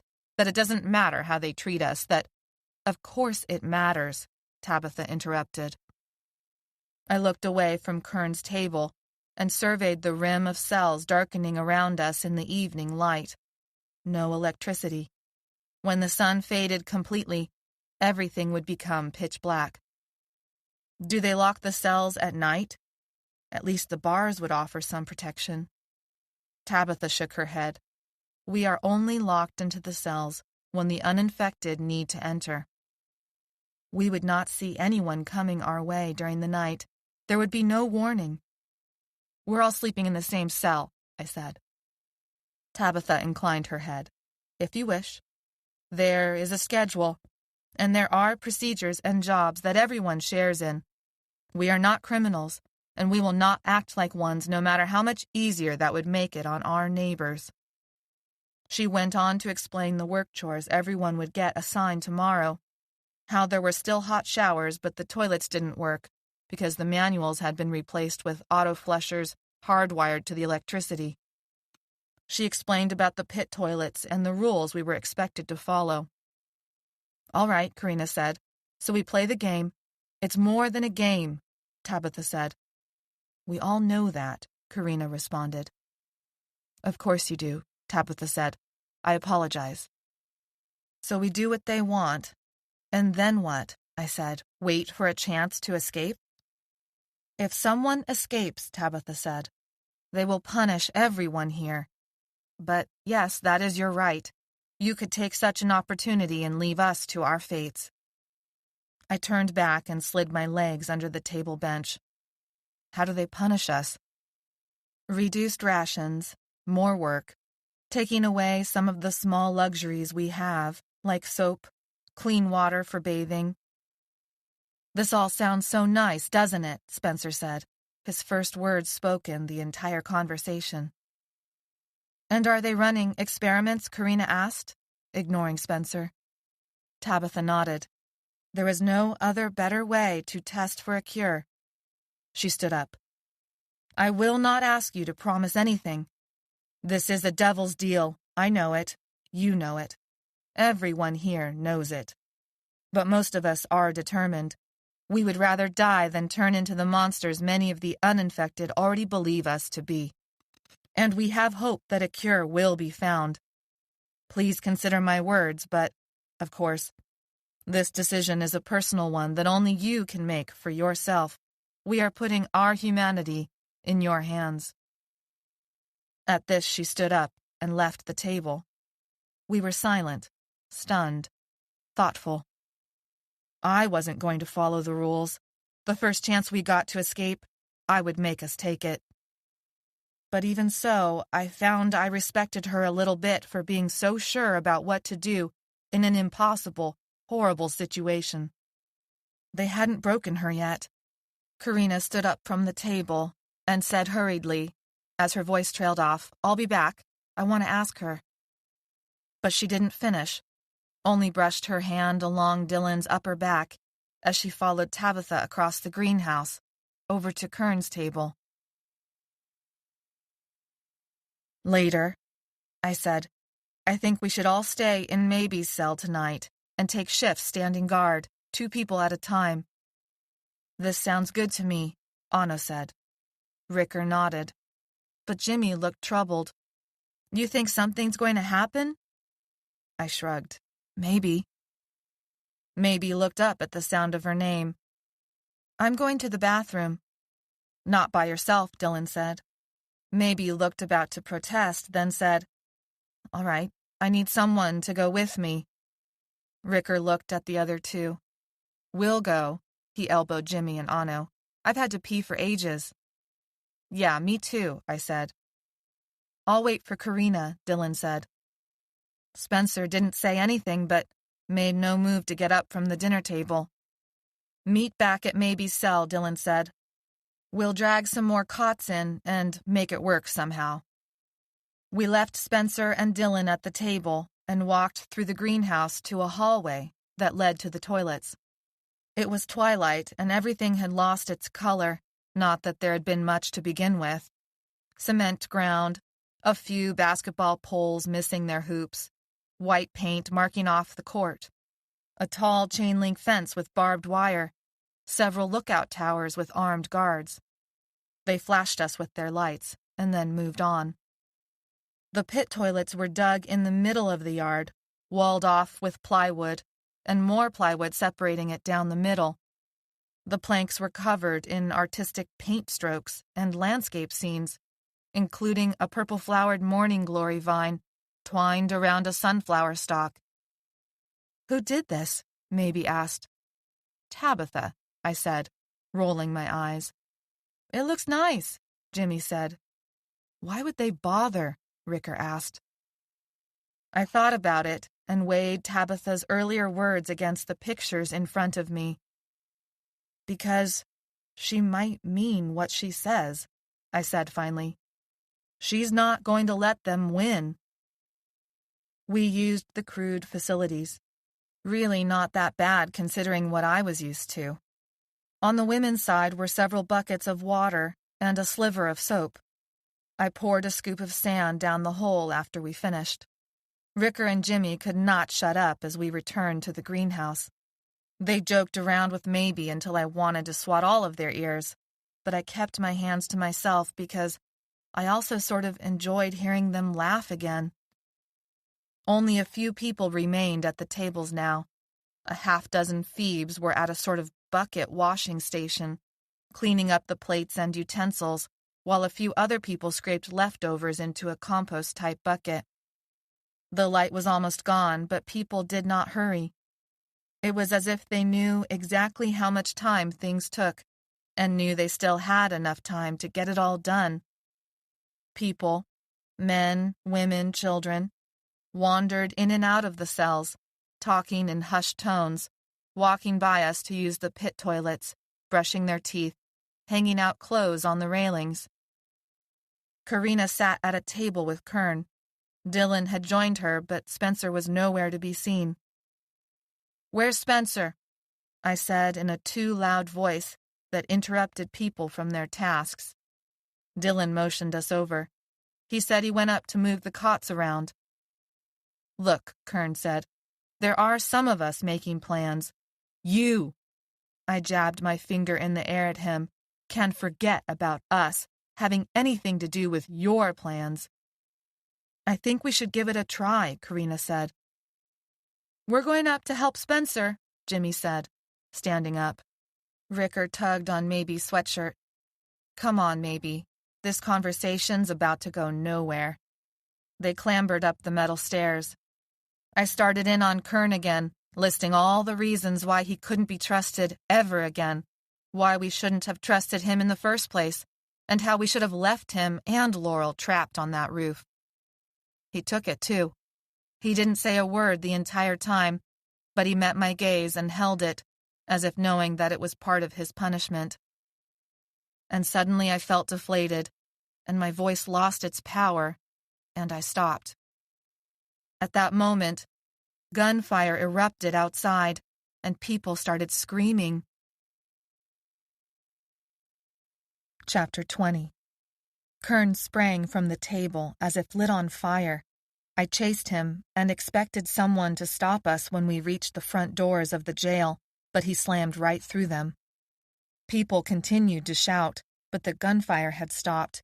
I ran into Kern's back and pushed him out of the way. "Hey," he said, but I did not care because a dreadful feeling had settled in my chest.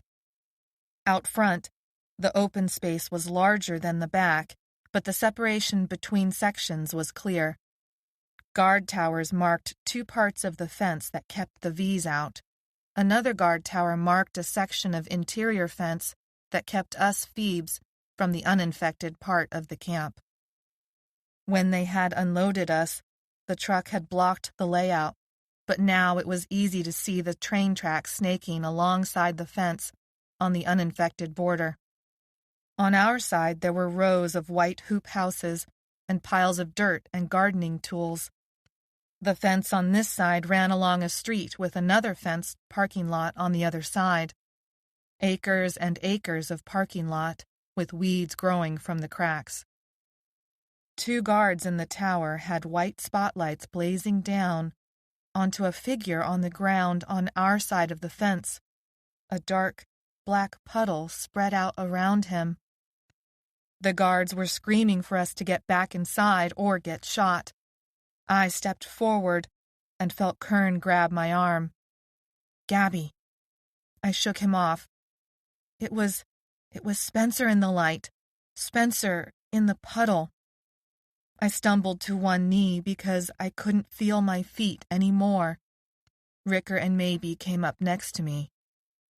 Ricker turned and buried his face in her hair. Jimmy puked, and I noticed somehow that a chunk of pasta had landed on my leg. I stared at this little glob because I couldn't stare at anything else. Kern pulled at my elbow and lifted me into his chest. The warmth of his body burned me like the lights seemed to burn off the veins and webbing of Spencer's afflicted skin and smooth it all back out so that everyone could clearly see he was really still so young. "Careful," Kern said, his hot breath tickling my ear. He pulled me back through the crowd, through the front doors. He told my group to follow him quickly. Don't talk. Go into the cells and don't say a word. Even though he said it only to us, the entire jail filled up again. People rushed back into their cells and whispered about one of the new Phoebes trying to escape, and punishment and consequences. We stuffed the 6 of us around Maybe's cot. I couldn't look at any of them. I buried my face into the rough cloth of the sheets and tried to stop breathing. What had he done? He knew they were out there. We had all been warned, and even I wasn't stupid enough to have tried to escape yet. And then I realized he hadn't tried to escape. He'd killed himself. I wanted to rage at him for leaving me alone. What was the point of running away all those years ago for him to just give up now? The anger I felt warred with the suffocating feeling that came over me. I did not want to be in charge. I would mess things up. Spencer was gone. I wished I had a knife right then to carve his name into my flesh, to at least give him the tribute of knowing he would never be forgotten. The bars banged shut. The sound of it shocked me. It was dark. There was sniffling, a couple of sobs. No one spoke. No one talked about what had happened. Minutes or hours later, there was no way to tell. The bars unlocked again and swung out. Tabitha came with a candle in her hand. The light bounced off her face and made her features ghoulish. "I am so sorry." She paused, staring at the candle. "They've given us 15 minutes to use the bathrooms and return to our cells for the night." We forced ourselves outside. I leaned against the plywood walls and stared at the guards in their towers and the lights they moved around, checking for V's and Phoebes like us. I waited out the 15 minutes. The stream of people tromping back and forth stopped. I waited for trouble to come my way for being late. Let them shoot me down like they did Spencer. Instead, Karina came out with a candle. The light made her frizzy curls glow orange. "Gabby?" I did not answer her. "We're going to try and sleep now. I am sorry, but it would help the rest of us if you came back. They're afraid without you." She turned and went inside. I picked myself off the ground. I brushed my hand across the cold concrete to guide my way down the hallway and into the main part of the jail. The smells of washing soap and food waste hit me. Someone in one of the upper cells sang a lullaby in hushed tones that echoed. A bright point of light appeared as if out of nowhere, but once my eyes adjusted, I saw that it was a candle held by a man at the foot of the stairs I needed to climb. His body must have blocked the candle until he turned. I tensed my muscles, wondering if the night terrors would begin now, and how hard I would have to fight to keep my body intact. In another few seconds, my eyes adjusted to this new point of light, and I realized it was Kern. This did not make me feel any better. I kept my fists balled and walked up to his candle. He held it to my face for a moment, casting his own face into long, ominous shadows. "Gabby, I'm sorry. Stop," I whispered. He moved the candle closer to his own face, and the light made his eyes glint. We can't do much tonight, maybe not for a few days, but as soon as they let us out, we'll give him a proper burial tomorrow. Is he still? No. He's in a different part of the building. It was the medical room. It still is, really. We have a few medicines and... He glanced up the stairs and then back at me. Not that any of that matters right now. Try to get some sleep if you can.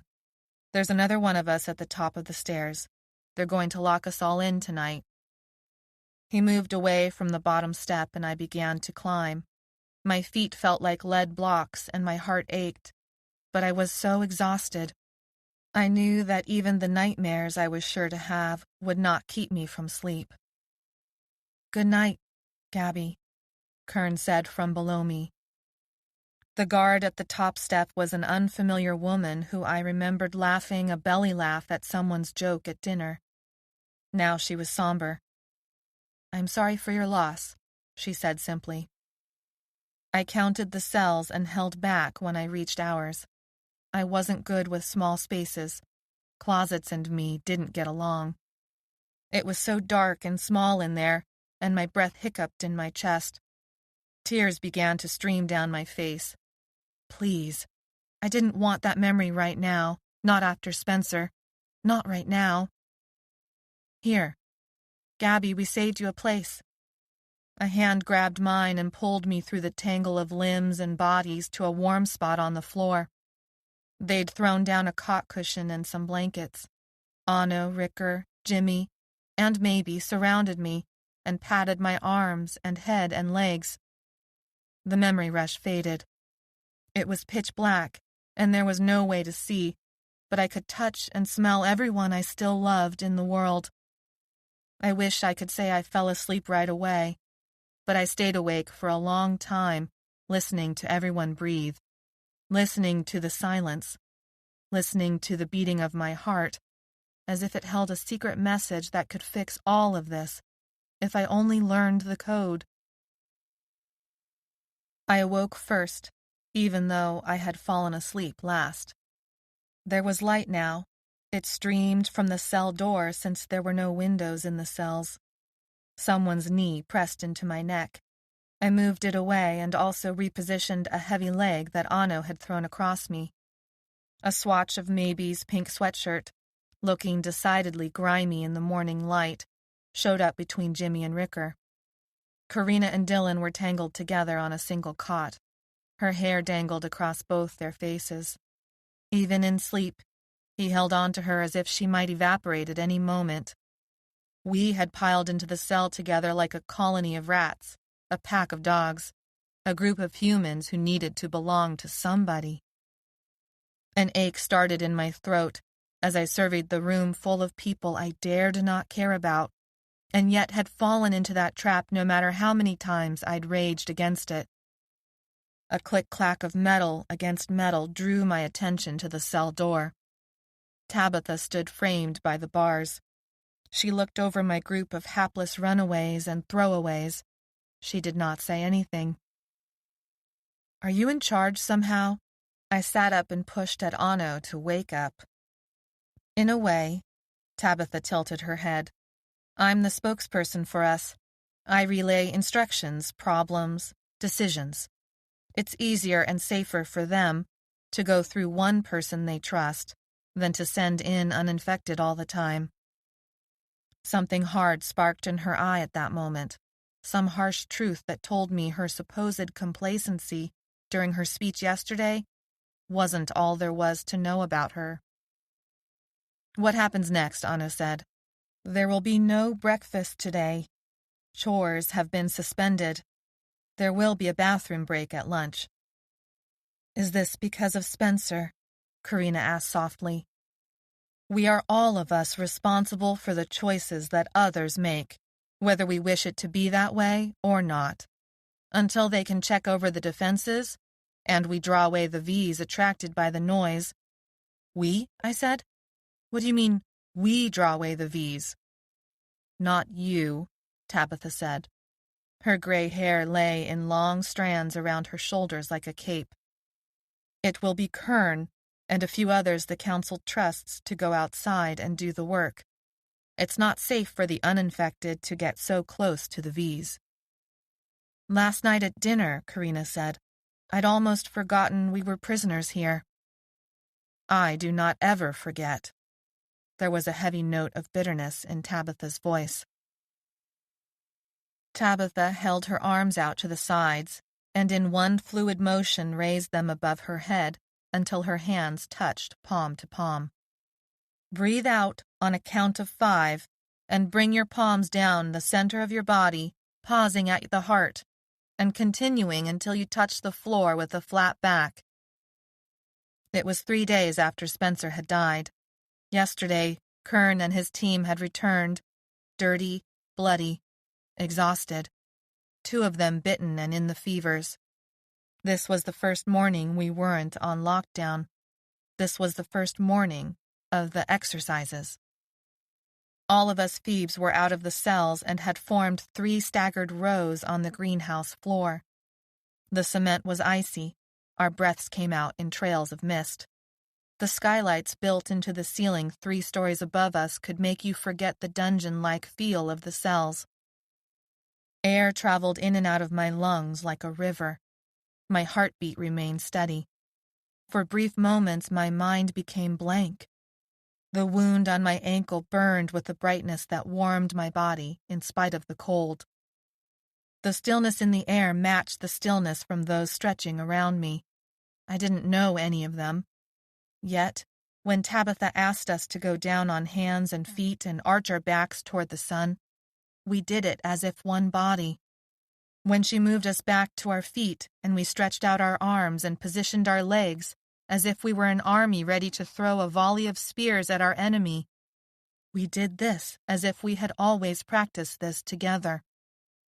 When we moved into a shoulder stand and our dozens of pairs of legs stood straight into the air like trees, I felt a part of the room, part of those around me. It was like we were turning ourselves into faints. Everything outside this stillness began not to matter. We matched our movements and our breathing like it was a choreographed dance, like it was the march of an army. The silence in the jail was interrupted only by the low beat of blood flowing through our bodies, and the air moving in and out of our lungs, and Tabitha's soft, firm voice. We were exercising to beat back the memories. It didn't keep away the knowledge that Spencer had practically killed himself. It didn't keep away the bone-deep sadness that Leaf had been killed, and before him, we'd lost Mary, and ahead of us, there was more death. All of that settled deep into my DNA. It would never separate from who I was now. The different exercises held the mind so still, it chipped at the walls I'd erected to protect myself from feeling anything. This was all we had now. Each other. This cold cement room. This disease that both protected and imprisoned us. Our lives were bright dots in a dark night that blinked out for so many sad reasons. Tears leaked down my cheeks in the last position. It spread us out on the cold floor, breathing in and out, slower each time, deeper each time. Sometimes I paused and wondered what it would feel like to stop. Just stop it all. My arms and legs melted into the ground and became a part of the soil somewhere deep beneath this tomb. Under there it was dark, protected, lonely, and yet the peace of it called to me. I didn't want to understand what Spencer did. I did understand it. The bell buzzed and broke conversations like someone had shattered a vase. We returned to our cells, to the tomb within a tomb. I tried to shake off feeling trapped, but it hovered at the edge of my brain like the memories we all still fought back. The exercises helped a little, but not completely. As Tabitha promised, the cells locked for a few minutes. Enough time for them to check everyone was inside somehow. Cameras, binoculars, I had no idea what they used. The water pipes rumbled and Tabitha pushed in the cart of food alongside several guards. As soon as the uninfected left, the cells unlocked. A group of people went straight for the cart. My heart rate sped up as I wondered if it was first come, first serve, and whether there would be any food left by the time we made it down. Instead, Thebes I sort of recognized from our first dinner unloaded the cart and began separating, chopping, and cooking breakfast for everyone. There was oatmeal and a sort of spicy sausage and cans of beans. Hot coffee. It would have felt like a feast, if not for Spencer's missing spot at the table. Everyone else talked quietly about what they could have done. Had he really done it on purpose? Why did he try to escape? If only they could have stopped him. But there was nothing we could have done. He had decided. Near the end of breakfast, Kern joined us. His shoulders were stooped in exhaustion, and circles deepened the intensity of his dark eyes. Since our group was so new, he said, we would be assigned jobs within the jail. Outside chores were for those who had proved they could follow the rules. I spent the day with Maybe, washing and scrubbing dishes under Tabitha's watchful eyes. Jimmy, Ricker, and Anno were sent to clean out the bathrooms. Dylan had once done some construction work, so they set him on a few maintenance projects around the greenhouse with Kern. Karina was sent to help with the laundry. I planned for how we might all sneak away to memorialize Spencer properly. They didn't seem to be afraid of us having knives. There was no shortage of utensils for meals, as we discovered while washing all of them after breakfast, lunch, and dinner that day. I tucked a steak knife in between my jeans and skin. It would do the job I needed it for when the time came. Everyone returned from their various outside chores, dirty, exhausted, but talking, and even laughing sometimes. The groups went their separate ways, some into the showers on shifts, others into their cells to change and wait their turn. The dinner ritual repeated itself, Tabitha reminding us to stay inside, the clang of the locking bars, the noises as the food was wheeled in, and the release to eat. After dinner, Tabitha called all the Phoebes out to the yard. Spencer's body had been taken outside and rested next to a pile of dirt and a hole dug a few dozen feet away from the fence. Several other graves were marked. A sheet covered him from head to toe. 2 uninfected guards watched from the other side of the fence while 2 Phoebes lowered him in with ropes. Tabitha said a few words on our side of the fence. I declined when Tabitha asked if I would like to say something on Spencer's behalf. We returned to our cells, and I waited until we would barely be able to make out our work before calling over Maybe and the boys. I figured by the time we were done, everyone else in the building would know what we'd been up to, but I would deal with that later. We whispered quietly to each other as the boys each raised a bare arm for my knife. I did Maybe last, and then I handed the knife to Anno to do the same to me. Karina walked into the cell and stilled when she saw our bloodied arms. I waited for her rebuke, but all she said was, "I'll do it for you." Her voice shocked the knife out of Anno's hand. It clattered to the cement floor. "I'll do it if you'll let me," she said. "What are you doing?" Dylan said, walking in behind Karina. "Shh," Karina said. "I'll explain later." "We are remembering Leaf and Spencer," Jimmy said. I picked up the knife and held it out to Karina, handle first. The pain burst into my skin at her first cut, and then turned into a burning glow that radiated all the way to my fingertips. Spencer had a lot of letters in his name. When Karina was done, she wiped the blade on her jumpsuit and then contemplated my arm. "You're running out of room." A ball seemed lodged in my throat. Anno let out a howl, drawn out, full of experience and pain. The rest of us joined in. We let out another group howl, long and agonizing and loud. When our noise stopped bouncing back at us from across the jail, when the howls had died to whispers and then died altogether, When we opened our eyes, not realizing we had closed them, I said, "Now go to sleep, cockroaches. We've got early morning exercises tomorrow." February. Chapter 21. The days here follow mostly the same pattern. Morning exercises with Tabitha. The cells lock, the cells open. We prep food, we clean up food. Repeat. Not once have they let me or any of us outside. Not once during that first week did they bring us in for questioning or even testing. I'd welcome getting tested right now. I'm going crazy keeping myself from bursting through those front doors. If I don't get out soon, I might explode. They take people away sometimes, but everyone comes back and talks about blood being drawn, mental intelligence tests, exercise tests, vitamin injections, more blood drawn. Nothing like the fairgrounds. Maybe things are different here. Maybe they really are looking for a cure. At the beginning of the 4th week in the jail, they took Dylan away, but no one noticed at first because the hot water had stopped working. There were shouts and cursing before breakfast from the people who discovered that fact firsthand. Dylan came back that same day before dinner. The hot water did not. He found Karina right away and kissed her. He looked relaxed, unharmed. They only took blood and asked me some questions about how I got infected, he said at dinner, around what was now our regular table. Others joined us from time to make conversation, check in on us, get to know us.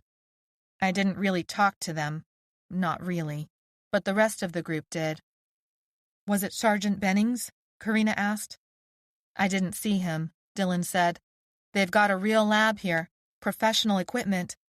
And it's just like Tabitha said." He paused to shovel in another bite. Dinner had come in as raw potatoes and cans of gravy, along with barely enough propane to cook it all. The food was mind-numbingly hot and delicious. "Everyone is working on something," Dylan said. "The uninfected, I mean, but on their side of the camp." He paused for a drink of water and then glanced my way. "And there's a special cleanup crew, people who are allowed to go outside the fence and deal with any Vs causing problems." Jimmy, Ricker, and Anno swiveled their heads in my direction, all three at the same time like a comedy act. "Don't look at me like that," I said. "We knew that already, remember, Kern?" I didn't say Spencer's name out loud, but I didn't have to. "Like what?" Ricker asked. "Like this is the perfect job for you and maybe it'll make you less grumpy if you're able to kill a few Vs every day?" "What are you talking about?" I wasn't in the best moods these days, but considering the circumstances, I thought I had been doing a pretty good job of keeping it together. I would never admit it to Tabitha, but the morning exercises were helping. "You're a bit scary, Gabby," Ricker said. "No offense." He held up his hands to ward off the mean look I gave him. "And what do you think, Anno?" I said. To his credit, he did not immediately answer, but then he said, "It is a good idea." "I want to join," Maybe said. "Absolutely not," Karina said. "Don't act like you can tell her what to do," I said, my blood rising. "Don't ruin this for us," Jimmy shouted. He had stood up and was shaking. I felt stunned. "What are you talking about?" Karina put a hand on Jimmy's shoulder. He shook it off. "I'm going to see if there's any more gravy." He walked away. "He likes it here," Karina said. "We see how you look at the fences," Ricker said. "You're thinking about running away." "We're being held prisoner," I said. "It should have been the most obvious thing in the world to them. We aren't supposed to be here. What about Dutch Flat? What about escaping?" No one answered. "Dylan said they didn't even hurt him," Ricker said. "They're really looking for a cure this time." I shook my head. "You can't believe that. You can't. Not after everything. Not after what they did to Leaf." "Anno, maybe. You can't possibly think—" "I will go with the group," Anno said. Stay here, go there. Die one way or die another. I couldn't believe what I was hearing. A few weeks of calm, of food, of the safety being a prisoner gave us, and they were ready to give up? It made my head spin, how quickly things had changed. I didn't believe it. I couldn't believe it. They weren't stupid enough to think everything was going to be okay now, were they? Maybe. What do you think? She looked uncomfortable with all the attention directed at her. She probably wasn't used to having her opinion count for much, but it mattered to me what she thought. No matter how many times I might have dismissed her out loud, deep down, I knew she was smarter than me. I knew she was worth listening to. I think it's been okay so far, she said, but she must have seen the crushed look on my face. But that doesn't mean things will stay that way. It's not like you're going to get a chance to escape any time soon, Dylan said. They're not letting anyone out unless they trust them. We're not exactly high on their trust list. It hasn't been so bad yet, Karina said softly. That doesn't mean I'm okay with it, it's just... I thought Tibby was giving us a line when she did her whole race for the cure speech. But it seems like they really are trying. We're calling her Tibby now, I said. Tabitha, then, Karina said.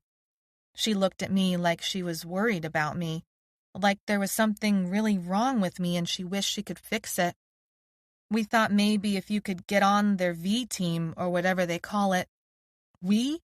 You've all been talking about me, the problem that is me? Their silence was answer enough. My appetite disappeared. They thought I was going to ruin it for them. They treat us like criminals, and you're okay with that? You're really okay with that? They need us, Anno said.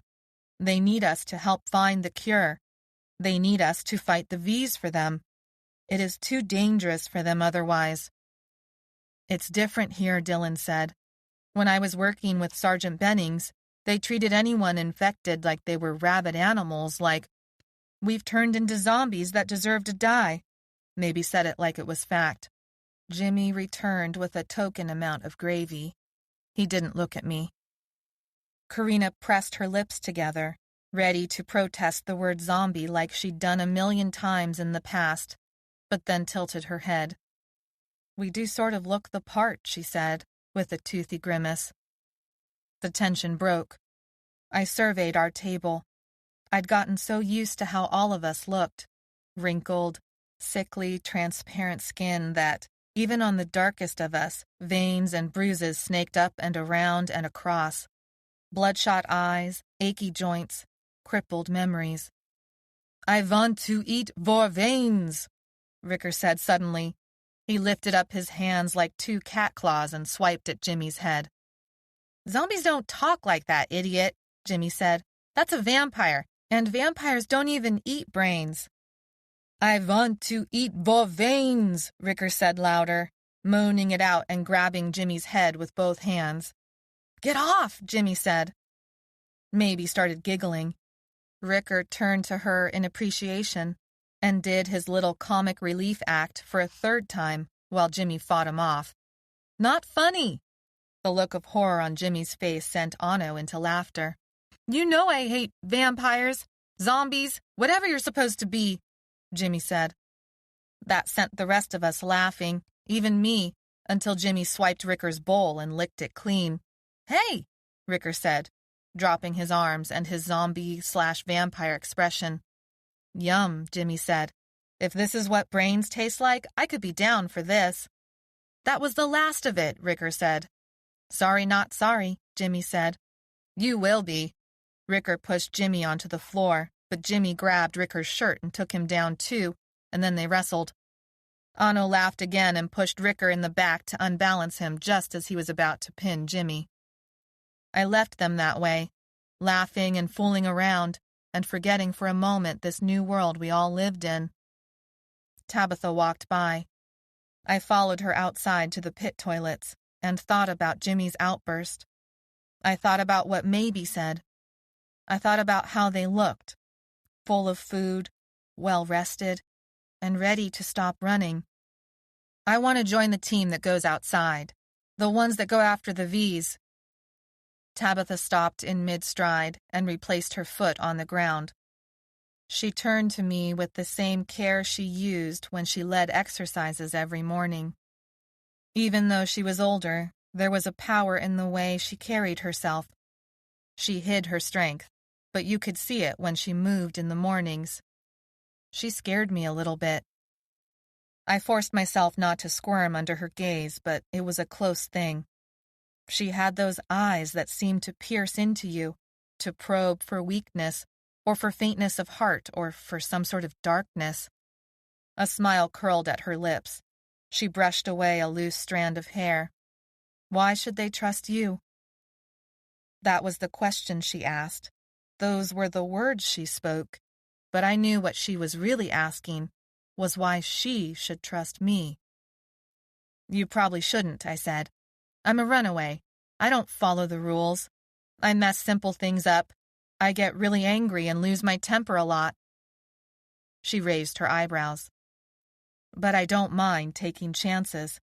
And when I care about something, I can be pretty loyal. Even as I spoke the words to convince her, I knew how dumb they must sound, but I couldn't force out any promises about dying for her cause, or fighting to the death, or standing up for what was right no matter what. They would be lies, and she would know it.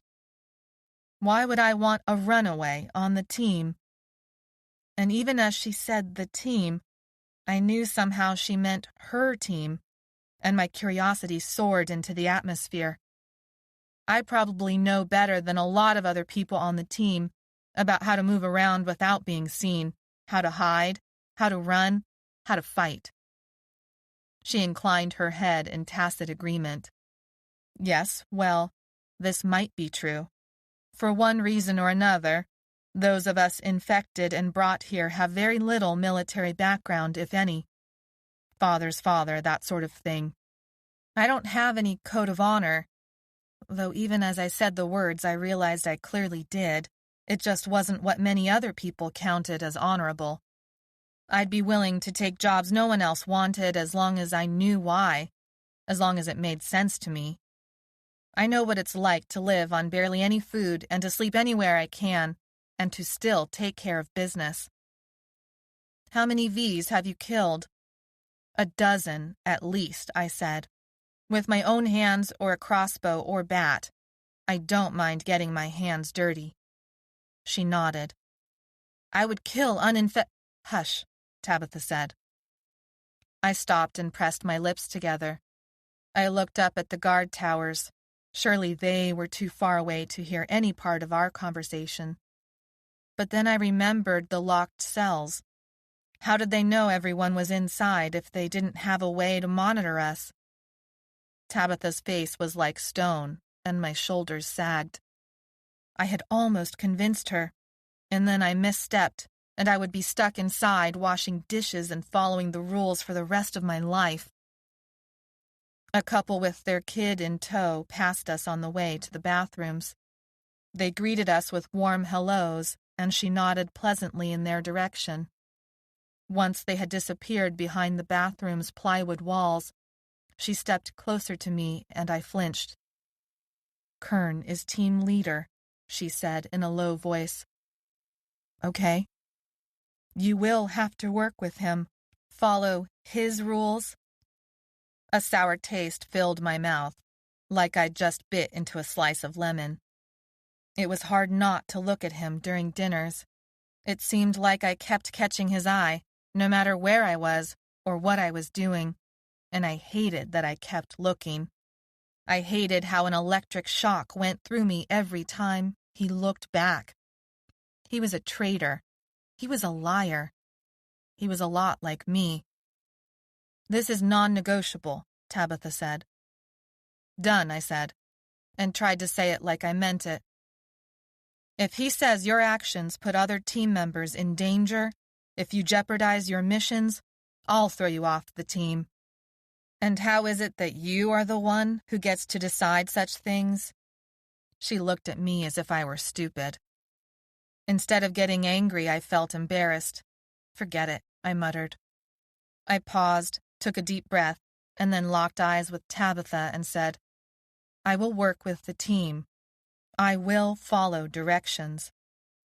If Spencer or Leaf could hear me now, they would have been rolling on the floor, holding their bellies, laughing so hard. It was good Anno wasn't around to hear me. Tabitha didn't know how ridiculous the promises I just made were, for me. She might guess, but she didn't know.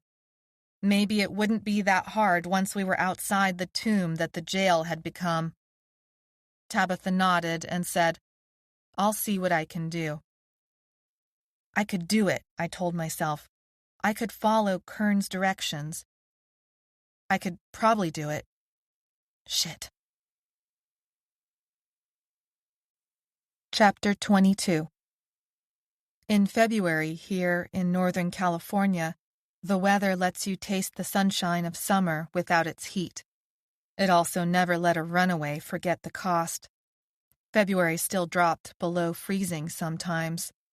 We felt that in the cells. No heat except for our bodies tucked under a few wool blankets. But even though it was warm the way we slept, all in a pile of bodies, I always got up before the rest. I couldn't stand to be in the cell closet for longer than I had to. Today, I had decided to bring back the hot water. I had seen the others collect various food waste containers to be dumped later. Some of them were transparent milk jugs, 5-gallon buckets, even some tubing. I needed something dark to collect the heat, and then a second person to help me set it up. That's where Kern came in. I was going to prove to Tabitha that I deserved to be on the V team. Kern sat at the table with a group of his teammates. Sometimes they went out in the mornings and didn't come back for several days. When they returned from the outside, people would shake their hands and nod their heads in respect. I wanted that respect. I wanted that specialness. I wanted to go outside. I swallowed my pride and took my plate of food and walked past Maybe and Anno and the rest of our group, who all tried not to look like they were watching, but weren't very good at hiding it, and I sat at Kern's table. The conversation stopped for a moment. They glanced at me and then at each other. Kern paused, a piece of cheese halfway to his mouth. I tried to smile, but grimaced instead. He set down the piece of cheese. "What can I do for you?" He enunciated each word.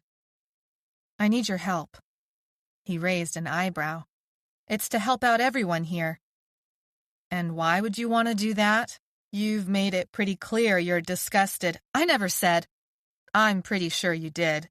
Let me finish," I said in too loud of a voice, half rising off the bench. Conversation stopped again. Someone snickered at the end of the table. "Neil Madsen," Kern said, and the guy shut up. "This is Gabby." "Gabby?" "Neil." Neil's face was thin, gaunt at the cheeks, as if he continually sucked them in. His nose was bulbous and red, and his long neck stuck out of his shirt like a sickly giraffe.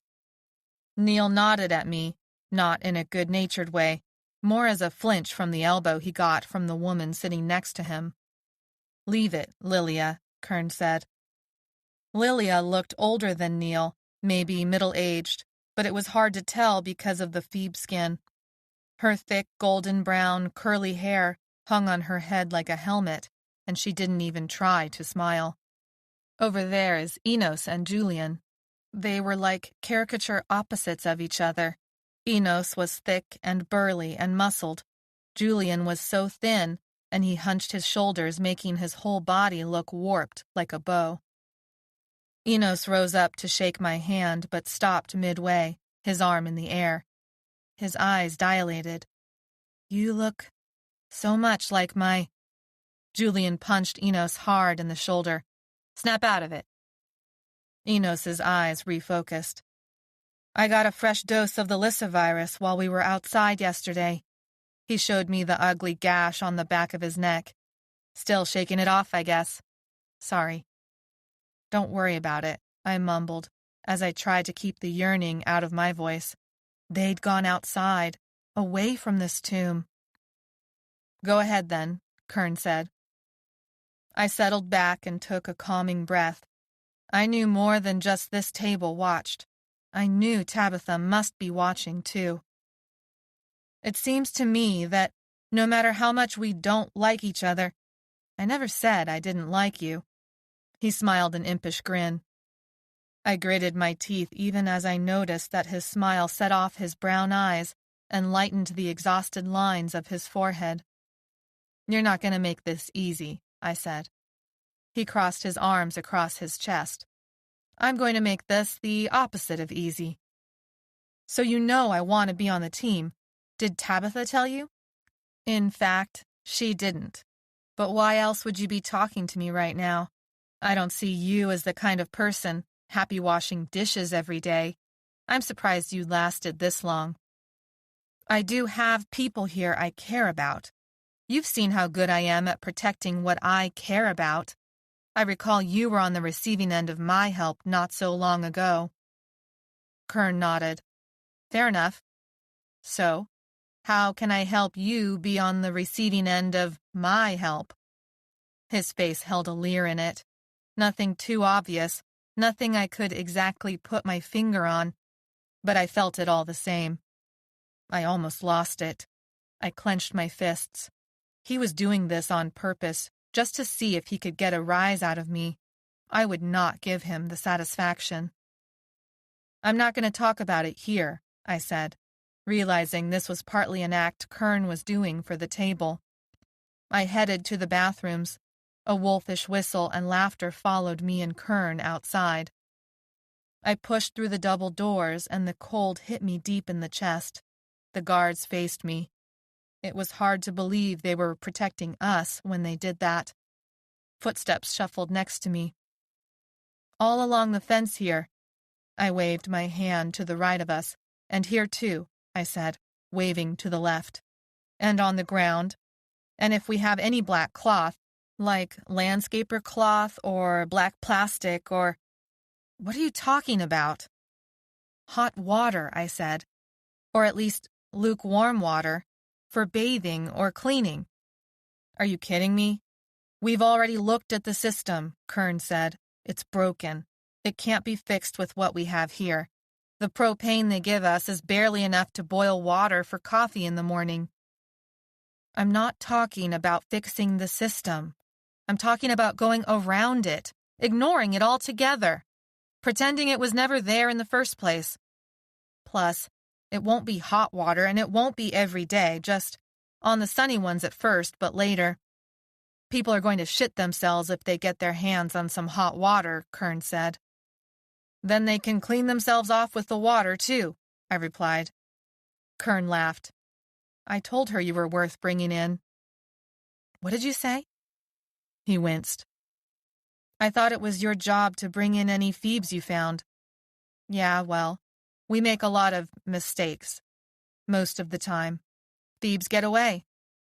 But not my group, I said, realizing. Not me. He shrugged his shoulders. Not you. I stalked to the furthest point of the fence, to our makeshift graveyard for Spencer. His wooden marker would crack and splinter in the heat this summer. Eventually it would disintegrate, and all that would be left was the hump of dirt that marked where his body lay.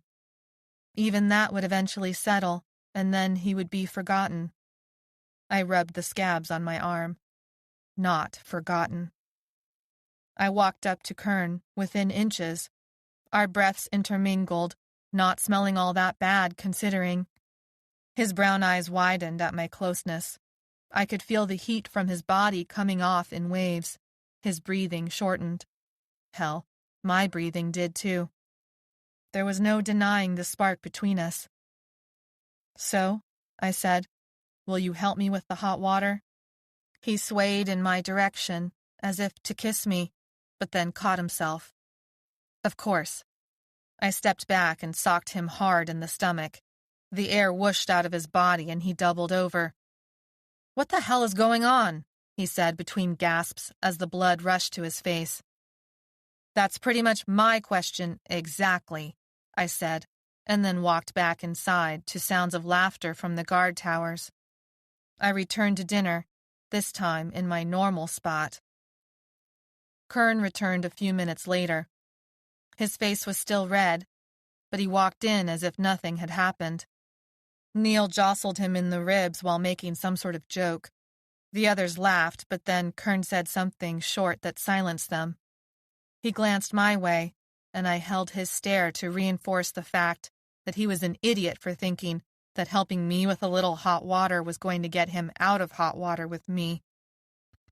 But then he smiled, and I saw it was going to be a much bigger battle to make him pay.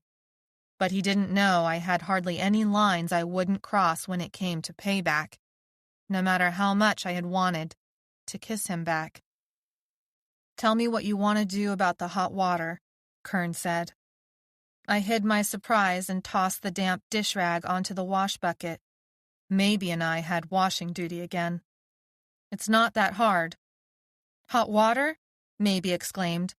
"Warm water," I said quickly. "Don't get your hopes up. Lukewarm water." Kern motioned me on. "Let's get on with it then. I don't have all day." I explained about the materials I'd seen around the jail and what we still needed to track down. Then I explained the setup. "That's it?" Kern said. "It's not magic," I said. "It's just using infrared waves the sun is already producing for free. Someone else would have thought of it eventually." "How do you know any of this?" Kern said.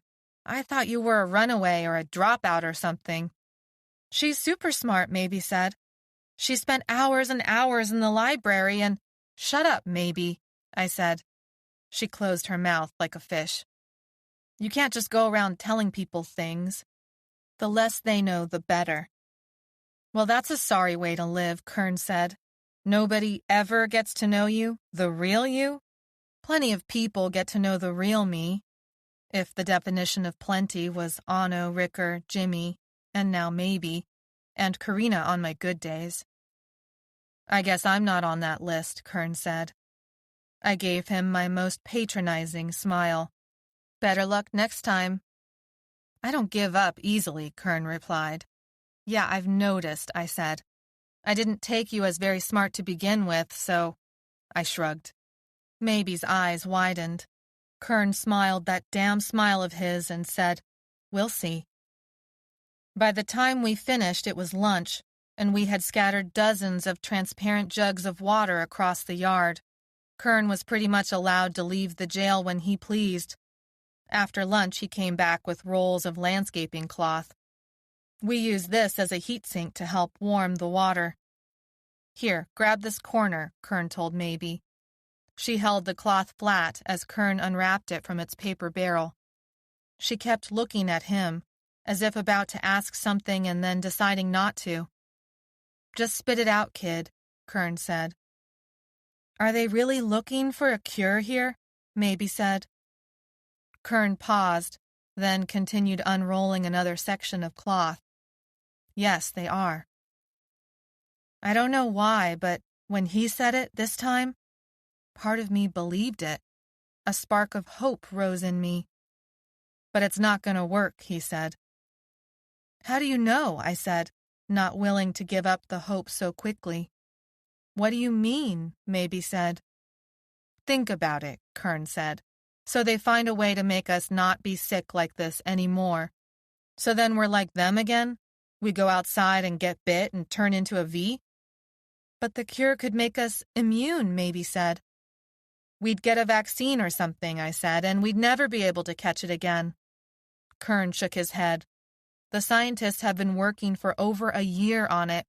There are too many variations. Even if they come close to finding something that will work, it won't be permanent." I didn't know what to do. There were so many things wrong with what he just said. I couldn't process the cure stuff, so I stuck it on the other part. "Did you say a year?" "But I only got infected in November," Maybe said. "It happened to me in August," I said. I thought we were some of the earliest cases. They said we were some of the first." He looked up and then away. "This camp was set up a year ago. That's when I was infected," he said, as if confessing some great sin. They were fearing the worst in case they couldn't stop the spread, and they were right. "Whoa," Maybe said.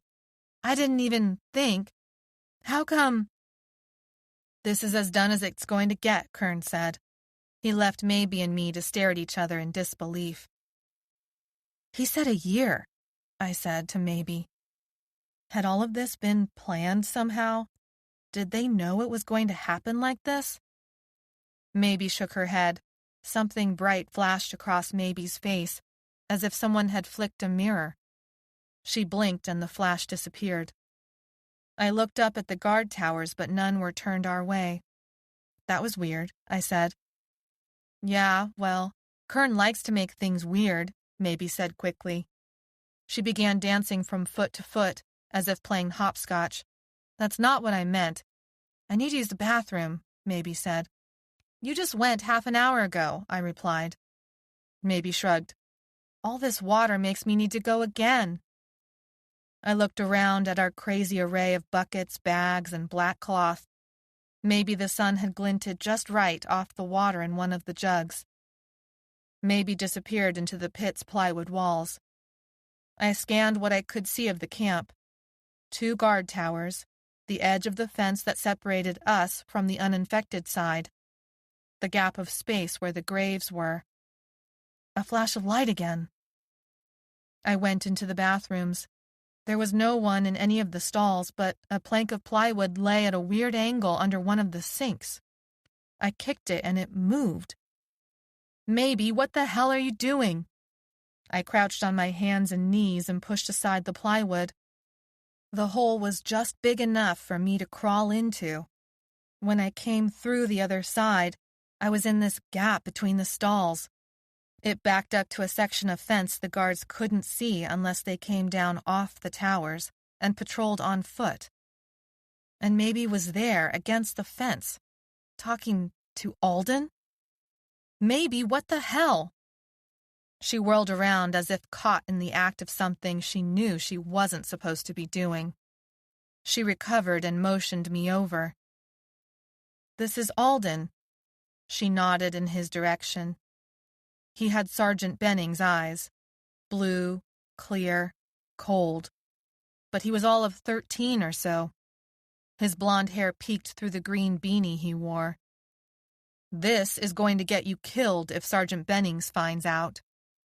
"He won't find out," Alden said. I looked at him more closely. He stayed far enough from the fence that Maybe couldn't possibly touch him, but he acted like he wished he could get closer. "Then Ricker's gonna kill you when he finds out." "Who's Ricker?" Alden said. "No one," Maybe said. "Yeah," I said. "Just like Kern is no one," Maybe shot back. And that shut me up. "I don't have much time," Alden said. "I just wanted to give you this."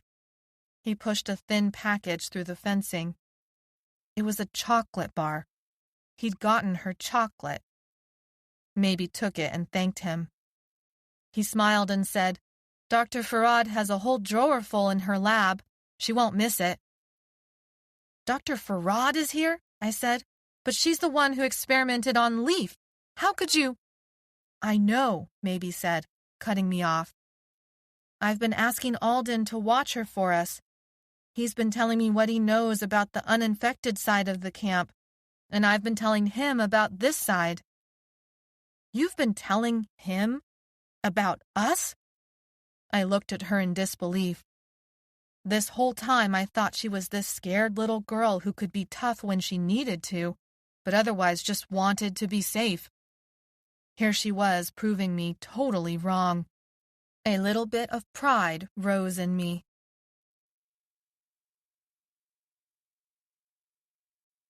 Chapter 23. When people discovered the warm water that afternoon, there were shouts of joy and laughter, and Kern gave me all the credit. Tabitha looked at me in the sort of way you look at a dog you're considering at the animal shelter. Come with me, she said finally. I followed her out the front of the jail. Tabitha waved to the guards and they returned the wave and let us through. Just like that, I was past the doors and outside. We stopped in front of a ramshackle shed with spider webs that hung from the outside rafters. The door opened and Kern blocked the opening. Good, you're already here, Tabitha said, walking by him. I moved to follow, but he blocked my path. I waited, daring him to speak first. I would not. I would wait all day in silence and burn a hole through his jacket. He braced his arms on either side of the doorway, as if it were the most natural thing in the world to take a break right in my way. I looked up at him and gave him that look I saved for those really special people who like to give you trouble while you were spanging. She's on the team today, Tabitha said. Kern stepped aside and bowed. Well then, come right on in. I entered the room and saw candles lighting up the table. Shadows danced on the walls and across the half-dozen people in the room, the same half-dozen people at Kern's table the night before. The council wants us to raid another grocery store, but the next closest one is 6 miles away, said Kern. Tabitha glanced up from the pile of papers on the table. Our secondary target is here. She tapped the map. That's 10 miles away, Kern said. Yes, but there's a grocery store on the same block, Tabitha said. Kern nodded and folded up the papers. He held out one map to Neil and Lilia. Get her outfitted, Kern said to Neil. Neil motioned me over to a metal trunk. It creaked open to reveal vests, gloves, knives, and goggles all arranged in neat piles. This one should fit, Neil said. You'll get a knife but no guns, and you're on lookout today with Lilia. At the sound of her name, Lilia turned and examined me like a lab specimen. We'll see how you do, Neil continued, and then see about getting you some other gear. I don't need any other gear, I said. It'll just slow me down. He eyed me carefully and then shrugged his shoulders. You were out there a long time then, before coming here? A long time, I said. Well, we need all the help we can get. Kern called for us to load up. We left the shed and stepped into the bright morning sun. There was a red minivan in the grass. Its side door was open and so was its trunk. The seats had been torn out and replaced with benches. Dust and dents covered the van from bumper to bumper. There was even a vent in the top.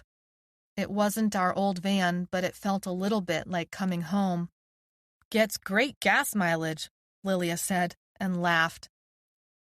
So what part of your story was even true? I said, as I sat alongside Kern in the back of the van. Lilia drove and Neil sat in the passenger seat. 2 more of Kern's team sat in front of us. Enos, the older man with thick ropes for muscles, and Julian, thinner, younger, and nervous. What do you mean? Kern said. I mean, your mom was obviously alive at the greenhouse. You weren't outside because you'd escaped, but because Tabitha or someone else had sent you out. Did you even have a sister? Outside, the houses that hadn't burned into ashes still looked decimated. There was no one to clean up the car wrecks, the dead bodies, the broken glass, the trash that flew everywhere in the wind. One side of the street might be totally gone, and the other side mostly intact, the street itself creating a fire barrier. It was slow going around the obstacles. Sometimes those obstacles were V's, dead from dehydration or some other catastrophe. But not all of them were dead. We were already forming a tail. I had a sister, but the V's got her, like I said. That much was true. Why did you act like you had escaped? We'd tried telling others about the camp at first, Kern said, but it had always gone badly. They didn't believe us or thought it was a trap. People died. He paused, looked out the window. So we changed our tactics. It was a trap. He didn't answer. And why are you telling me all of this now? He looked at me with a hooded expression. There's a lot more going on here than you know. I could have guessed that. He shook his head. You don't even know. My mom was a big player before she got infected. She's pissed at how they've been treating her. But she seems so in control, I said. Yeah, Kern said. Sure seems like it. Lilia stopped the van. We have arrived. Before I could ask any more questions, Kern slid open the door and jumped out. Neil, you're with me. The contrast from dark to light blinded me. Everyone else does as Lilia says, Kern said. Food first, medicine second, everything else third. But for God's sake, pick up some decent spices this time. We were in an empty parking lot of a little corner grocer, the ethnic kind. Indian, it said. Saliva kicked up in my mouth because even though I hadn't eaten much of that type of food, I had tasted fresh naan once. Buttery, fluffy, gooey on the tongue. Enos has watch outside, Lilia said. Gabby, you're with me and Julian.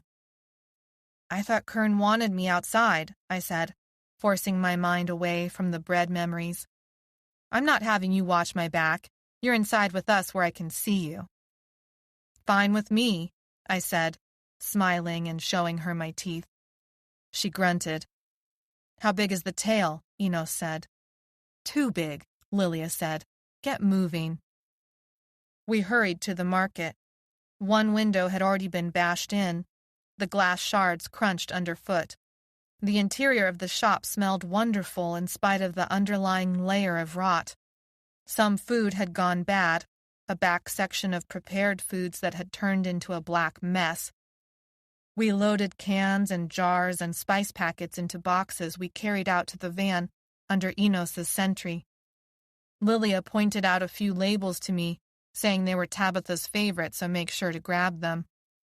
I crouched next to Julian on the floor and handed him jars of tikka masala.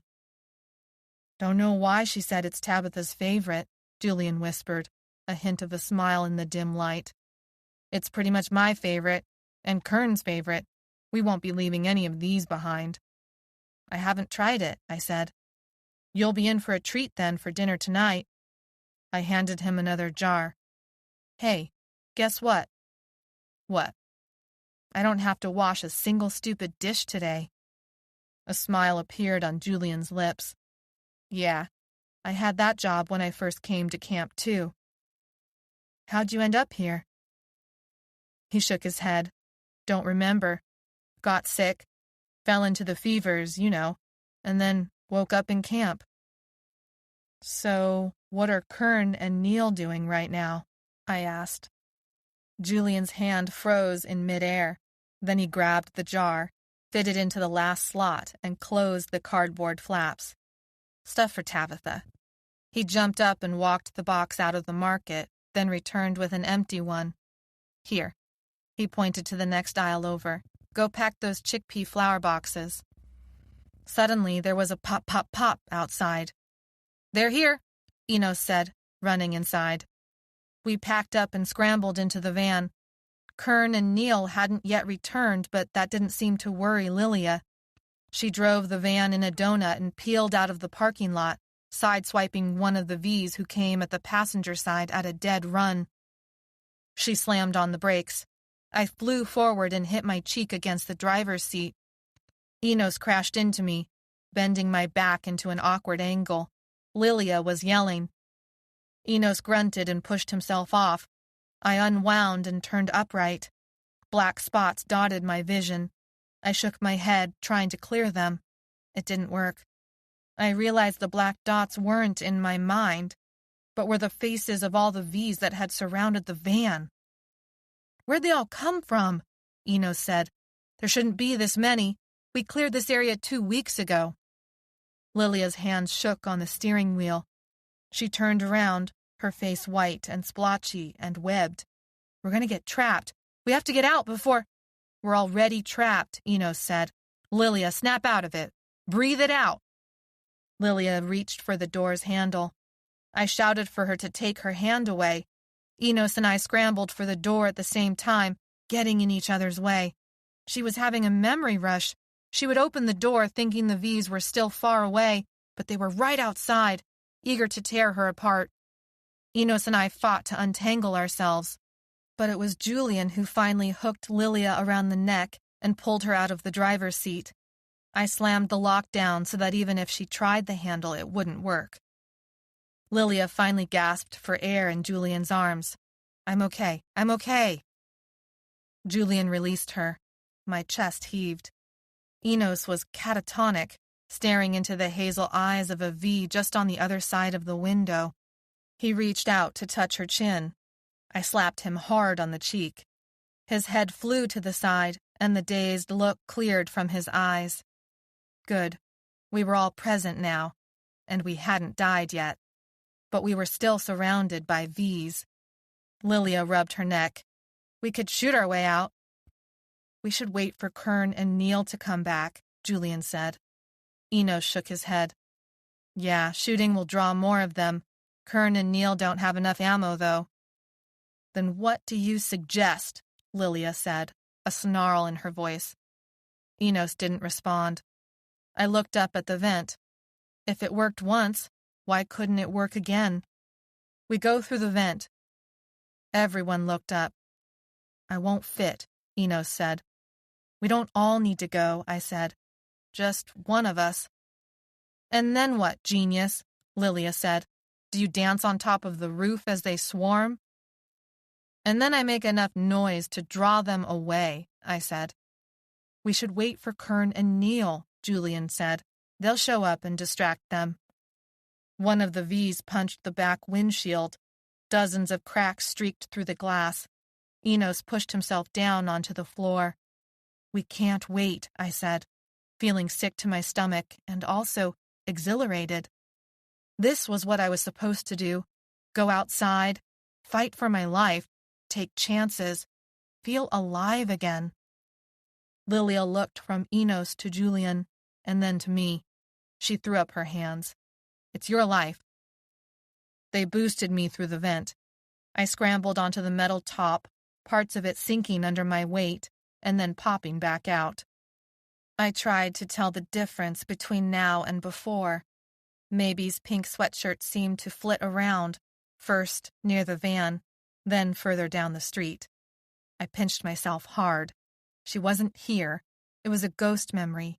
It wasn't real. I took a running leap off the roof and reached for the bat strapped to my back. I grabbed at air. There was no bat. I'd left it in the van. I tumbled into a somersault. The ground scraped up my bare arms. The moans and shrieks paused, shifted. The mass of them had turned.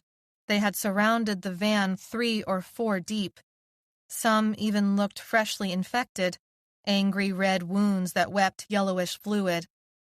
Others looked near death, their skin drawn tight around their faces but loose everywhere else. They came at me as a mob.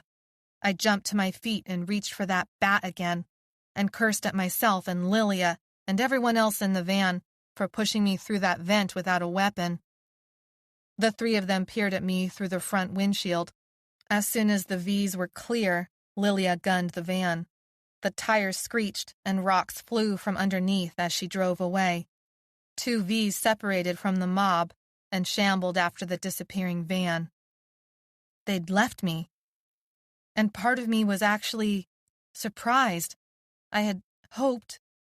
No time for that now. I ran from the V's across the parking lot. I veered back to the store we'd ransacked for supplies.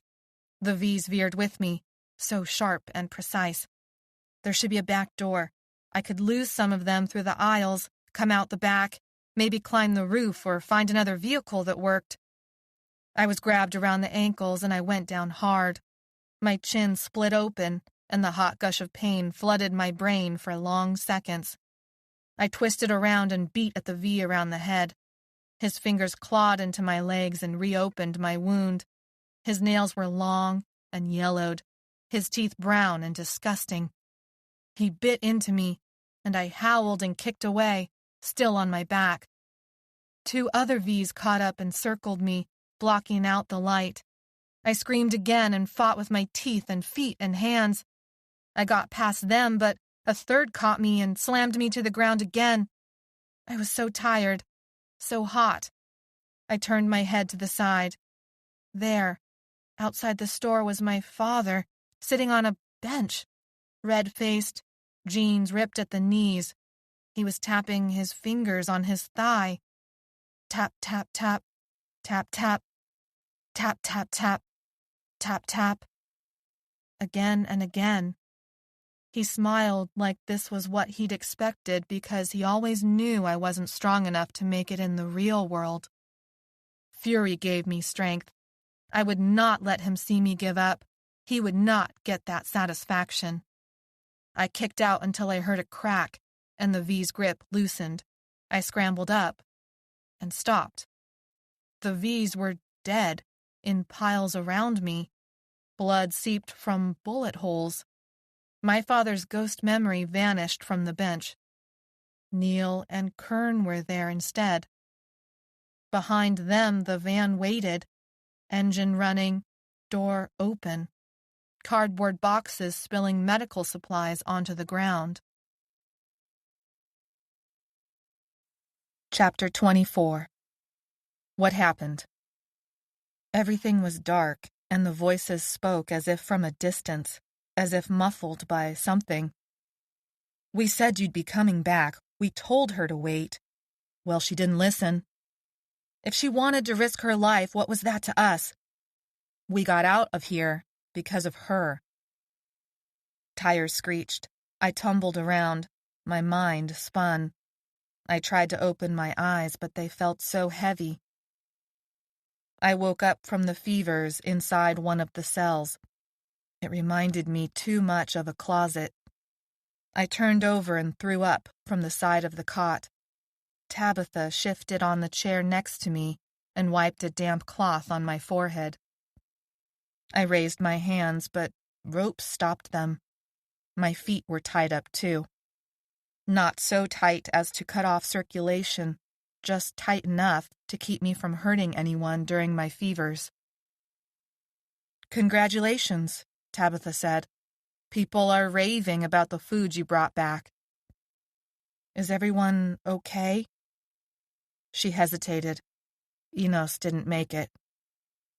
Oh. I wished I could feel bad for him, but I hadn't really known him. She dipped the rag back into a bowl of water. Everyone's talking about how you went all Amazon warrior out there. It's Maybe's fault, I said, half smiling. How is it Maybe's fault? I was just following in her footsteps. I explained about the broken-down van. Interesting, Tabitha replied. Maybe I'll talk to her next. No, I said, sitting up. The ropes twisted at my wrists. She's too young. Tabitha picked up the rag again and squeezed out the water. The drops pinged back into the bowl. That's all right, then. Not maybe. She looked over. What about you? Anno sat at the end of the bed. He patted my foot under the sheet. He'd come to stay with me during the fevers. We never left each other alone. He shook his head. I relaxed. Tabitha set down the rag. She smiled, but it felt fake. I wanted to make sure you were going to be okay. Rest up now. We've cleaned the wound. You even got some ointment on it. Lucky you. Take your time. She stood up and left the cell. At the entrance, Kern rushed up and stopped her. He glanced at me and the ropes that bound my ankles and wrists. I wanted to apologize for Enos, even though I couldn't remember what happened. Anna moved into the chair Tabitha had left. I'm glad you came back alive, he said. The V's are mobbing one of the gates, Kern said calmly. 2 people have already died. Which gate? Tabitha asked. On the uninfected side. All right. She paused. Is she ready? She'll have to be, Kern said. Do it. Kern left and shouted out an alarm. I didn't know what they were talking about. Who was the she? Even from my cell, I felt the panic from his words spread through the jail like lightning. Anno tapped the code for question mark on my ankle. I gave him a look that said, "How the hell should I know?" "Who was killed? Was it my boy?" a woman shouted up. "What about my mother? Is she still alive?" Others began shouting out names and questions. Almost everyone had family on the uninfected side of the fence. "Untie me," I said. "I can help." Before Anno could move, Tabitha took a knife from her belt and slashed through the first rope. It was afternoon. The sun was pale and a bank of clouds was dropping a light mist onto us. There were no guards to monitor our movements, no locks to keep us contained, as if our side of the fence had been abandoned altogether in the face of this greater threat, which was probably the truth of it. The mist chilled my face into numbness. The thick metal doors of the jail closed behind me. I was in the middle of the group, near Ricker and Anno and Maybe. I couldn't see much over the heads of those ahead of us. First, a parking lot cracked and eaten up by weeds, fencing and barbed wire further off in the distance. Several buildings. We ran for the gate that separated the sides. Some of the Phoebes sprinted, I guessed, to find their loved ones. Instead of staying with the group, Kern went the opposite direction. "Where's he going?" I asked Tabitha. She looked at me with a shrewd gaze and said, "He is following directions. Can you?" I shut my mouth against an angry retort and ran to catch up with the group. I heard the gunfire long before I saw the battle. My adrenaline shot up and my focus narrowed. The gunfire became louder. All along the 20-foot-tall fences, people were shooting at the V's. Parts of the fence seemed dangerously twisted and ready to break open from the mass of flesh building up against it. Groans and grunts and screams drifted through the air. Ricker looked at Maybe with a raised eyebrow and said, "What do they think we can do here?" A Phoebe motioned us to an open shed. Suddenly, Phoebes were handed weapons. Bats, sticks, shovels. When it was my turn, I peered into the gloom of that dark shed and saw Alden decked in headgear and gloves, handing out the weapons. There, in the corner, a familiar shape leaned against the wall. A crossbow. I brushed past him, and even though he was suited up, he jumped away from my touch as if I'd burned him.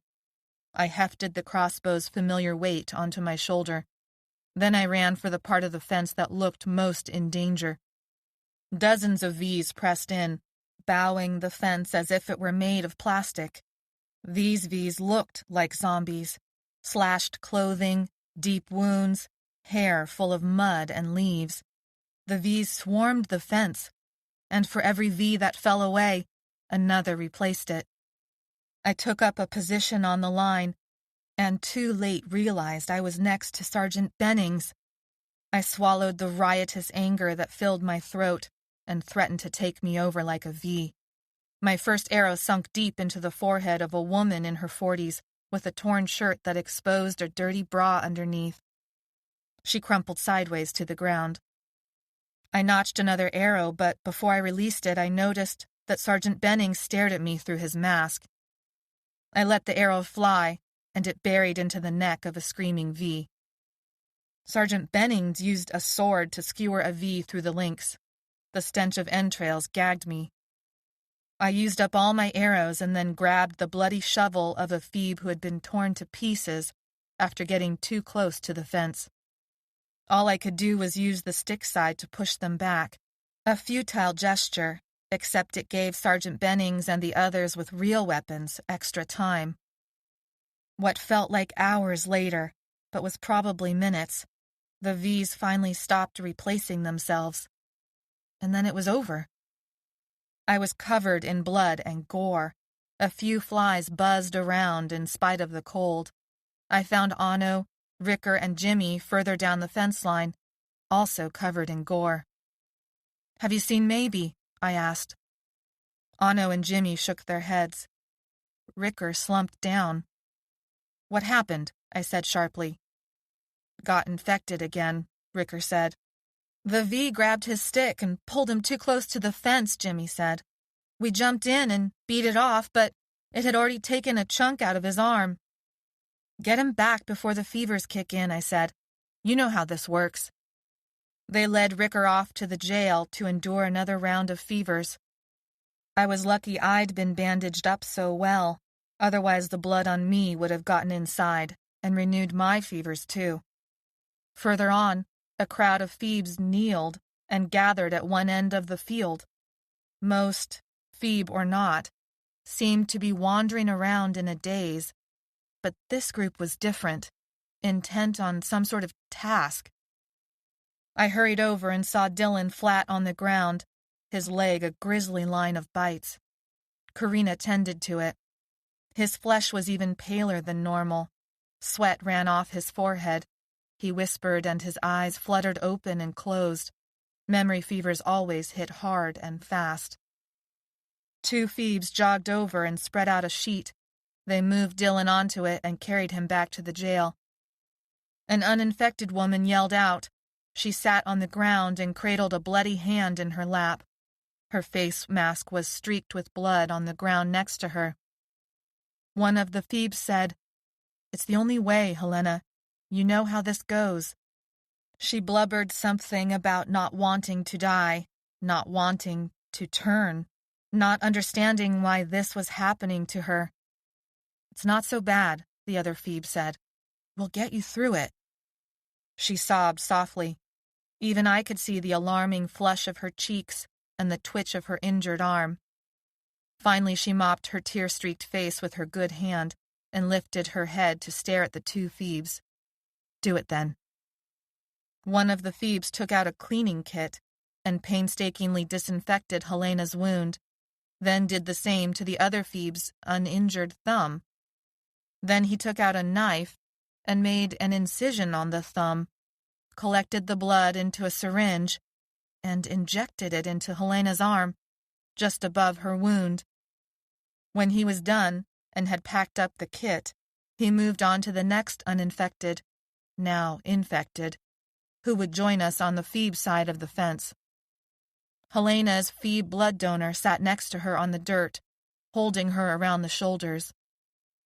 "It's not so bad, especially when the memories are good ones, and there's ways to control the bad ones, ways to help manage the nightmares. At least now the family won't be so split apart." "Dear brother," Helena said, "we will still fight like cats and dogs. There just won't be a fence to separate us now." He hugged her a little tighter. "There are good people on the Phoebe side." "There are good people on this side too," Helena said. "I know," he said quietly. "Come on, let's get you to a cell before the fevers hit." He steadied her on her feet, but after only a dozen steps she collapsed, and he carried her through the gate that separated the two sides. 5 other uninfected were laid out on the ground in various states of injury, and all were receiving some form of the kit. I moved on and finally found Maybe at the shed, talking to Alden as quietly as was possible when someone stood several feet away from you. Blood streaked her clothing and her face. Her hands were crusted with mud and more blood. "Where were you?" I said. "Fighting," she said, almost quizzically in reply. A cold shadow fell over me. Sergeant Bennings. The sword was at his waist. He was covered in blood from head to toe, but his gear was intact. 2 men also in medical gear stood behind him, with rifles and a pole with a loop at the end. "Set aside the crossbow and come with us," Sergeant Bennings said. My hands tightened around the crossbow, not that it mattered any more. It was out of arrows. "What are you going to do to me?" I said as I set down the weapon. One of the soldiers wearing heavy rubber gloves yanked my arms in front of me. A plastic zip tie cuffed my hands.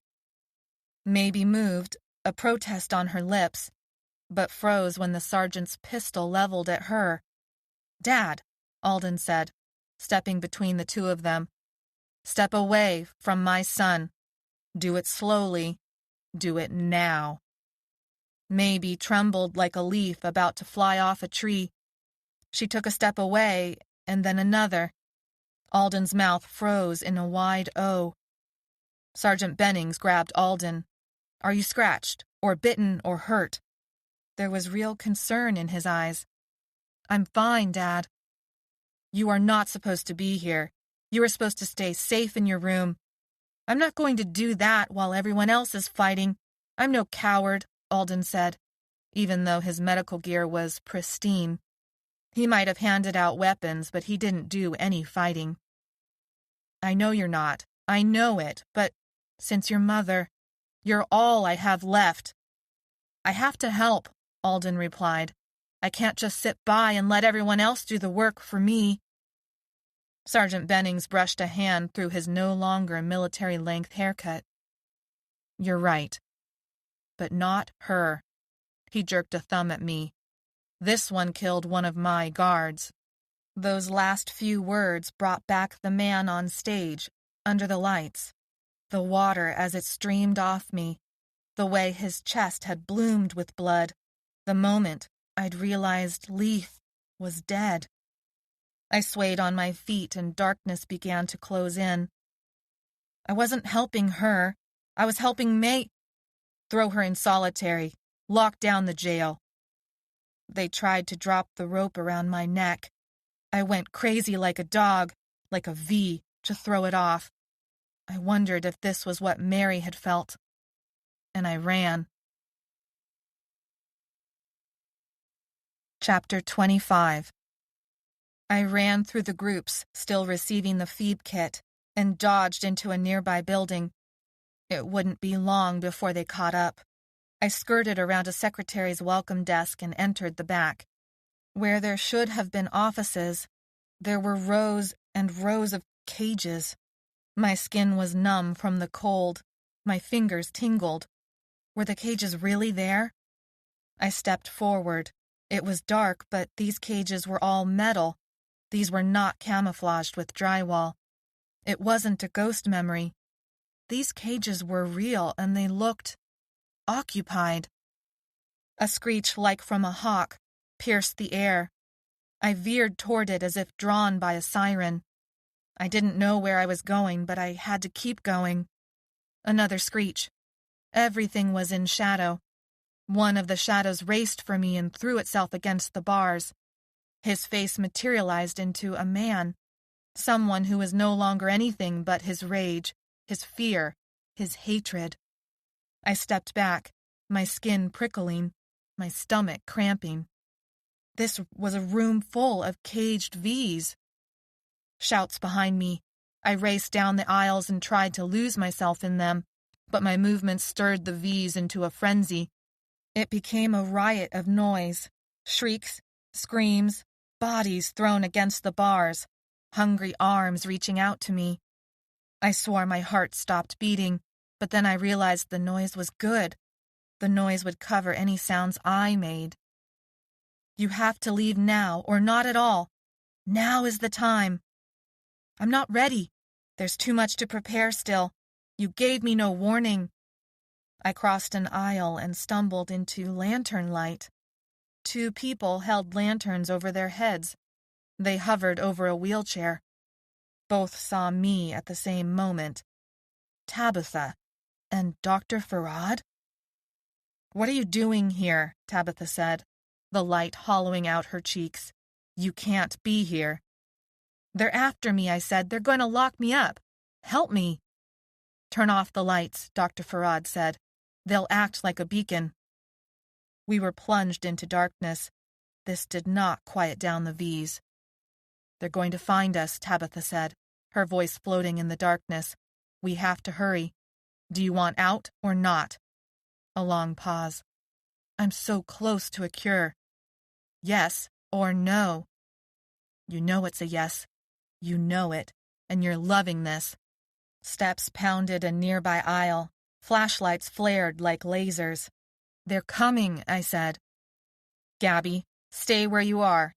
Dr. Farad, I've promised you—" "Yes, but what you're asking for in return—" "There's no time for this," Tabitha said, frustration rising in her voice. "I already got what you needed." I decided if they weren't going to do anything, I could still run. I worked my way around where I thought the wheelchair was. A shuffle. A screech. "Hold her! No, I need her!" Something wrenched at my hair. I reached up and felt hands formed into claws. I stumbled backward and fell onto the ground. My head burned, and blood dripped warm down my cheek. Tabitha turned on a lantern and flooded our section with light. A V stood over me, my chunk of hair and scalp in her hands. She flung it aside and reached for me, and I felt my world crash apart. Mary's black, straight hair was in mats around her head. Her shirt was torn, her jeans practically non-existent. Mary? It was Mary. She had bruises everywhere, and the IV snaked into her arm. She looked at me but didn't see me. Panic threatened to choke my throat. Was it her? Or another V, and I only wanted it to be her? My friend, the one who looked after me and made me laugh when I felt my lowest.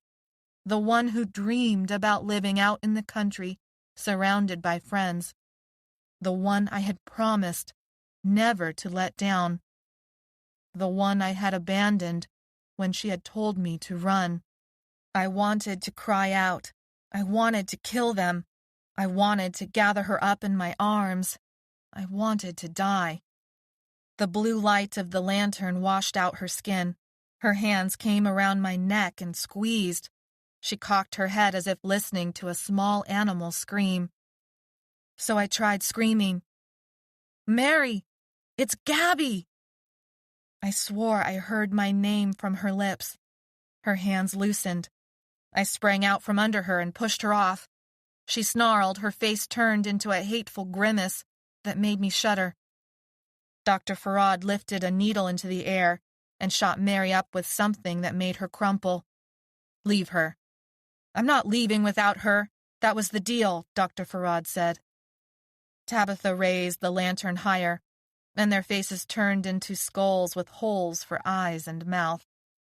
Tabitha stared at Dr. Farad.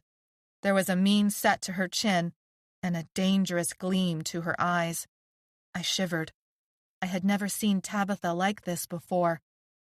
Shouts came from far away. "Over here! Go around! Cut her off!" "I'll bring her," Tabitha said. "Kern is waiting. Go now or never." Dr. Farad opened her mouth to argue. The blue light disappeared into the black cave of her mouth. She turned and ran away into the dark. Tabitha dragged me up by the arm. Mary was crumpled at our feet.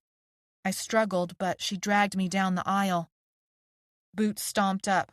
Flashlights blinded me. "Trust me," Tabitha said in my ear. She pushed me so hard, I fell forward onto my knees. "Here! I've got her! Here she is!"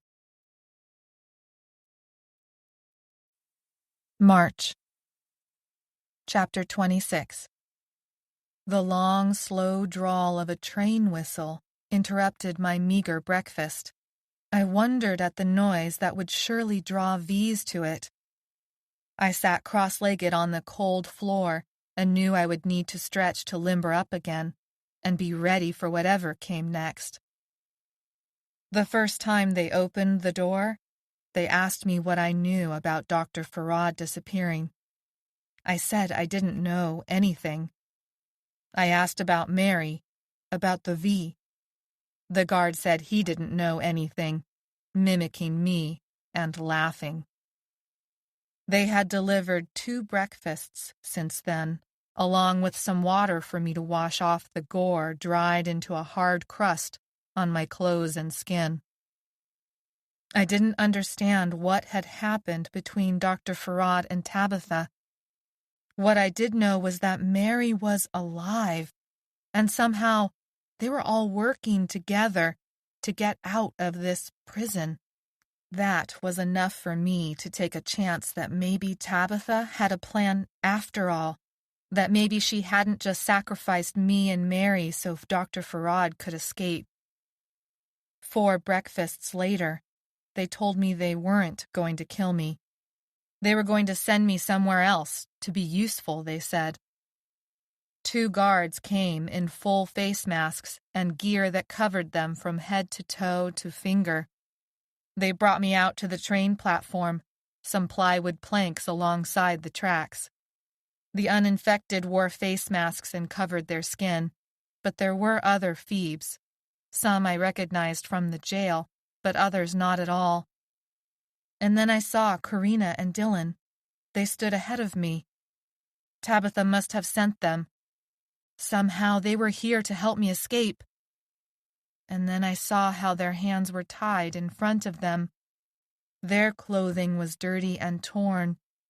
They were prisoners like me, and my hopes deflated. The air stunk of exhaust.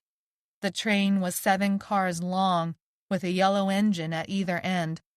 The engines had attachments almost like snowplows, like we'd put on Old Bully.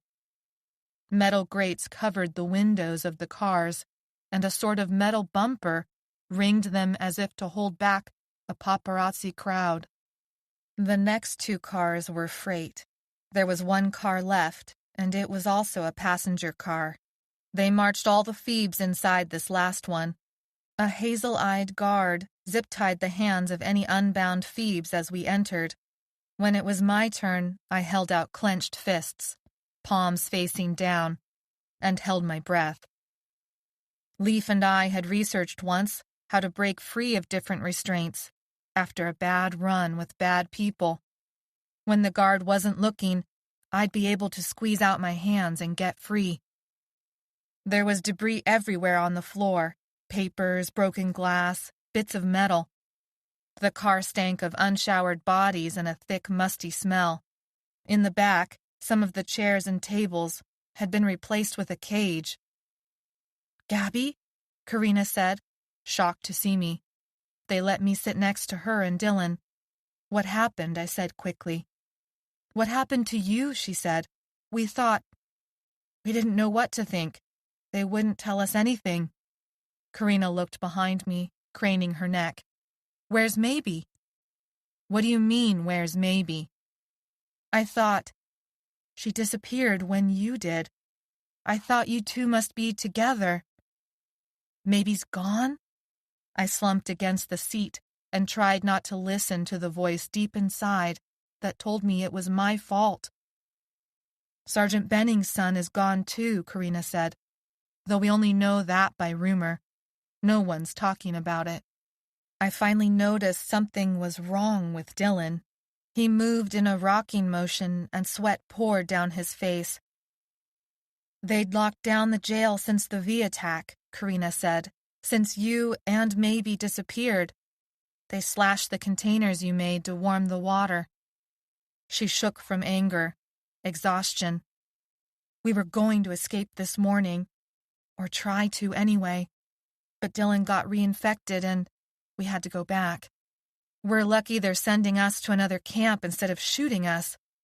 She was talking about Spencer. I shook my head. "Forget it." "We have to find a way to escape," Karina said. But even as she said it, her eyes slid to Dylan. There was no wheelbarrow this time. "And the boys?" I said. Karina didn't speak for a long moment. "I don't know. They were back at camp still." I flexed my fingers against the plastic. Tabitha's words rang in my head. "Trust me," she'd said. I didn't know what her and Dr. Farad were planning, but they were both Phoebes. That counted for something, right? A soldier's boots stomped on board. I locked eyes with Sergeant Bennings. He wore his military cap, and his cold eyes scanned the passengers, then settled on me again, before flicking over his shoulder. "Bring it into the cage." 2 people in white medical suits, Clear face masks and gloved hands carried Mary in by a stretcher.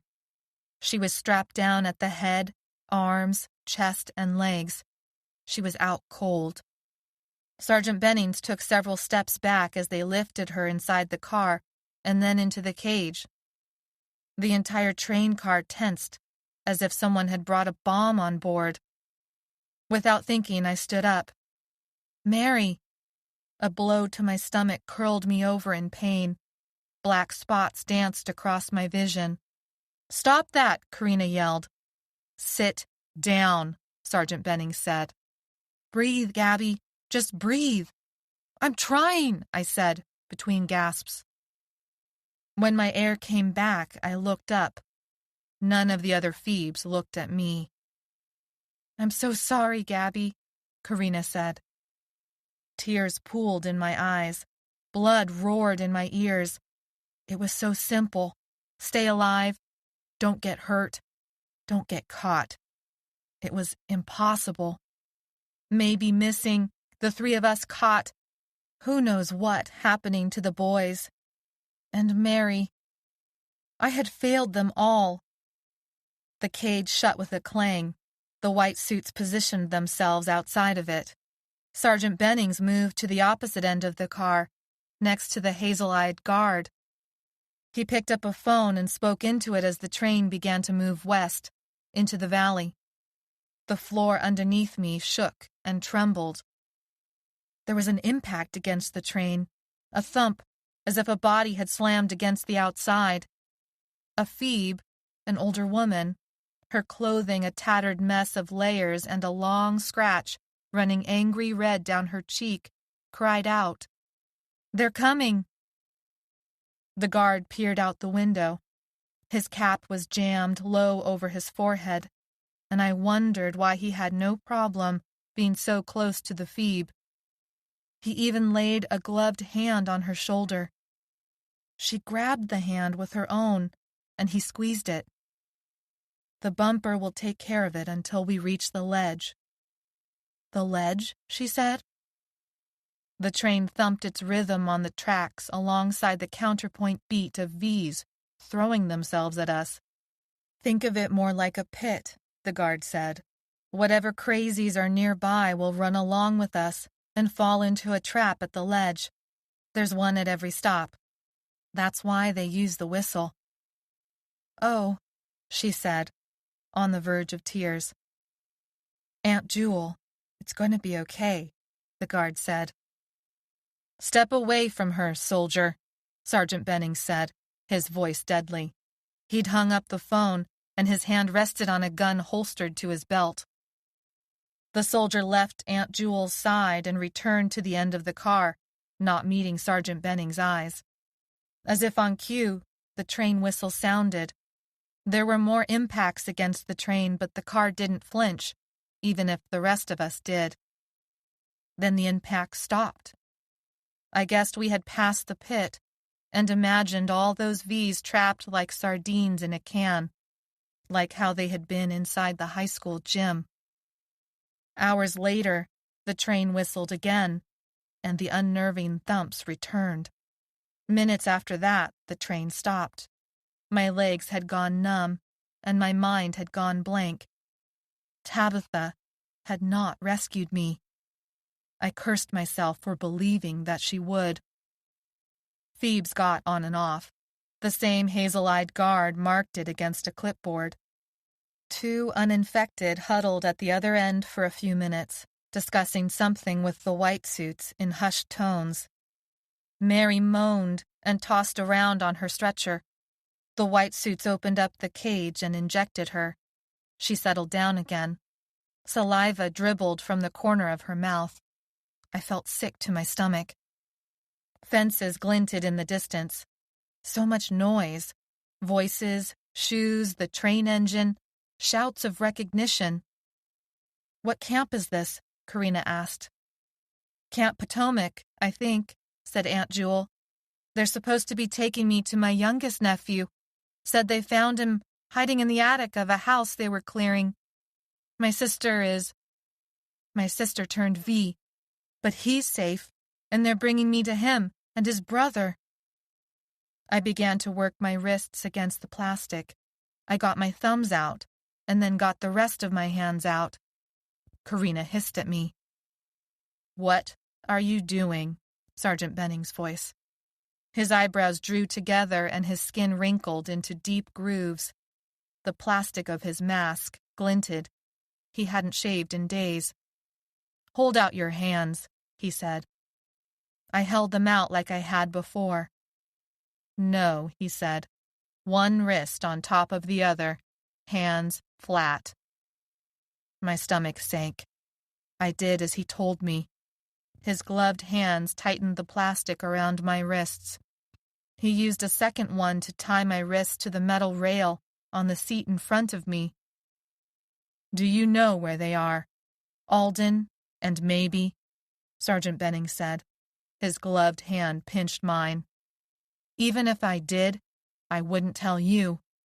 Karina drew in a sharp breath. She didn't have to say anything for me to get that she thought I was acting like an idiot. Sergeant Bennings drew out a knife. Karina yelled. He slashed down, cutting the plastic he'd just used. He dragged me into the aisle by my hair. My scalp exploded into 1,000 needles of pain as the wound Mary had made opened up again. People were screaming. Karina stood up. He released my hair long enough to punch her in the gut. She fell over, gasping for breath. He used his knees to hold me down, my back to the ground. I didn't understand why he hadn't shot me yet. One hand held my zip-tied arms over my head and pinned to the floor.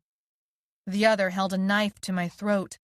The hazel-eyed guard hovered in the background. "Tell me where Alden is."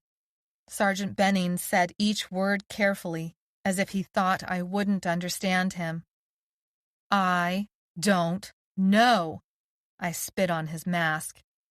He used his knife hand to wipe off the saliva and then wiped it onto my shirt. The knife was back at my throat. "You know something." He pressed harder. I couldn't swallow for fear the knife would bite into my skin. I laughed, even though I knew it would send him over the edge. The gleam in his eye went all crazy bright. But then there was a commotion near the front of the car. It distracted him enough that I tore my hands from his grip and punched him hard in the throat. He made a choking noise and the knife clattered to the floor. Karina's bound fists flew through the air. They thumped Sergeant Bennings hard on the side of his head, and he went down. I jumped up just as the hazel-eyed guard and the white suits jumped off the train car. Phoebes crowded the windows. I began tearing at the plastic with my teeth. Karina grabbed Sergeant Bennings' knife and slashed through the zip tie. I searched Sergeant Bennings' pockets for the key to Mary's cage. Nothing. "Find me 2 thin pieces of metal," I told Karina. She scrambled onto the floor, searching through the trash for what I needed. She brought back 5 pieces. I took 2 of the long ones and bent one in several places. I'd learned how to pick my first lock years ago. I would rake the lock on Mary's cage until it opened.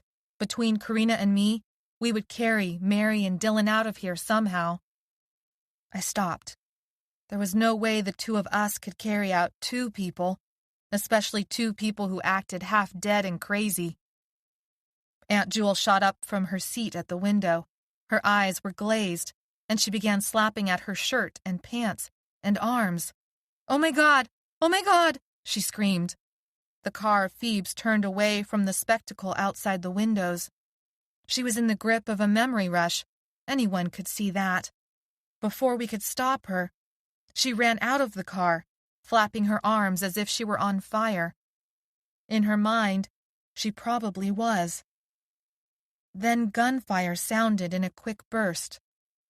The train window was smeared with skin oil and fingernail scratches, and it blurred the shapes outside. People in masks and dark clothing held weapons, AR-15s, hunting rifles, handguns. They aimed the weapons at a group of uninfected soldiers.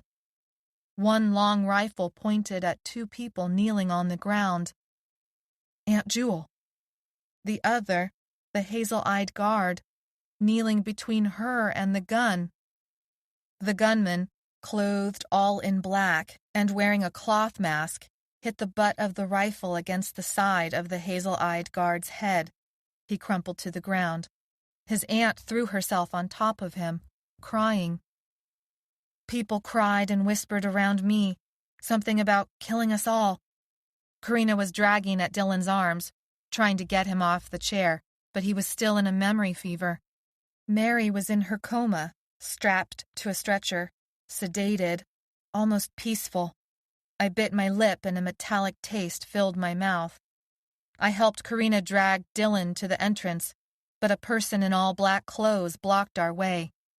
I looked up into the masked face of one of the gunmen and felt a jolt. There was something almost familiar about the eyes. "All infected off," he yelled. They forced us off the car, single file. 2 of them dragged Mary out of the cage on her stretcher, and she disappeared before I even realized they had moved her. We huddled in front of a freight car until they shouted orders for us to form a line. They cut the ties from our wrists and forced us to transfer supplies from the train to 2 pickup trucks. We had filled the truck halfway when a siren sounded, and the masked gunman yelled for us to stop. Mr. AR-15 jumped on the top of the truck roof and shot his weapon into the air, then whooped and shouted, "All infected, and those working with the infected, will pay for bringing this curse upon us." The other gunmen jumped onto the trucks, firing off their own shots and yells. I crouched, bracing myself for the moment when they would turn the guns onto us. As if my wish had made it happen, the AR-15 lowered and pointed at me. "You're coming with us." He jumped off the truck and slammed his boots onto the boarding planks. My muscles seized with fear. I would explode into his face and gouge out his brown eyes and break the teeth in his smirking mouth. "Gabby, get up," Kern said quietly out of the lips of the guy with the AR-15. And I thought I might as well die there as anywhere else if Kern was going to start haunting me. "Gabby," he said, in a whisper only I could hear. I waited for Kern's ghost memory to superimpose over the masked man's face, and it was there, in the brown eyes, the lines of his mouth. But his face stayed masked, and that wasn't how a ghost memory was supposed to work. Suddenly I was lifted from the ground and thrown onto the back of one of the trucks. Mary was on the stretcher next to me, surrounded by boxes. Dr. Farad had wanted Mary. They'd come back for her and for me. They were here to save us after all. Cardboard corners dug into my side and thigh and arm and cheek. It was going to be okay. They were going to get us all out. Karina and Dylan and the nephew and his Aunt Jewel. Gunfire erupted, sustained bursts that made me want to clamp my hands over my ears. The engine rumbled and the truck's movement threw me flat on my stomach. Acid burned in the back of my throat. Kern yelled above me. The truck lurched, then straightened out and gained speed. I pushed myself up and looked back and swallowed a scream. The V's had pushed over the fence and broken through.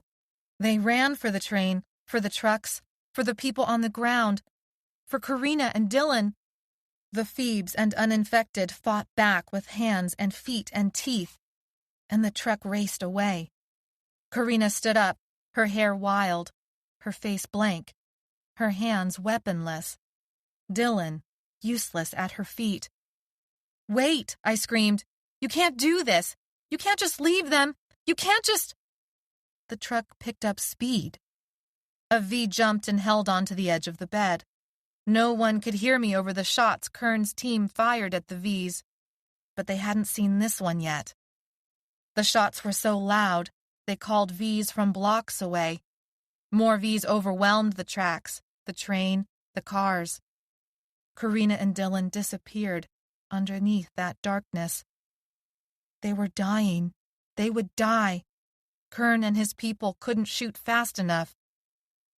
The world closed in around me until all I could see was a narrow, dark tunnel of V's running me down, hands reaching out, wounds, physical and mental, on display for all to see, ready to crush me under the weight of their hate and violence and despair. The V held onto the side of the truck and pulled himself up. I held on to Mary's stretcher.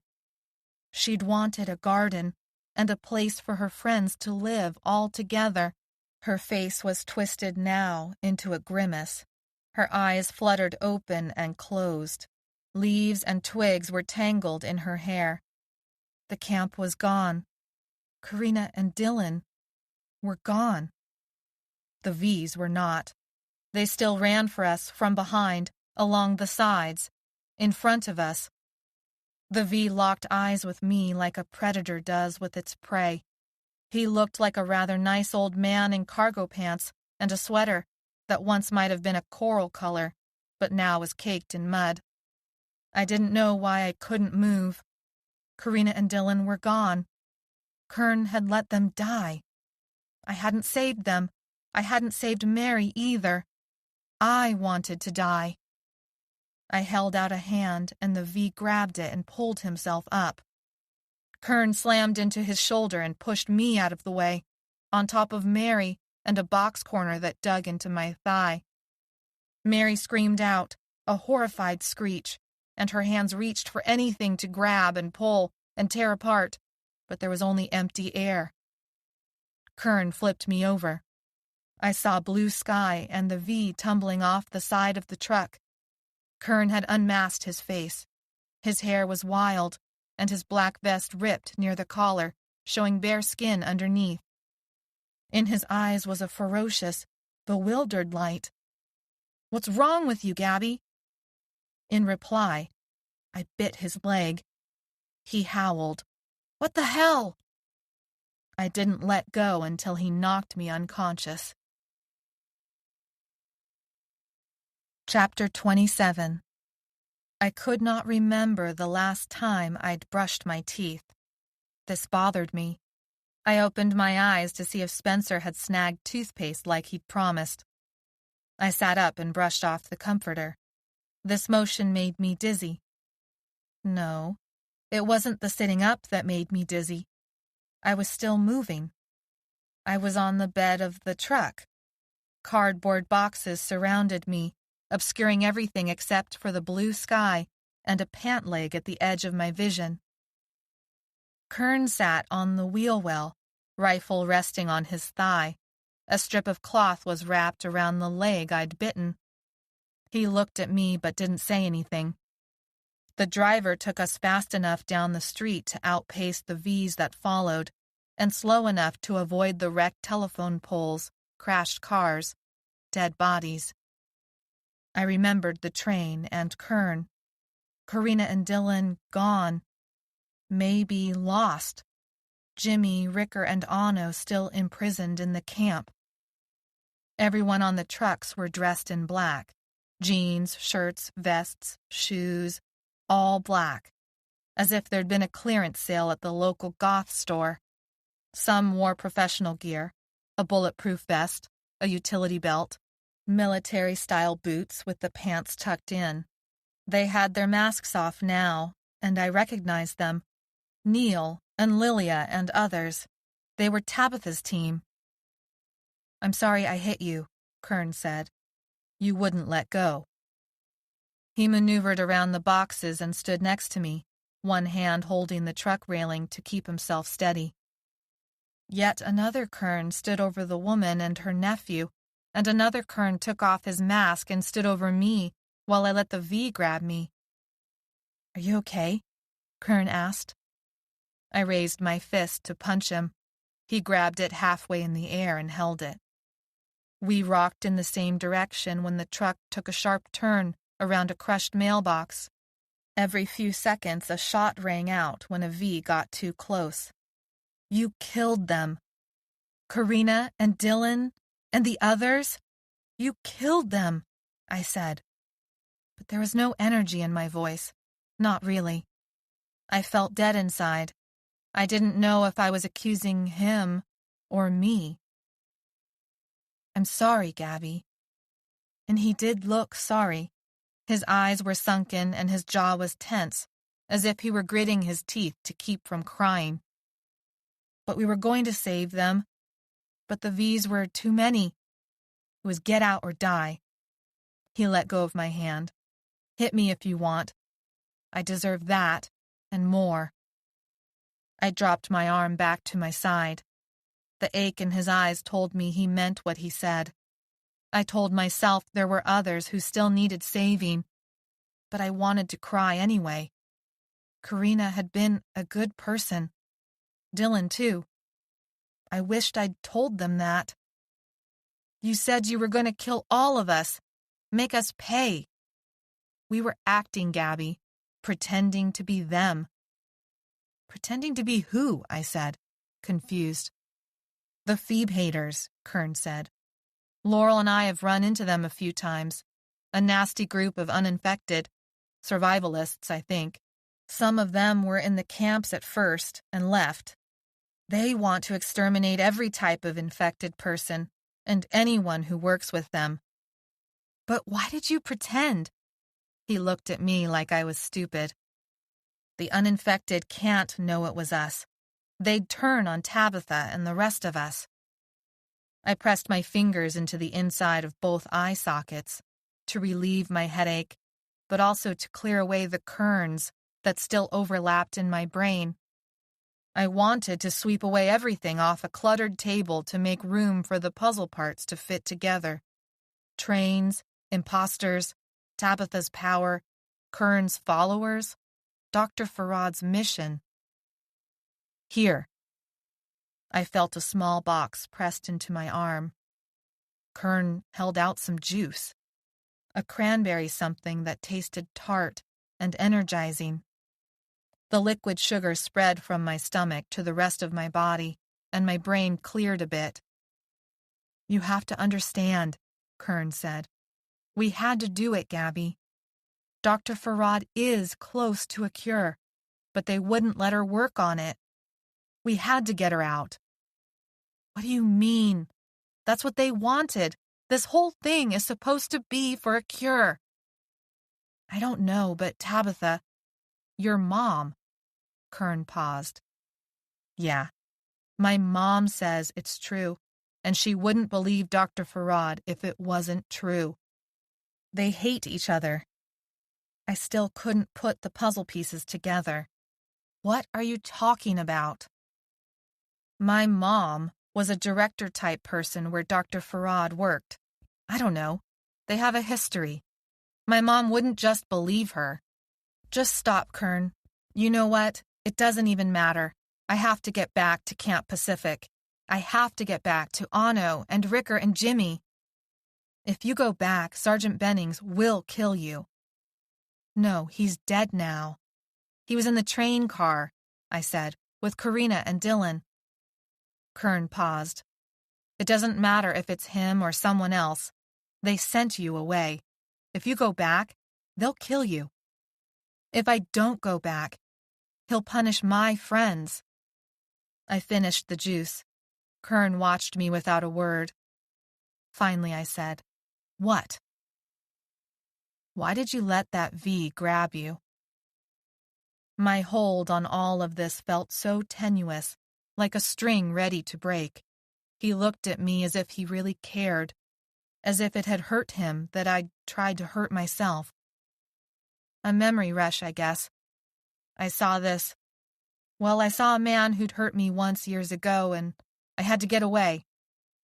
I lied because I couldn't bear to admit out loud that for one brief second, I'd decided to give up. After a long moment, he relaxed his shoulders. There was a shout from inside the cab. I tensed, but Kern didn't look worried. We're here. We passed through a narrow opening in the street. On either side was a barricade of cars and debris. When the two trucks passed through, metal gates closed behind us. The V's hit the gates soon after. The metal creaked and bulged. That won't hold for long, I said. Long enough, Kern said.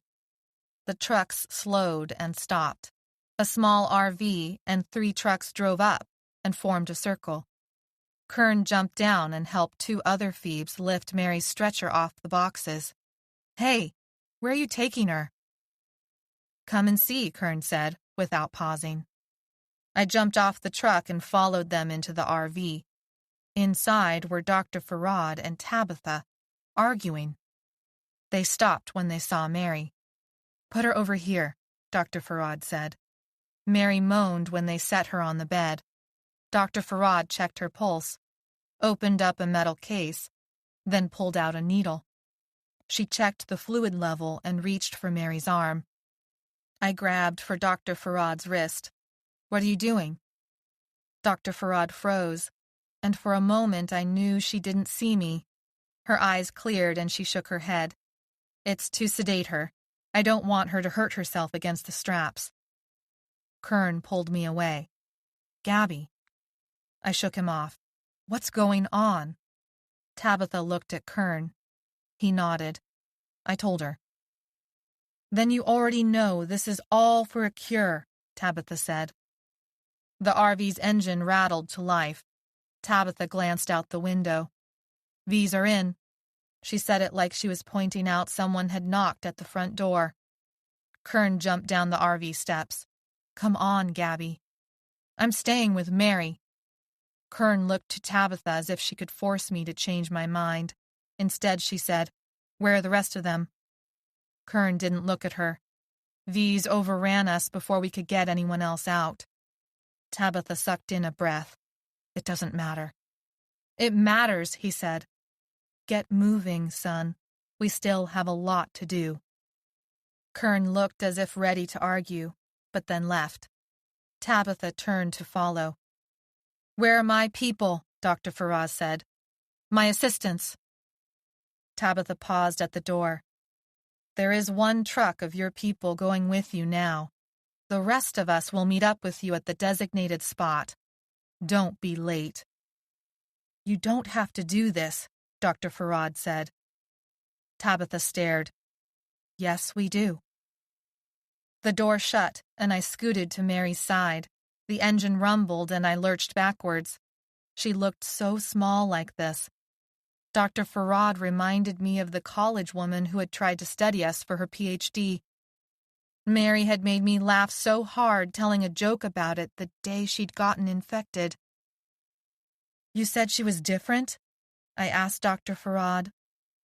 The doctor sighed and looked up from a map she'd spread across a table. "I gave her a megadose of the bacteria, but it was outside the window. It shouldn't have worked. It didn't work, not completely, but she's aware more than other Vs are.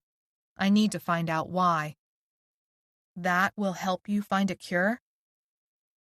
"I remember you and your friends," Dr. Farad said. "Mary helped save you from the Lissa virus." I flinched. "Where are the rest of your friends now?"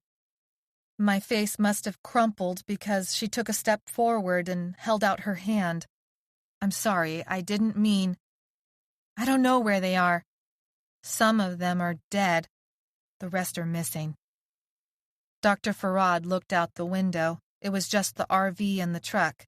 The other vehicles had separated, drawing the Vs away from us. "Do you know what I traded Mary and my freedom for?" She stared at me, her eyes an abyss. "Tabitha wants power. The cure will give her power." "What?" "I aerosolized the double infection. She plans to use it to infect everyone at Camp Pacific." Chapter 28. I made a delivery device that allows you to catch it in the air, but only if you breathe in the spray. You can't pass it like a cold or flu, theoretically. "What do you mean, theoretically?" I said. "Is it in the air or not?" "I haven't done all the necessary tests," Dr. Farad said. "It's not like I can work under standard experimentation guidelines." She looked over to the driver. "Anton, turn left here." "The meetup point is further on," he said. "I know," Dr. Farad said. "Just turn." His hand stayed on the steering wheel for a moment, then made the turn. We swayed as he maneuvered around a burned-out car that had exploded glass in every direction. Dr. Farad drummed her fingers on the seat. I suddenly felt a desperate thirst. "Do you have some water?"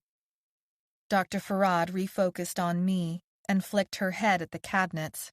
"Check in one of those." I searched until I found a fresh bottle and downed half the liquid in one breath. The water felt clean. It washed the cobwebs out of my mind. "You're not going to meet up with Tabitha and the others." "Would you?" Dr. Farad said. She faced me, her brown eyes perfectly matching the brown in her hair. The phoebe wrinkles and webbing somehow made her look solemn. She still waited for my answer. She honestly wanted to know. "I don't know," I answered lamely. She turned away, as if disappointed. "Well, once Tabitha gets the cure, a real cure, a permanent cure—" "If you find one," I interrupted. She stared at me, burning holes in my head. "I will find it. And when I do, Tabitha does not get to be the one to control it. Do you think she'd give it out to whoever needs it?" She won't. I know her better than you. She won't." Mary moaned on the bed again. She tossed her hair around, but her eyes remained closed. Dr. Farad went to her side and checked her pulse. "They have a remarkable ability to metabolize chemicals. It's quite spectacular." "Is Mary going to be okay?" Dr. Farad shook her head. "I don't know. The lyssavirus is its own special kind of monster." She stood up, lost in thought. "And the bacterial infection? I don't understand the vector. Why are there so many? It's not airborne. It's not through ticks like regular Lyme disease." She shook her head, remembering where she was. "You can come with us, you know." "What?" I stood. "What do you mean? Where are you going?"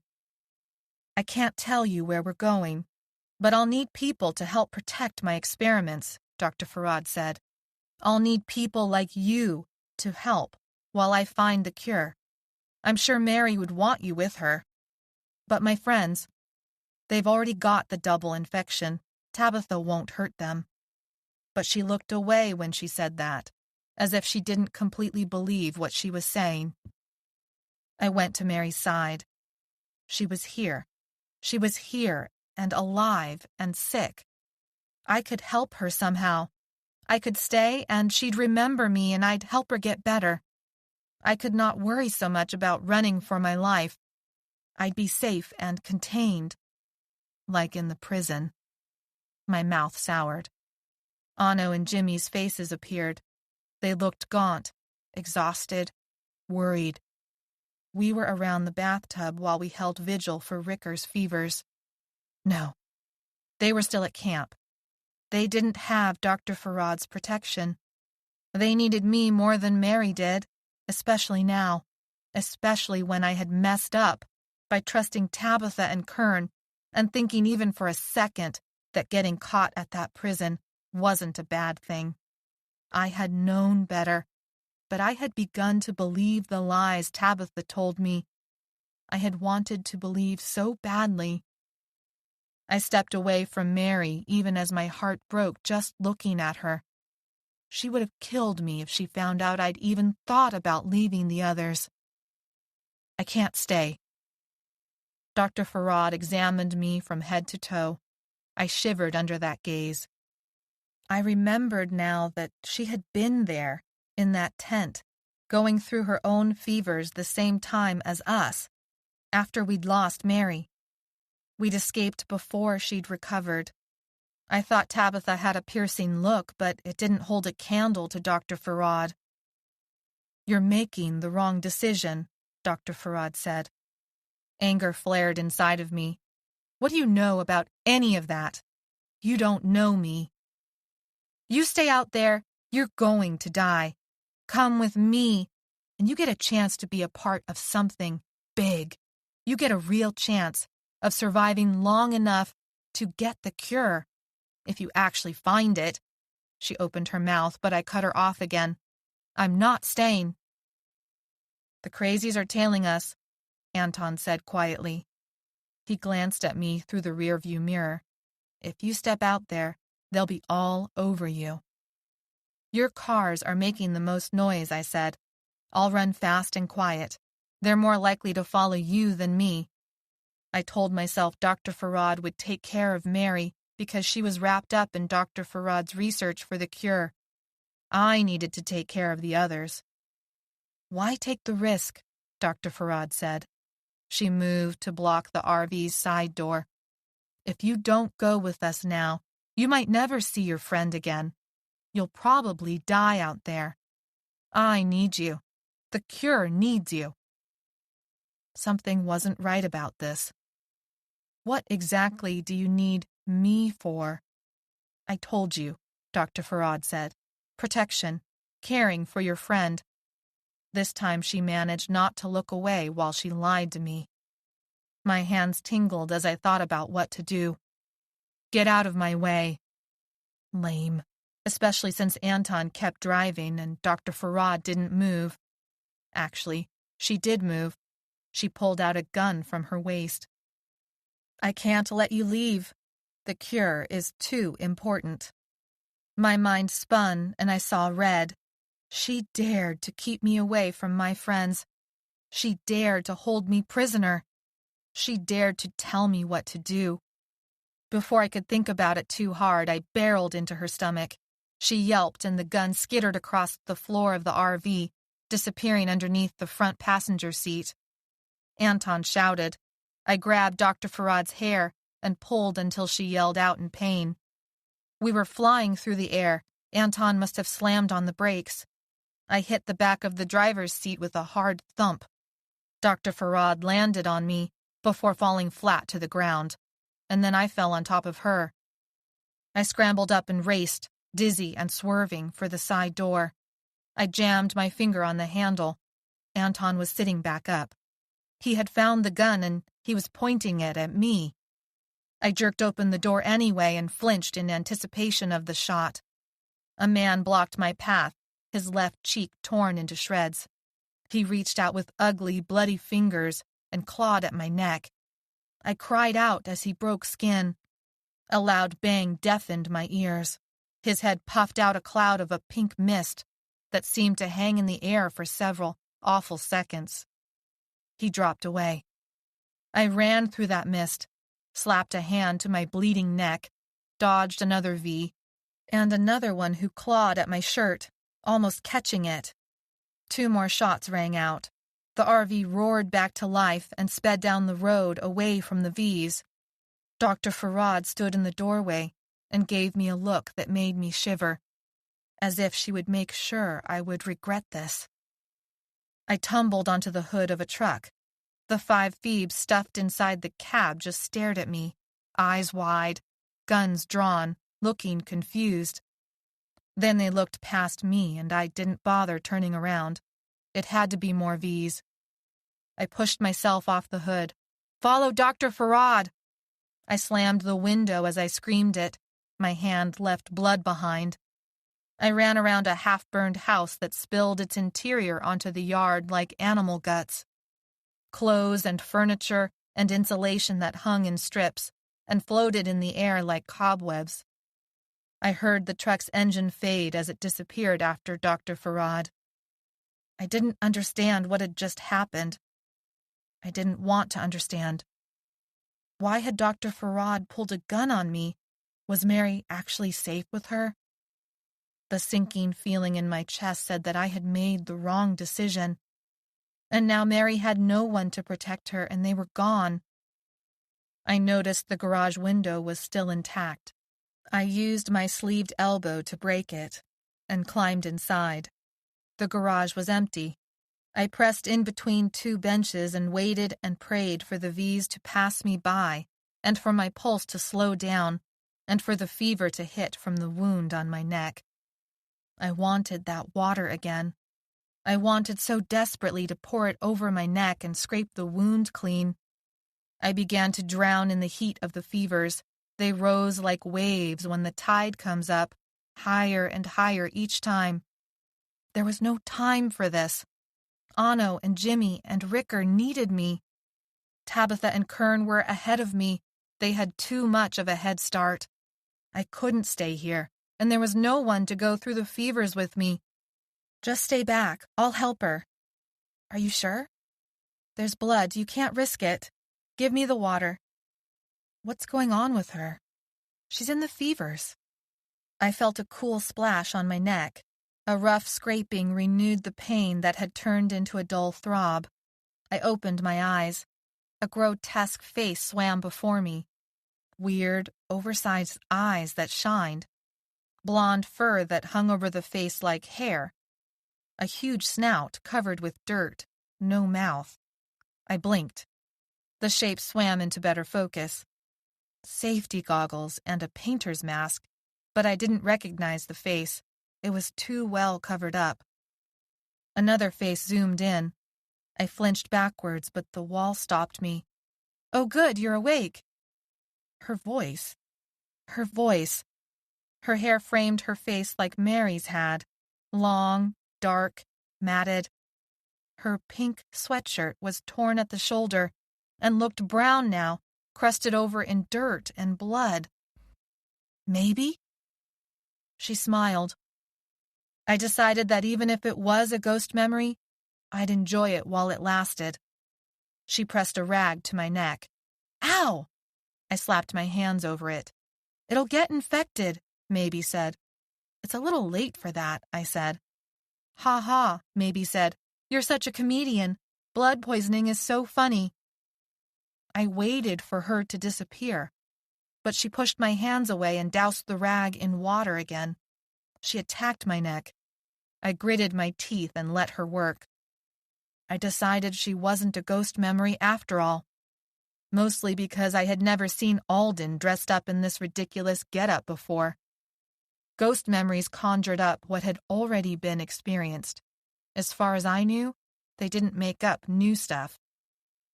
How are you here? I croaked. We've been following you since the train station, Alden said. What? By yourselves? I'm getting much better at this surviving thing, Maybe said. She patted the bat strapped to her back and smiled.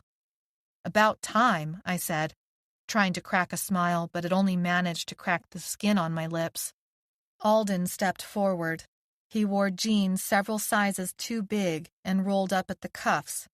The t-shirt was this collared polo with a logo embroidered on the front. A ridiculous heavy-duty painter's mask and suction goggles obscured part of his face, making him look like the monster I'd first thought I'd open my eyes to. Did you see my father? I turned my head away. He was there, in the train car when the V's came. Alden slumped his shoulders. Maybe reached out to put a comforting hand on him, but stopped when he flinched at her touch. She was infected. Dylan and Karina were in the train car too, I said, wanting to get out the bad news all at once. And Tabitha is going to infect everyone at camp and turn them into Phoebes. Maybe locked up, stunned. They were supposed to be at camp. I left them at the camp. Karina said they got in trouble after you and me disappeared. I didn't say because they were trying to find her, but the look on her face said she'd already figured that out. They were being moved to a different camp when Kern and his people took the train. I couldn't bear to continue. If they hadn't taken the train, the V's wouldn't have overwhelmed the area. Sergeant Bennings and Karina and Dylan would still be alive. Alden retreated to a corner of the garage. Tears slipped down Maybe's cheeks. I felt it too. The pain carved a hollowness to my chest that I hated. I couldn't stand it another second. I forced myself onto my feet. I was woozy, dizzy. My neck felt hot to the touch. My scalp still burned. Tabitha's gone crazy. We have to stop her, Alden said. He waited for me to agree. I didn't really care what happened to everyone else. except that it made me sick to my stomach to let her get away with it. I realized I wanted to help. I wanted to finally stop something terrible from happening instead of picking up the pieces afterwards. We have to get back to Anno and Ricker and Jimmy, I said. Mabie stood a little taller. She wiped the tears from her cheeks. I glanced at Alden. We have to stop Tabitha. We found bicycles. I felt the pressure of getting back to the boys like a pair of strong hands squeezing my throat closed. Sometimes we biked down the blocks and faint shadows passed by curtained windows, or crossed streets in a slow, rambling gait, or puttered in the front yard, as if acting it were spring in the garden instead of the end of winter. Some of them shut down in mid-motion. Others looked strangely doll-like. Others even looked normal.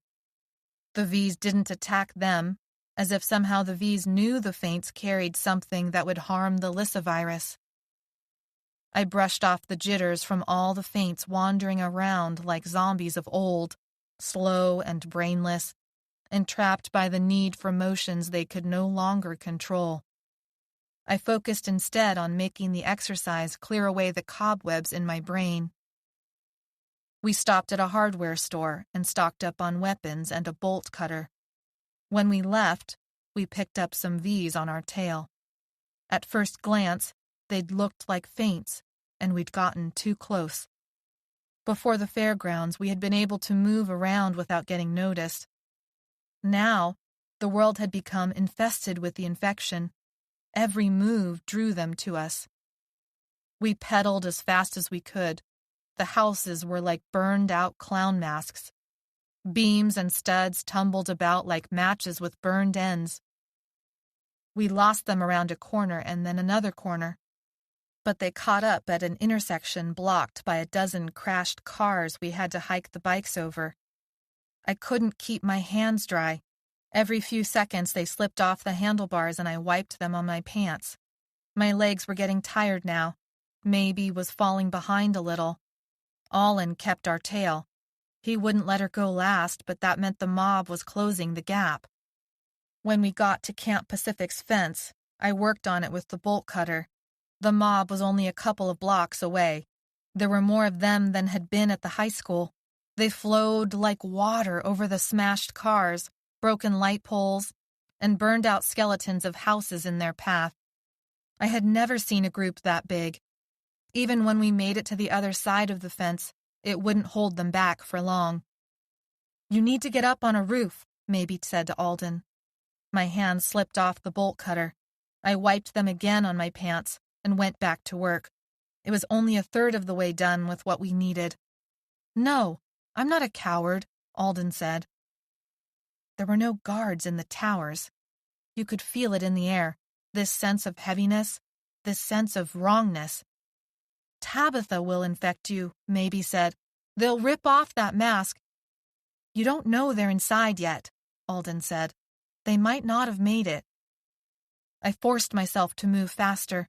The groans behind us became louder, more vicious. The sound of a garbage can falling over snapped my focus to the left. There, coming from the opposite direction of the mob, was a V pushing along a trash can. She jugged through what fell out and was ripping it to pieces. A raccoon. Her pencil skirt was ripped, and her hose was dangling in strips from her bare legs. Her hair had fallen out of a bun. Suddenly, she whipped her head around, searching, angry, laser-sharp. She dropped the bloodied pieces of raccoon like so much refuse. Her hands hung at her side, one finger sticking out at an odd angle. Broken, but she didn't notice. She sprinted for me. We didn't have time for this. I scrambled backward, losing my grip on the bolt cutter, and tripped onto my tailbone. She had green eyes and a missing front tooth. I jumped up and swung out, punching her in the jaw. She reached out her hands, and something dark blocked the sun, and she fell to the side with a crack. "Did you miss me?" Mabie said, a bat resting against her shoulder. A shadow detached itself from a building, and an old woman ran to us, her hands out like claws, her eyes bloodshot and vacant, her gait stiff and slow. She should be watching TV and drinking tea, not out here with a bloody foot and a torn dress that revealed a bruised shoulder. She ran for Alden, but maybe stepped in front of him and used the bat again. The woman fell flat on her bottom, her dress hiking up to thighs covered in more bruises and scratches. The old woman growled and tried to get up. Maybe walked backward, facing her. She glanced at me for a second, then turned back and screamed, "Alden!" He stood there, white as a sheet, frozen to the ground as the V crawled on her hands and knees to him. She grasped at his shoes and caught her hands in the laces somehow, so that when she tried to stand, she fell onto her face. I ran and threw her off, and then slapped Alden hard enough to skew the mask sideways. "Do you really want to become a Phoebe after all we just did to keep that from happening? Are you serious with this shit right now?" I straightened his mask and made sure his goggles were on tight. I... He waved a gloved hand in front of his eyes. I pushed him to Maybe, but she was looking at something over my shoulder. The V's were half a block away now. Maybe picked up the bolt cutter. I took it from her and attacked the fence. Chapter 29. We hurried through the gap and ran for the uninfected side of the camp. Alden with his ridiculous mask and goggles, Maybe with the bat, me with the bolt cutter. The light was fading. I'd lost the morning in the fevers, and we'd lost more time getting back to Camp Pacific. My body vibrated with dread. There was no going back, not through that V-mob. But what we would find inside? It might be worse. As if the world wanted to emphasize just how awful a place it was now. A train whistle sounded close by. I thought that might mean there would be a battle soon between Tabitha's people and the uninfected coming back with reinforcements. The whistle rang strong like a horn and made the V's go into a frenzy.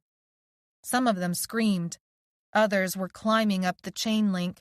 The fence swayed and wobbled. A few had found our gap and were already inside. The light was fading. The chill sunk into my bones even though we were running. "Gabby!" Maybe yelled at me. I pivoted and saw she was leading Alden into a building. I didn't know what her plan was, but since I had none, I changed direction. The building's shadow swallowed them up. I followed into an old community hall, the kind of place that held dances and exhibits. It was empty. Our shoes made crazy loud slaps that echoed off the walls. My heartbeat felt out of control, and our breathing. We sounded like V's. The train whistle rattled the glass windows. Maybe an Alden raced through a door on the other end. I bounced hard on the outside wall and came back. I held out my arms and slammed through it to the outside. There was a row of trailers, empty. I turned back, but the V's had already cut off that retreat. A light flickered hundreds of yards away, in the jail. Fear clogged my throat. It was too far. We would never make it, and even if we did, the V's would lay siege to it. "This way," Maybe said. She had stopped next to one of the trailers and was motioning me over. I wanted to strangle her. "You got us trapped." Maybe's face went pale. "This is how we got out. We can get back into the jail this way."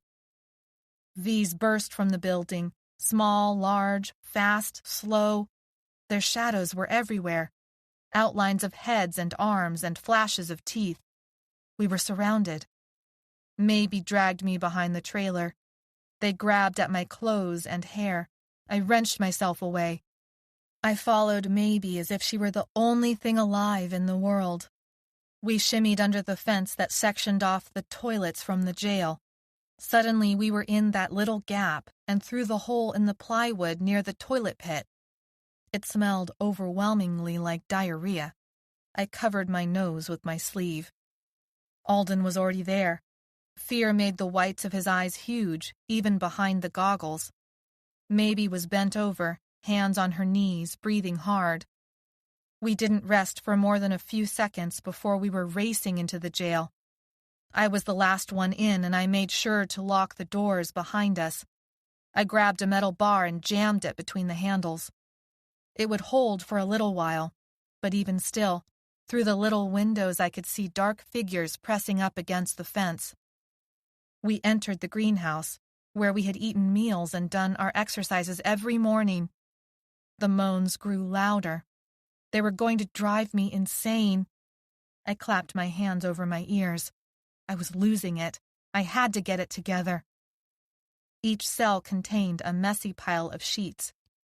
Not just sheets, I realized, but someone in the sheets, going through the fevers. Time seemed to stop as I saw the glass of water set next to each cot, on the ground, because there was no table in the cells. Some of them had IVs hung from the top of the bars and dripping into a vein. Others had a phoebe in their cell, keeping watch, sponging off foreheads, helping the sick sit up and sip water. The uninfected men and women I had only seen from a distance were transforming before my very eyes, their skin becoming thin and dry, their veins more pronounced. Some of them screamed in agony, others sobbed, and others babbled in replayed conversations. It was like the whole world had gone mad, and we were in the center of it, and the first ring was these new phoebes, and the next ring was the V's outside, anxious to tear us into pieces. We'd come too late, and now there were too many pieces to pick up. These people couldn't be moved, and there were hundreds, maybe thousands of V's trying to get in here, V's that we had led here. Lanterns set up on the tables created little glowing circles of light that revealed phoebes scurrying around, carrying supplies up and down the stairs and into the cells.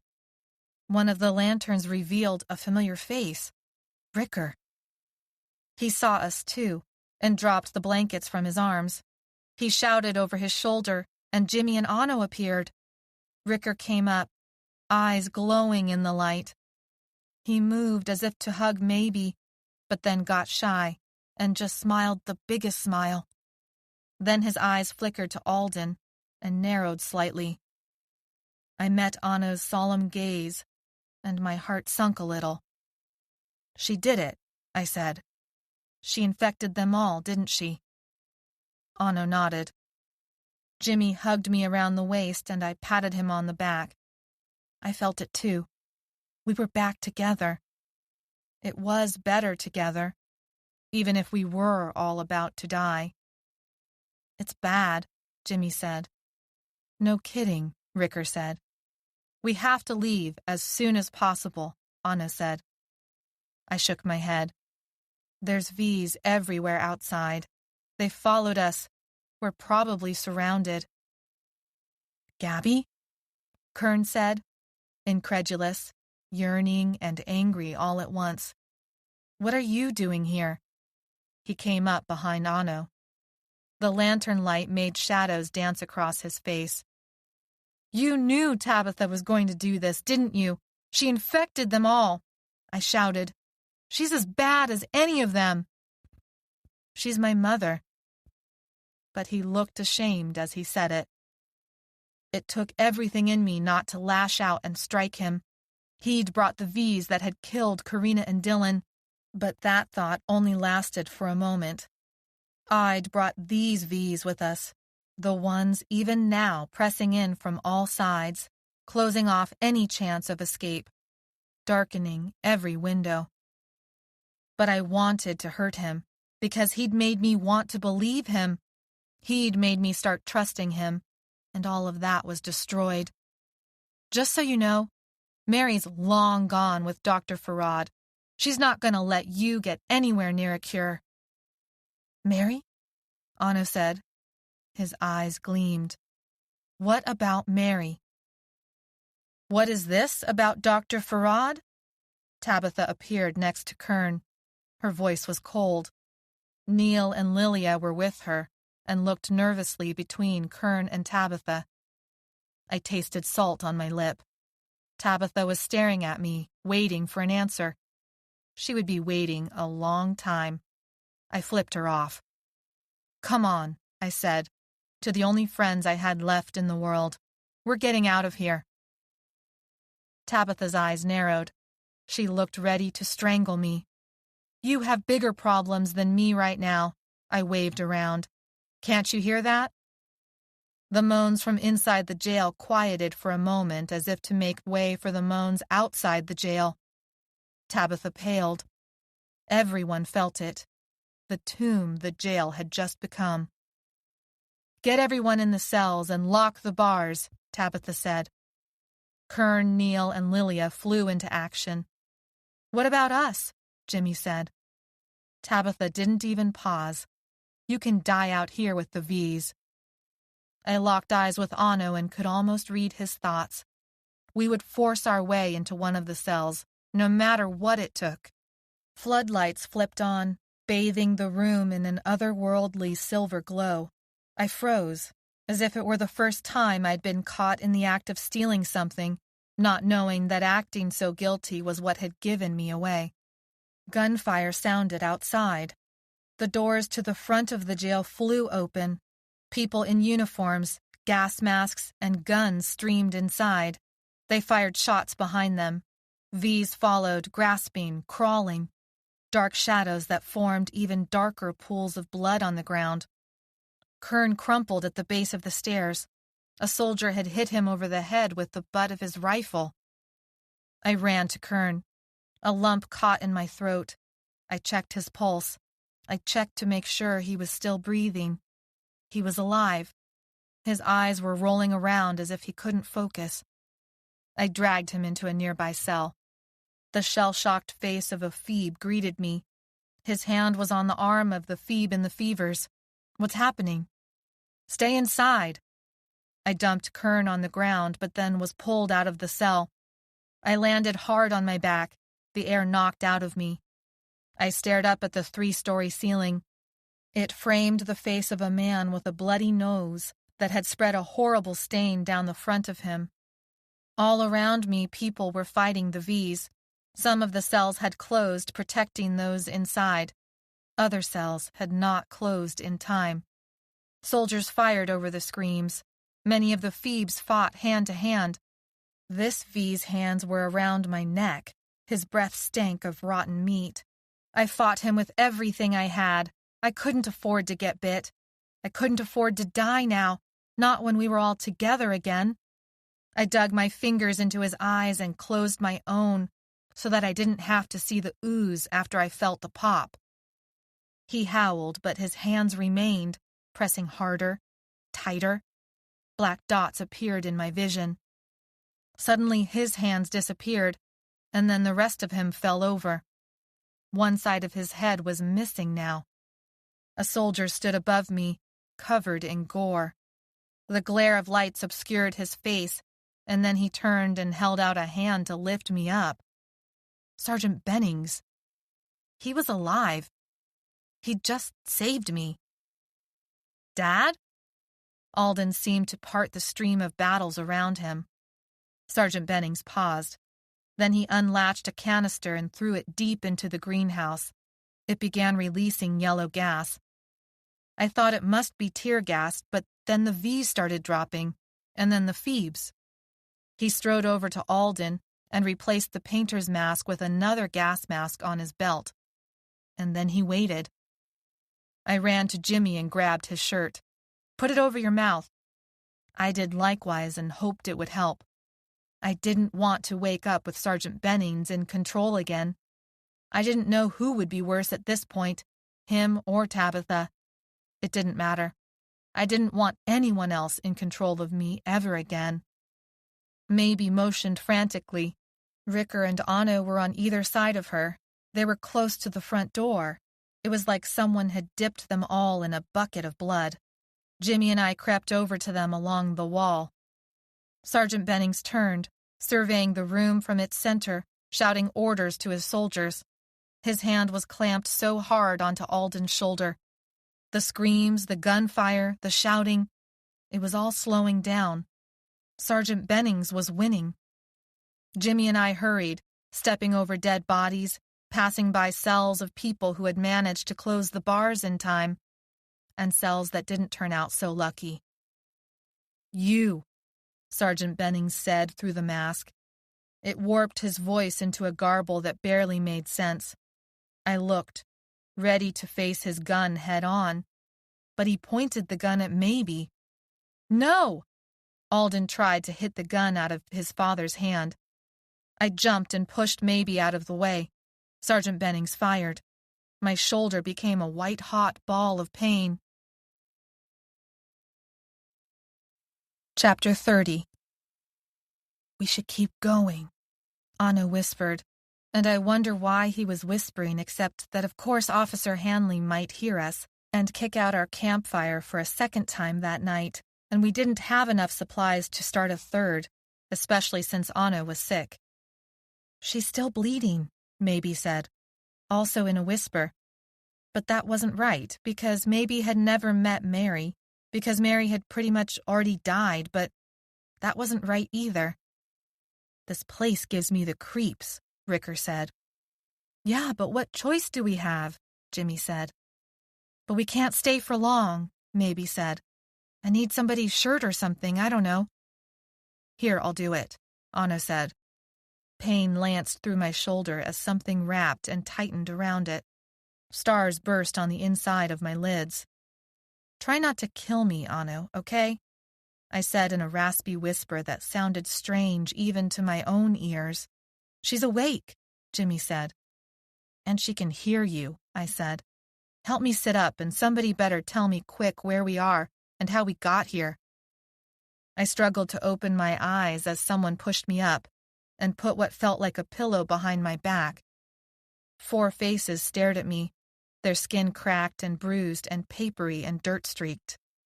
Their clothes dirty and torn and smelling like something awful. So awful it made me want to gag. Their faces were a rainbow of worries. I was laid out on a sort of table pushed up against the wall so I could lean back.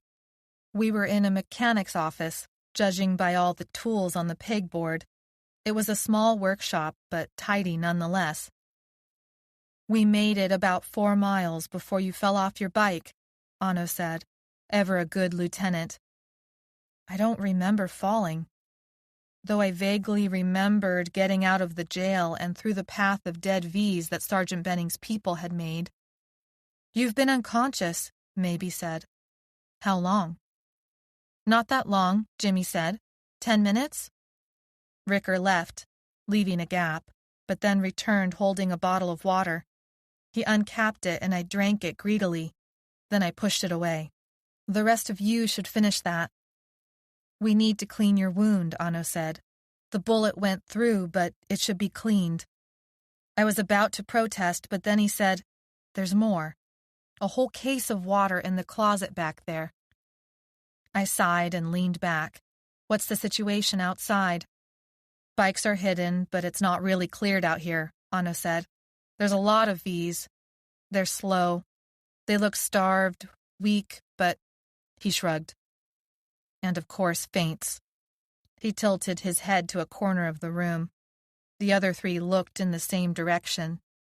I winced. Of course. I craned my neck and followed their gaze. An old man with stooped shoulders fiddled with something on a workbench in the corner of the room. He wore a type of apron. Stains darkened his pants, and I realized that gagging smells came from him, because in his fog of infection, he no longer remembered when, or maybe how, to use the bathroom. His arms were bare except for a tattoo of eagles and the American flag that had long ago stretched and sagged as his skin had aged. Eventually he would be too weak to work, and he would lie down and die, and there was nothing we could do about it, except be grateful it hadn't happened to us. I was surprised he had kept himself alive this long. I sank flat onto the table. We stay the night here. I'll be ready to move tomorrow." I said this with more conviction than I felt. "And somebody needs to give him some water. And if there's any food, that would help a hell of a lot, too." I drifted into darkness. In the morning, I woke up from the pain in my shoulder. I had tried to move, to shift onto my bad side, and had paid dearly for that movement. My tongue tasted stale, and my mouth was dry like cardboard. I slowly moved different muscles, starting from my toes up to my legs, then all the way to my neck, being careful of the wounds there and on my scalp that still burned. I'd failed pretty miserably at not getting hurt, but at least I was still alive. I bit on my lip when it came time to move my shoulders, but I forced a stretch anyway and decided now was better than never. I swung my feet off the table and waited for my head to stop its wobbling. When I steadied, I stood and grabbed up the water bottle and guzzled almost all of it, and then splashed the last of it on my face. Mabie and the boys slept in a heap together on the floor for warmth, safety, comfort. I looked on them in wonder. They were all still alive. We were no longer caught. I continued preparing for the rest of the day, for a full day of bike handlebars. I looked around for the old man. Faint or no, he could still harm us if the right memory caught him. There he was in his corner, but no longer working at the bench. He sat on a stool, his hands resting on his knees, his eyes focused on me, as if he actually saw me. Insect bites had raised angry red welts around his bare ankles.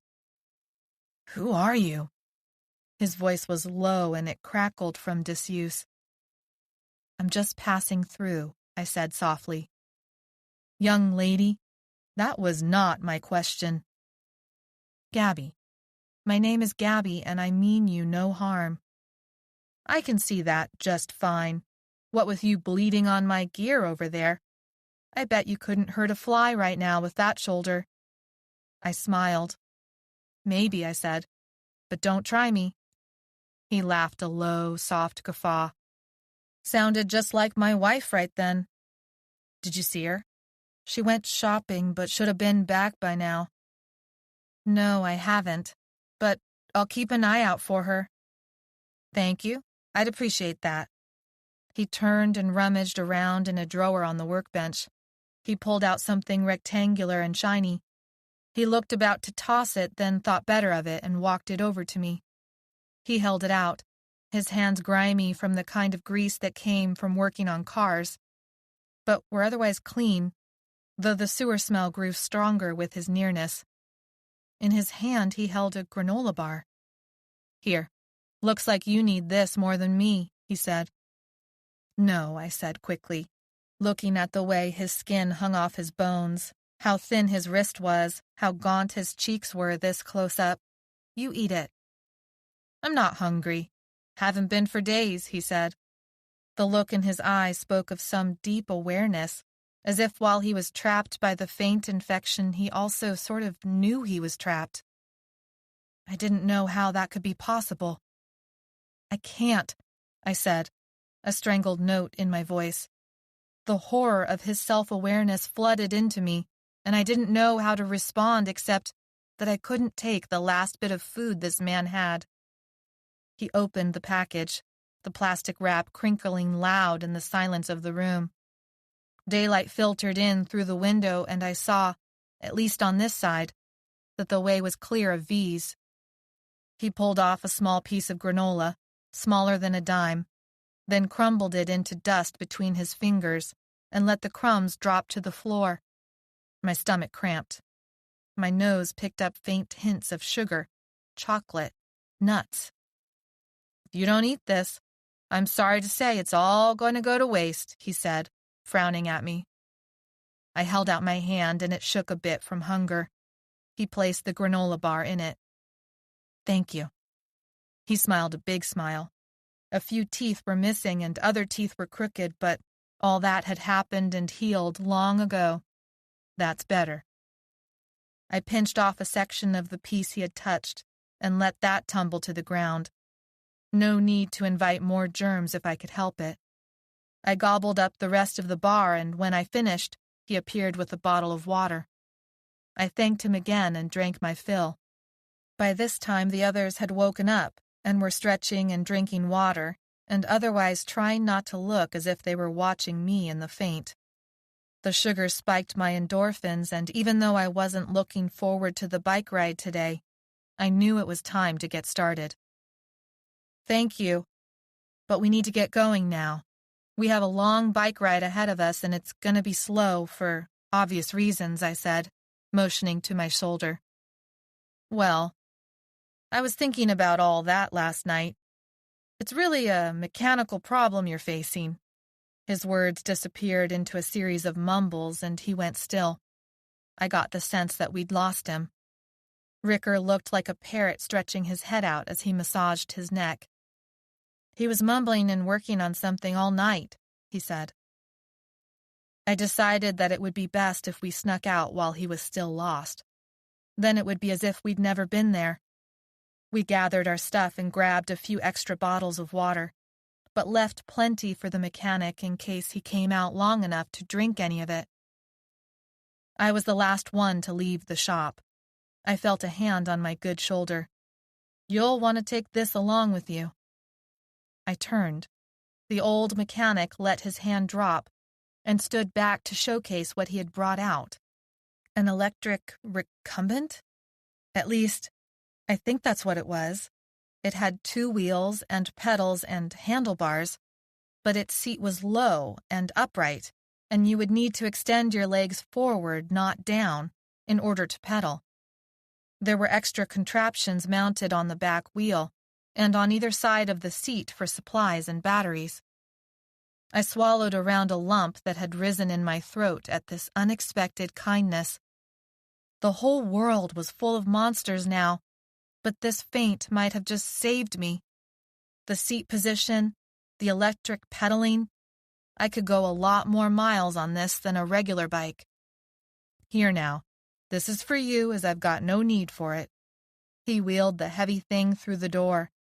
Ricker exclaimed, but maybe cut him short, reminding him of the V's close by. The old man held the bike steady until I lowered myself onto it. All right, you all get gone. I've got plenty of work ahead of me today and can't waste time in conversation. With that, he went inside and closed the door to his shop with a soft click. I turned back to my friends and saw wonder had filled their faces, even a hint of jealousy. What can I say? I said, smiling around the pain in my shoulder and neck and head. I've always been quite the people charmer. Anno laughed, silent laugh so deep that tears sprung to his eyes and streamed down his cheeks. Jimmy giggled. Ricker socked both of them in the shoulders. So where are we going? Maybe asked. The boys quieted down and waited for me to answer, because somehow they had decided that I was the decider. But they would bring me up short if they had problems with my decision, and I would listen to them. I don't know of any better plan except to just, follow the plan we'd originally set out to follow before it all got taken sideways. Ricker scratched his head. What was the... Dutch Flat, Jimmy said, unable to hide the eagerness in his voice. It's up in the hills, out of the way, I said. I still remember the route Dylan said we should take. We could make it in a couple days depending on whether we get killed along the way or captured again. You know, our normal day-to-day problems. Maybe contemplated some dark thoughts I could not read, but the boys had already accepted the decision as having been made. Still, that wasn't my style. Unless anyone's got a better idea? I asked. Anno began pedaling and the other 2 followed. Maybe held back for a moment. Do you have a better idea, maybe? I snapped my fingers in her face and instantly regretted it. Even though it was my good arm, it still managed to trigger a flash of pain in my shoulder. I gritted my teeth until the pain subsided to a dull throb. Maybe's eyes refocused, and she brushed at her head as if swiping at a cobweb. Dutch Flat. Sounds good to me.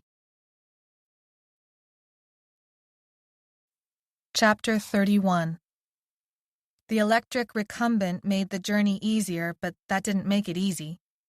We had more than 60 miles ahead of us, but on the other hand, each mile took us further away from the population centers. We decided to split the remaining miles into 2 days. If I'd been well, I could have done more each day, but I wasn't.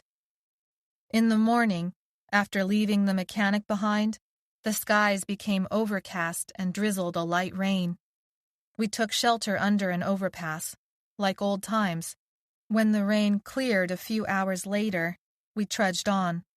The sun shined clear but pale, enough to send the birds into an uproar. It sounded like a zoo. Dozens of different calls filled up the silence and covered the little bit of noise our bikes made, though it also made it difficult to hear anything coming our way. I thought maybe it was early March, but there wasn't any way to know for sure, not anymore. Still, there was that heaviness in the air, a humidity and a promise of more warmth to come, and the poke here and there of green amongst the ashes of burned-out fields and neighborhoods and strip malls. The weeds would grow first, and then other things would follow. I thought about the Phoebe haters, and how strange the mechanic feint had been, and what all of that meant. I thought about Dr. Farad and Tabitha and Sergeant Bennings, and Kern sometimes too. None of it made any sense to me, the way they had all tried to control things and hurt people. We'd fallen under the spell of the empty safety they'd offered, but all of that was over now. I wouldn't let us fall for it again. We made terrible time through the last few towns, stopping and scouting for supplies, working around feints, outrunning V's. There weren't many, but there were enough. Still, we made 36 miles that day, according to the recumbent's odometer. I was the slowest, even with the recumbent, but Anno made sure to stay behind me and called for a stop every now and then to have Ricker rebandage my shoulder. That night we bedded down in a barn that was empty, except for a horse long dead from starvation, little more than skin and bones now. A few chickens scampered around the yard as if everything was normal. Jimmy hunted for their coop and came back with a shirtload of eggs, more than we could possibly eat in a week. But we sorted through them just the same, and started a fire, and found a flat piece of metal we decided to use as a skillet. Some of the eggs had gone bad, and we tossed those outside into the dirt, but most were just fine, and we feasted on omelets filled with some green bits of weeds that Karina had once shown us were okay to eat.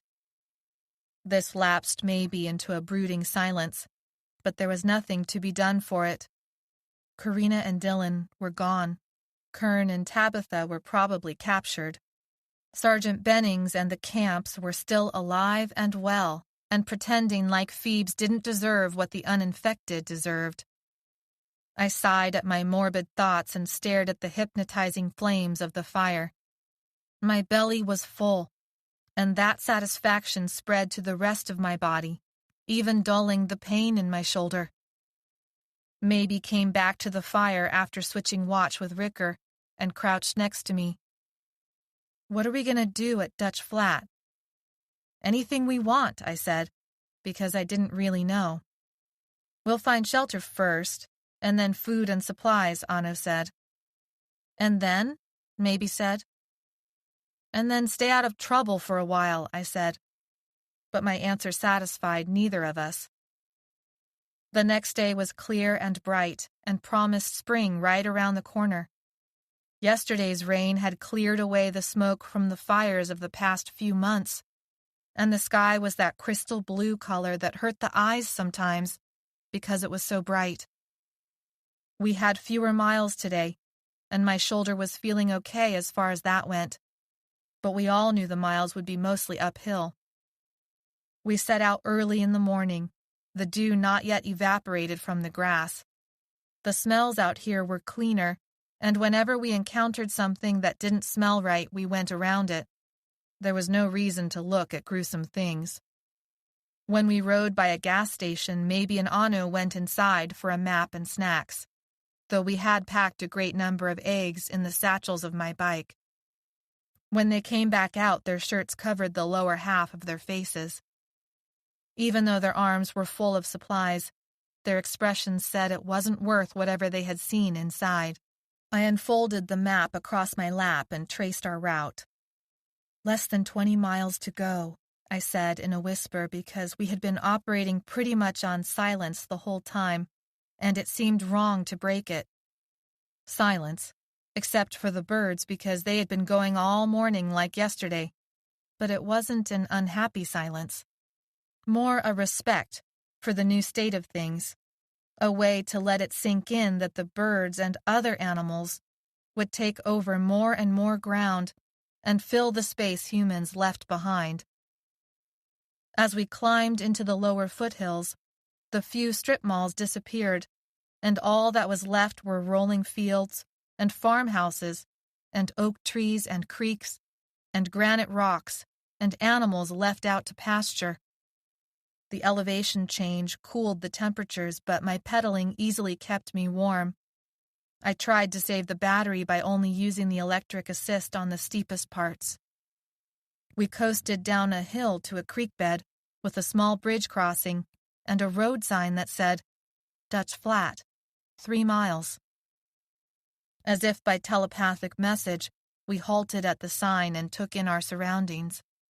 It was greener here than in the valley.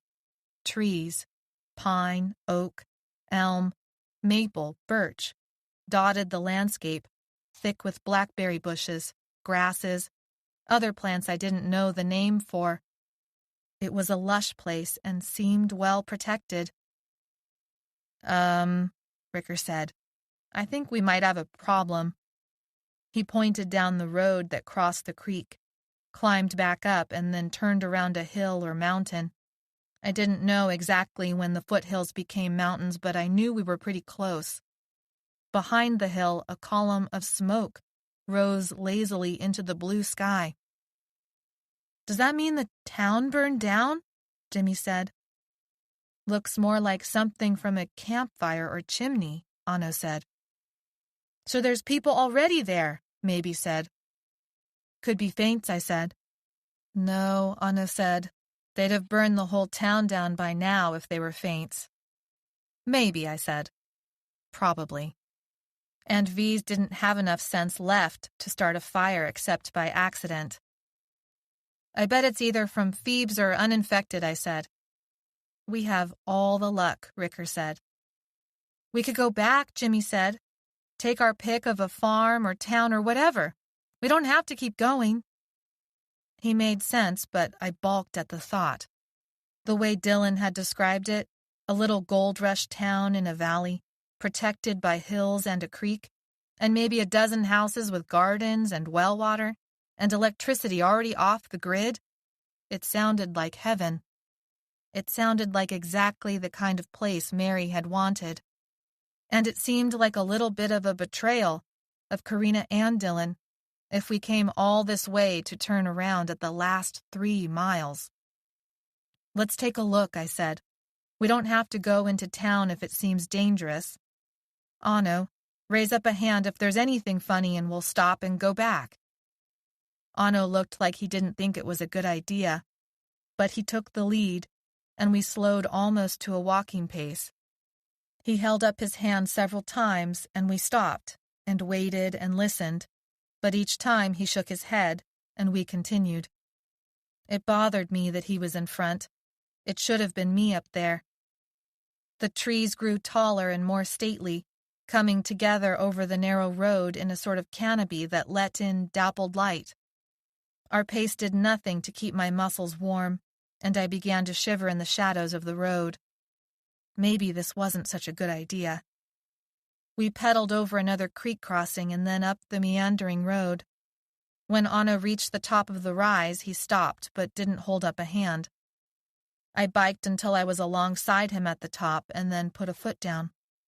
The others did the same, and we spread out across the rise, covering the street with our bikes.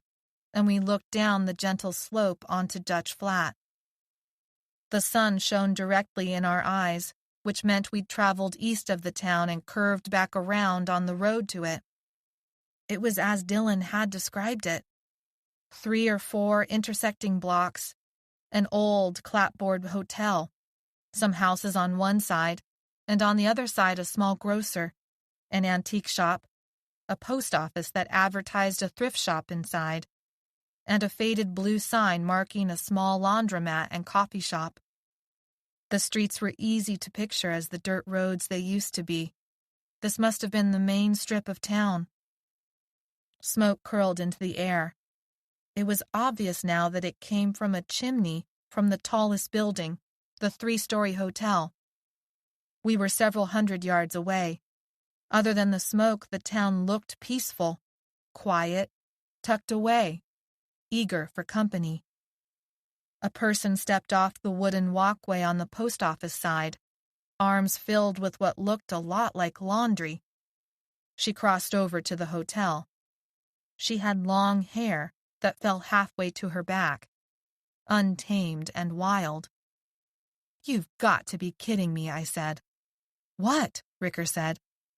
Maybe looked at me. "Are you seeing this?" I said. "Did you see her? It's not some ghost memory I'm having, right?" "I saw it," Maybe whispered.